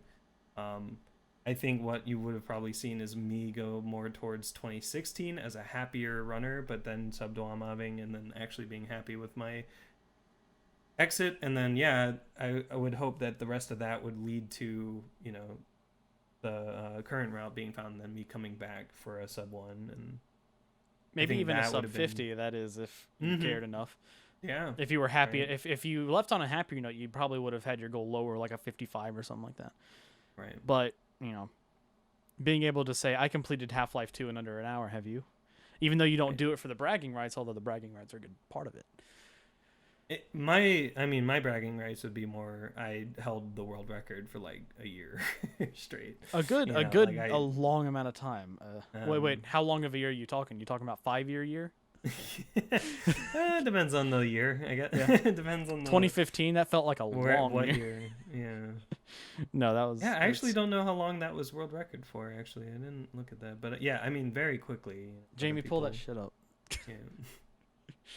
Like I said, I don't have a Jamie, but yeah, it was. I enjoyed, and I don't have anything else to talk about. Most of the stuff that I've got it open in OneNote here. Most of the topics that I wanted to talk over have either been, you know, things that you've glanced over that I didn't think needed to be explained even more, or just dumb things I just decided to check off because I wrote this in like 20 minutes. Yeah. When I told you a couple days ago that I was like, oh, yay, he's down for, you know, Tuesday at 7 p.m. And I told you that, oh, I only have 2 things in the doc. That was a lie. The doc that doc didn't even exist. Nice. Okay. So most of this was just done in 20 minutes, and I think 20 minutes spread out to 4 hours. It was around there. Yeah, around there. But that stays in the video, by the way, because I'm really happy about the way this turned out. Express that. I like being happy, and I like telling people I am. It's one of those things. Recognize when things go well. You share your happiness especially when things go well. It's, you know, the last one that we did, I was a little bit upset when I missed one word. That's how proud I was of this project, and I had to go over and fix it. But I don't think I minced my words here. Besides the one question that we did, let's see, 3.5 hours into just straight talking about everything. So I mean, I guess we should go ahead and address the fact that this month we're on August 4th right now. Happy belated birthday, by the way. Thank you. Well deserved rest from doing whatever you planned on doing this evening, even though it was like me just talking to you, asking you questions. It was fun talking to you, but my favorite YouTube video on my channel at the current moment is what I whip up in 3 hours. No, I'm kidding. It's interview with Gocnak, or an interview with Gocnak as the official title. 3 years ago, I just asked him, hey, can I ask you some questions? He's like, sure. And then we talked shit for 3.5 hours. Yeah. It was one of the best things I think I ever could have done, because now I'm known as the guy who interviews washed up Half-Life 2 runners. Don't worry, we can get we can get Molten here. I'm just kidding. Yeah, but you know, I got a lot of even Jared came in. I joined the Source Runs Discord, and he was like, he told everybody how good of a job I did, and I really appreciate that. It really helped me out. And I got a lot of that video currently is 35 likes, which is frankly 35 more than it should have. Yeah. One of them isn't even me. I didn't even like the video because I don't like my own videos. But the fact that it has over 500 views in 3 years, which is 10 times better than any other of my videos in the past 3 years, I'm not a numbers guy to begin with, but I'm really happy about the way that video turned out in the end. I'm really happy at the response from it, and I can only hope that happens again with this one. Like I said, not a numbers guy. Yeah. But we did talk for another hour and a half longer. Anyway, I think we should. It's what? 12:23 for you right now? Yeah. It's August 5th already Yeah. for you. It's Wednesday. I hate to be an hour behind you because I was like, oh, hey, do you want to play a game? It's midnight, you idiot. Oh, damn it. That one time I asked you to play Minecraft. I mean, my bedtime's not at midnight. It's more like 1 to 2. So yeah. I have another We could have talked for so. another hour, but I don't think I could have filled that time in. I mean, as somebody who wants to, interview somebody, I don't. Yeah. It's not my responsibility to pad the time. It's my responsibility to get the answers to the questions asked. And even really this time, my goal was to make it more of a casual, just sit down and I'm talking with another guy, and I don't really acknowledge the recording that much, which is very difficult to do because, especially with the type of camera setup I've got camera B, which is what he sees, and I'm looking at camera B, looking at him in the eye. You have very pretty eyes. No, I'm not joking. Thanks. No, but the camera's over here. The real camera's over here now. I'm confused. It's been a very long day for me. I've had to do a lot of different things in the past 5 weeks, and some of them are fun, some of them weren't, but I'm happy that at the end of the 5 weeks, I'm getting a raise. And, nice. Congrats. And I'm, here we are 3 years later. I mean, more like 2 years and 11 months and a bit. Yeah. August 25th is when we recorded Interview with Gocnak, the first part. And 3 years later, just about, let's just call it 3 years for simplicity's sake, we did it again.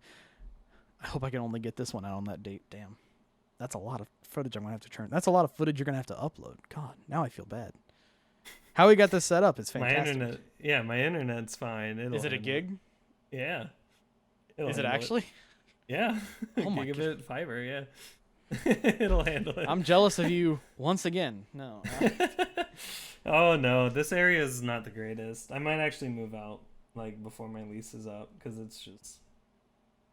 Yeah, I noticed that your white the sexy white the sexy man in the white room is different. Although the dresser does look the same.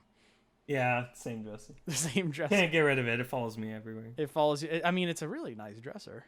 Yeah, it's like an IKEA one. It holds a lot more than mine. It's probably because it's bigger. But yeah, taller. It contrasts a lot with the white walls. Yeah. And the white man. I'm kidding. And the. What is that, by the way? Gifts. I mean, that is a black Shiba. I never really noticed. The dog that Dasha and I are gonna get when we move in together. So she sent me that as I think a Valentine's Day gift, I believe, and or it was a late one that came much late. It was a gift, then, yeah. The companion cube in the back there for my portal endeavors I did with that's also a gift from her. What about the car? I see a car to the. Oh, let me go get it. To the One moment. I'm a car guy, by the way. So this, when I picked up my Model 3, since I was one of the first few, I actually got the pre-order gift. It's basically the Model 3 diecast toy thing that's $100 on the Tesla store that I got and so yeah, I just have a diecast version of the Model 3. I don't know what scale it is. It doesn't say on it either, but yeah, so that's what this is. And then this one is just a little this is just a little Hot Wheels Model S kind of looking one. So I don't know if the camera's even focusing on this, but kind of. Yeah, that's what those two are. So very small Tesla nerd, just a little, just a little bit. And oh yeah, let me show off this too. Also got a nice little light up Lambda. I love that. I love that a lot. Yeah, so I can actually have it change color and stuff, strobe the colors and stuff, make my return to hunt down the Freemen even greater. And this was also a gift. Yeah. And then I think this Wheatley was a Christmas present, and that was from my family. And then there's like a penguin that I got from going to a developer conference for work. My work paid for back when I wouldn't have died if I had went to one. My work paid for me to go to Code Mash, which is like a cool little dev conference where like there was like a lot of like really neat little talks of different things, software engineering related. Actually, it was more than just engineering. It was like IT and other things too. I guess I somehow have to top that, which I can't. But I can give it the my show best and tell shot. section. Yeah, the show and tell. No, it's all good. You probably noticed if you're watching the video, my camera's different. But it's on 86. I have these plates. License plate. Yeah. So I've got an actual Texas plate. I have to actually blur the registration number on this because this is an actual registration. Okay. Like I could probably pull up some 94 database and actually look at that registration number and get somebody's very, very personal information. Yeah. So it's just I'm making it a lot worse for me. But this is an actual 94 plate that I mean I like Texas plates. They're nice. It's got the actually kind of hurt. It expired in November of 94 and it's got a J in it.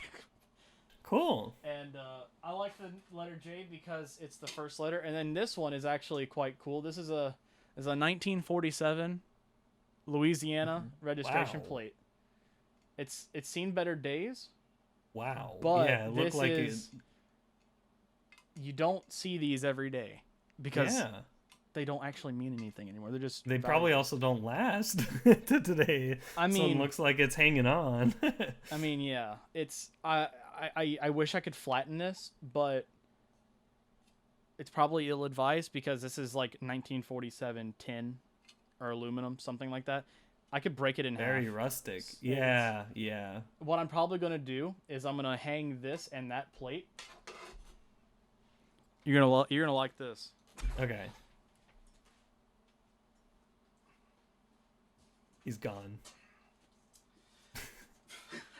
Oh, snap. I-35. This is a real road sign. Did you steal that? I don't know if you should be advertising. Did you steal that? Or? This is no, I didn't. Okay. This is actually it was never actually commissioned. If you can look, you can see the fabrication date is sometime in March of 2014. Okay. And there's installation date. It was never installed because at some point the the interstate decided that we were gonna make it interstate, and they got rid of the state tag. So this sign was never hung. This sign was never installed. So it's just laying somewhere in some fabrication. Somebody probably sold it. Probably. You gotta. Hopefully. You gotta get the money somehow. I still have the Right. tag. No, I actually took the sticker off it. This is like $30. Oh, nice. Okay. Like it was. I'm probably like gonna hang it on that wall after I rearrange the room. It'll just be like road memorabilia. No longer a gamer, I see. Okay. I'm actually just gonna move that to the other side of the room. Gotcha. There's a blank spot over there where I was gonna hang the road sign, but then I got license plates, so I was like, nah. Yeah. Hang it in front of me and put some like LEDs around it. But now we got the show and tell section out of the way. It was very nice talking to you again. To be honest, we should just do this yearly. I like this. Yeah. Then it turned into like another one of these yearly podcast type things that I don't want to keep track of. Maybe we'll keep it to every 3 years because Valve, just to spite them. Yeah. I can see you're yawning. No, I'm starting to as well. No, it's You can be honest with like, me. No, it's not yawning out of. So the way that my yawns work, is like my body suddenly catches up with like the sleep that I got last night, which I slept in pretty much like to like 12:40 today. Oh, not good.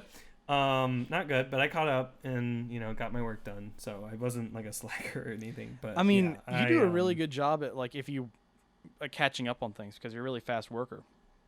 I Yeah, was surprised yeah, I how try fast a to. lot of point 8 08 updates came out for Momentum mod. It's just you Yeah. and your team worked pretty quickly. I mean, obviously we have more time on our hands now than we did, but the string of 08 updates, I'm Yeah, impressed at the and we speed. got two more, 086 and 087, and we're gonna jump up to 08 090. 086 is AHOP, and then 087 is mapping. A-Hop and Trick Surf actually. Trick And Surf. then yeah. I saw you demonstrated that at some point, and I was like, how are we gonna point this? I don't know.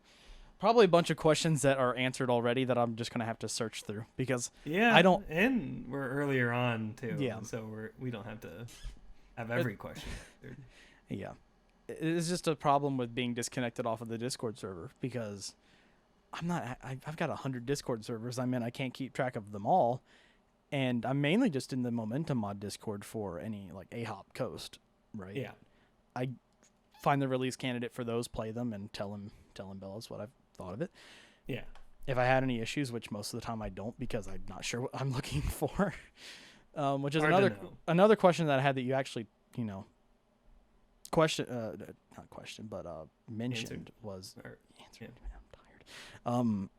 Was how could an average Joe who has no coding experience whatsoever help? And the very first thing that you said is take a little bit of time to learn it, but you also said map test and all these other things. Mm-hmm.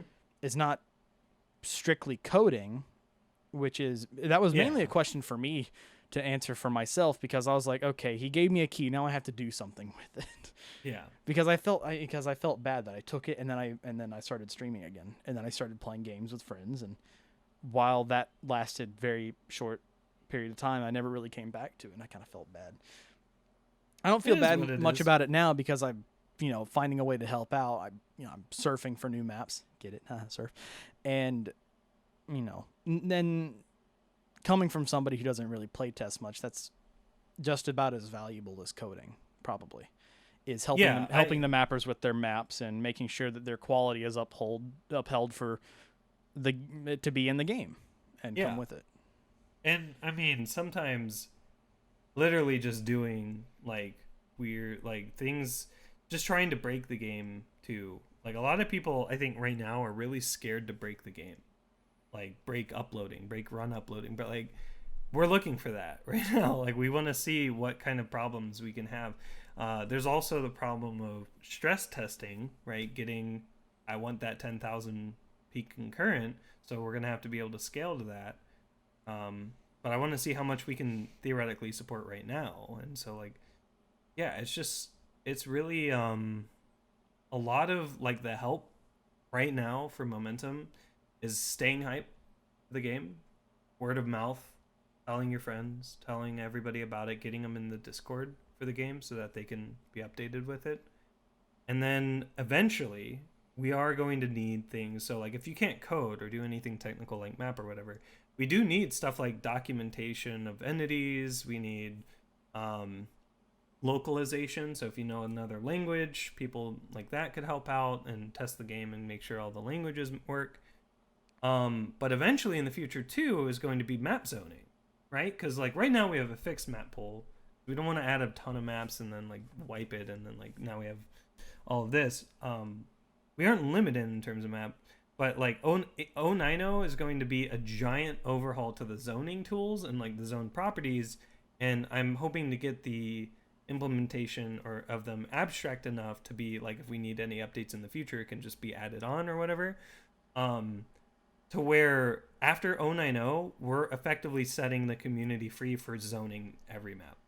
Like 090 is that standard where it's like it's almost 1.0, right? In the way of like everyone who has a key that wants to help or wants to get a key to help zone maps and use 090 and get these maps prepped. And a lot of that comes within community coordination of like somebody needs to be the person I talk to, and then they need to manage everybody else and like get all the maps and organize them and like get them ready and then send them to me.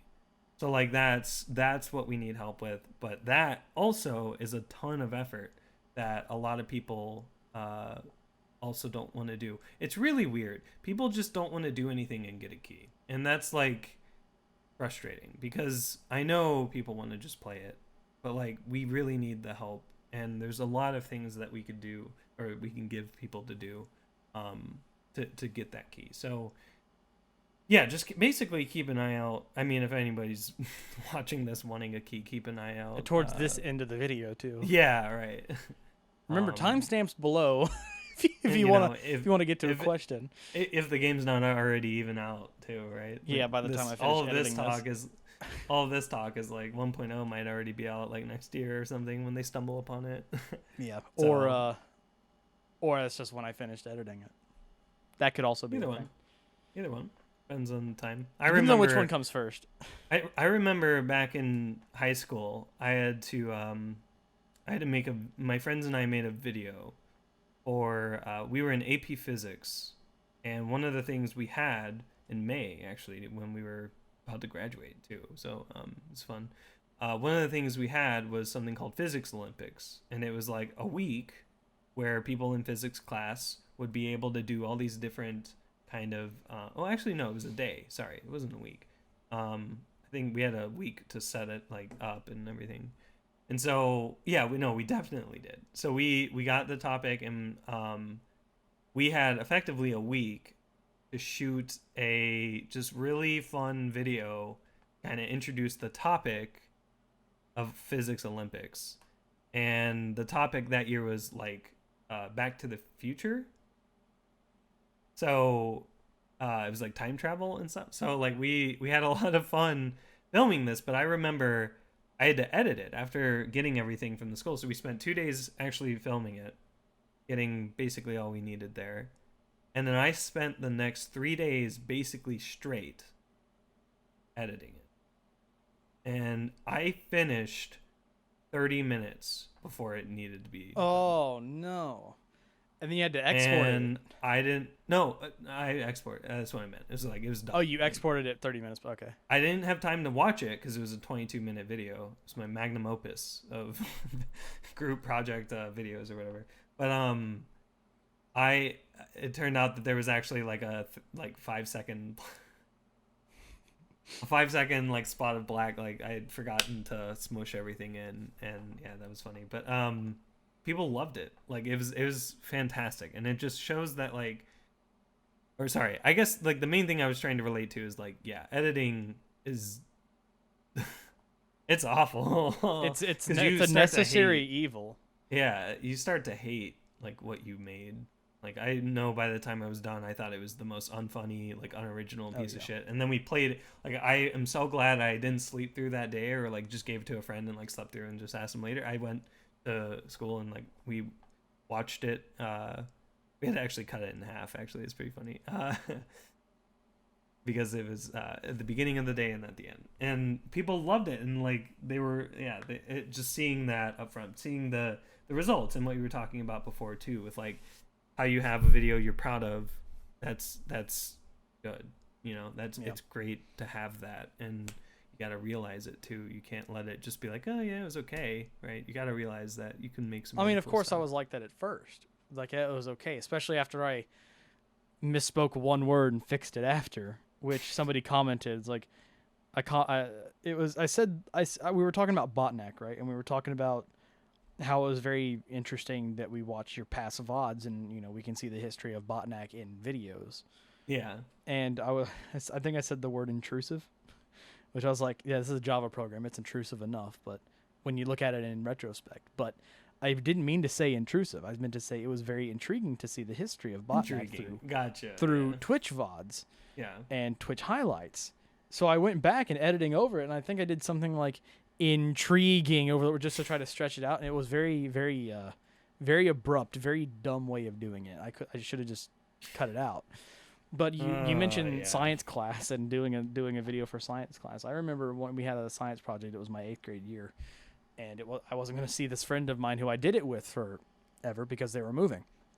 So I was like, okay, this is our science project where you're going to come to my house. I've got a green screen, or it was a green piece of fabric folded over 3 times and ironed, but I have no budget. Use my mom's camera, brought home some sound equipment from the place I volunteer at, and shot a video using a green screen and edited that for like 3 weeks because it was a big project. Everybody else was doing some big presentation about some topic, or Yeah. I think it was like planets or something like that. We were talking about planetary properties like gas giants and how travel to your goal was to pitch us a travel to a planet of that wasn't Earth. So so our planet was Jupiter, and we had to pitch an idea to travel to Jupiter. Yeah. Of course, me having to go above and beyond, we got him to play a character. He stuffed his shirt with probably the pillow that's sitting back there. Okay. I don't sleep on that pillow anymore, but it's mainly just in this chair. Gotcha. Because I'm getting a new chair and it has lumbar support, and I need whatever. Those good office chairs, man, I'm telling you, they change your life. I sat in a Herman Miller once, but that's besides the point. Right. All you have to do is say, I sat in a Herman Miller one time, and it was great. No, we filmed that video in the course of 2 days, and I edited it for a week. I had to reslate it because I went to my teacher, and they were like, "How are you presenting anything? Are you presenting anything?" And I was like, "I'm editing it. Why should I have to present it? I'm the only one in this class who knows how to edit a video, let alone do the things that are in this video, like all the effects and the stuff and the green screen. Nobody knows how to do a green screen in this school, so why do I have to present something?" She's like, "You have to present something." It's like one of those arbitrary things we were talking about earlier. It's like there's no reason for it, yet you want to do it. That you want to force somebody to do it. And I was like, okay, it takes away from the video itself, but I guess I'll present some facts. I'll cut some of the facts that he stated out and present them as me, right? Coming in as in intermission parts going like, "Did you know there," something like that. Some dumb voice that I did. Yeah. And it took away from the video so much that I hated it. All because of something that I was forced to do because arbitrary. Yeah. It's basically how like most TV series creators and stuff end up, like, oh, the station wanted 3 more seasons and I only planned 2. Yeah. Harrison Ford doing another Star Wars movie, but so on and so forth. I went in there, plugged it in, played it, walked out of the room, closed the door behind me. About 10 seconds later, the entire floor is laughing. Or what it sounded like, because I haven't even made it down the hallway yet, and the door is right there. It sounded like the entire floor was laughing at this dumb video that I had. That it was. I think I gained a lot more respect that day than because I was just the nerd who played Minecraft and the nerd who played video games. But no, I know how to do some of these silly things that you see on television. Gotcha. Obviously at a much smaller scale, but it's when you get to that point where with video editing, it's also like coding. Man, this is some really dumb code. It sucks, but it turns out to work decently. Yeah. Well. Yeah. Obviously, it doesn't scale well when it comes to code because bad code is bad code. And most of the time doesn't work, but sometimes bad code does, and it's beautiful. Look at Team Fortress 2. That's all I have to say. Do you want to see an example of bad code? Just install Team Fortress 2 and see if you can play that without having a really bad issue. But if there's one thing I can take away from this, or anybody can take away from this, just do whatever the hell you want. Don't give a shit. Have fun with what you're doing. Oh yeah, of course. You should at least respect boundaries and stuff. Do what you want, as long as you have fun with it. Don't give a shit about what anybody else says.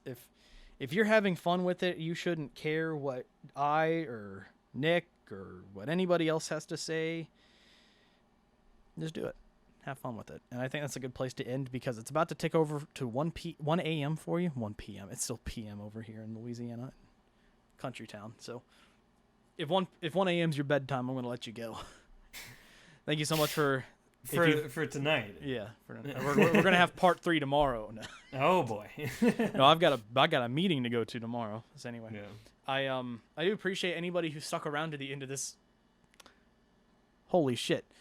That's a long video that you just sat through and watched. Anyway, I do appreciate it. It really helps us out. Make sure you follow Gocnak, twitch.tv/Gocnak. I think that's all you need to know because all of his links are over there if you want to check. I'm too lazy to list them all here like I was the last time because after talking for 3.5 to 4.5 hours, you're kind of exhausted. Yeah. And I'm not exhausted. I could go on for at least another hour, but I have boundaries, and so do you. Yeah. You didn't. You. I remember when I pitched the idea to you initially. I was like, I want to do like a 1 hour follow up, and here we are. I was even saying it was going to be a little. It was probably going to be a little bit over an hour, so you have to reserve more than just your lunch period. And now look, here we are. Yeah, that was a good foresight. That was a good idea. We would that actually would have been. There would have been a big cut in the middle. It short. Yeah. That'd be 2 videos. It'd be Gocnak interview part 2, part 1, episode A. 8 minutes long. Like a Linus Tech Tip under videos. 10 minutes. Yeah. It's like a Linus Tech Tip episodic series. Yeah, it's great. But anyway, God. I do appreciate everybody who's stuck around, watched this long, or timestamp surfers who got to the end of this, and we'll obviously go back because you missed a really good discussion earlier about all different sorts of things. And yeah, twitch.tv/Gocnak. He'll be live sometimes. No schedule, no promises. Streaming Momentum mod, but yeah. I mean, the big promise is you stream sometimes, yeah. Yeah, I'm not done streaming. He's not dead. It. Yeah, I'm alive, very much so. More so than when I was a year, quote unquote, yeah, break, quite a big year. He's not dead, unlike I will be after I finish editing this video. 4.5 hours. I have to watch this 5 times. Anyway. Yeah. Thank you so much for watching. Click one of the links that are showing up on stream. Click his thumb. You gotta hold it still for 20 seconds now. The left one goes to Gocnak's YouTube channel. Whichever one you want it to. I don't care. I might not even do this bit. This is really suggestive. I think you're gonna get DMCA. No, not DMCA. Demonetized. That's the never term. got it anyway. The DEM whatever term, whatever platform you're on. DMCA and demonetized. What the hell are you still doing here? Twitch.tv/Gocnak. Also youtube.com/c/JRStan. I really appreciate it. It really helps me out. Oh, we're done here.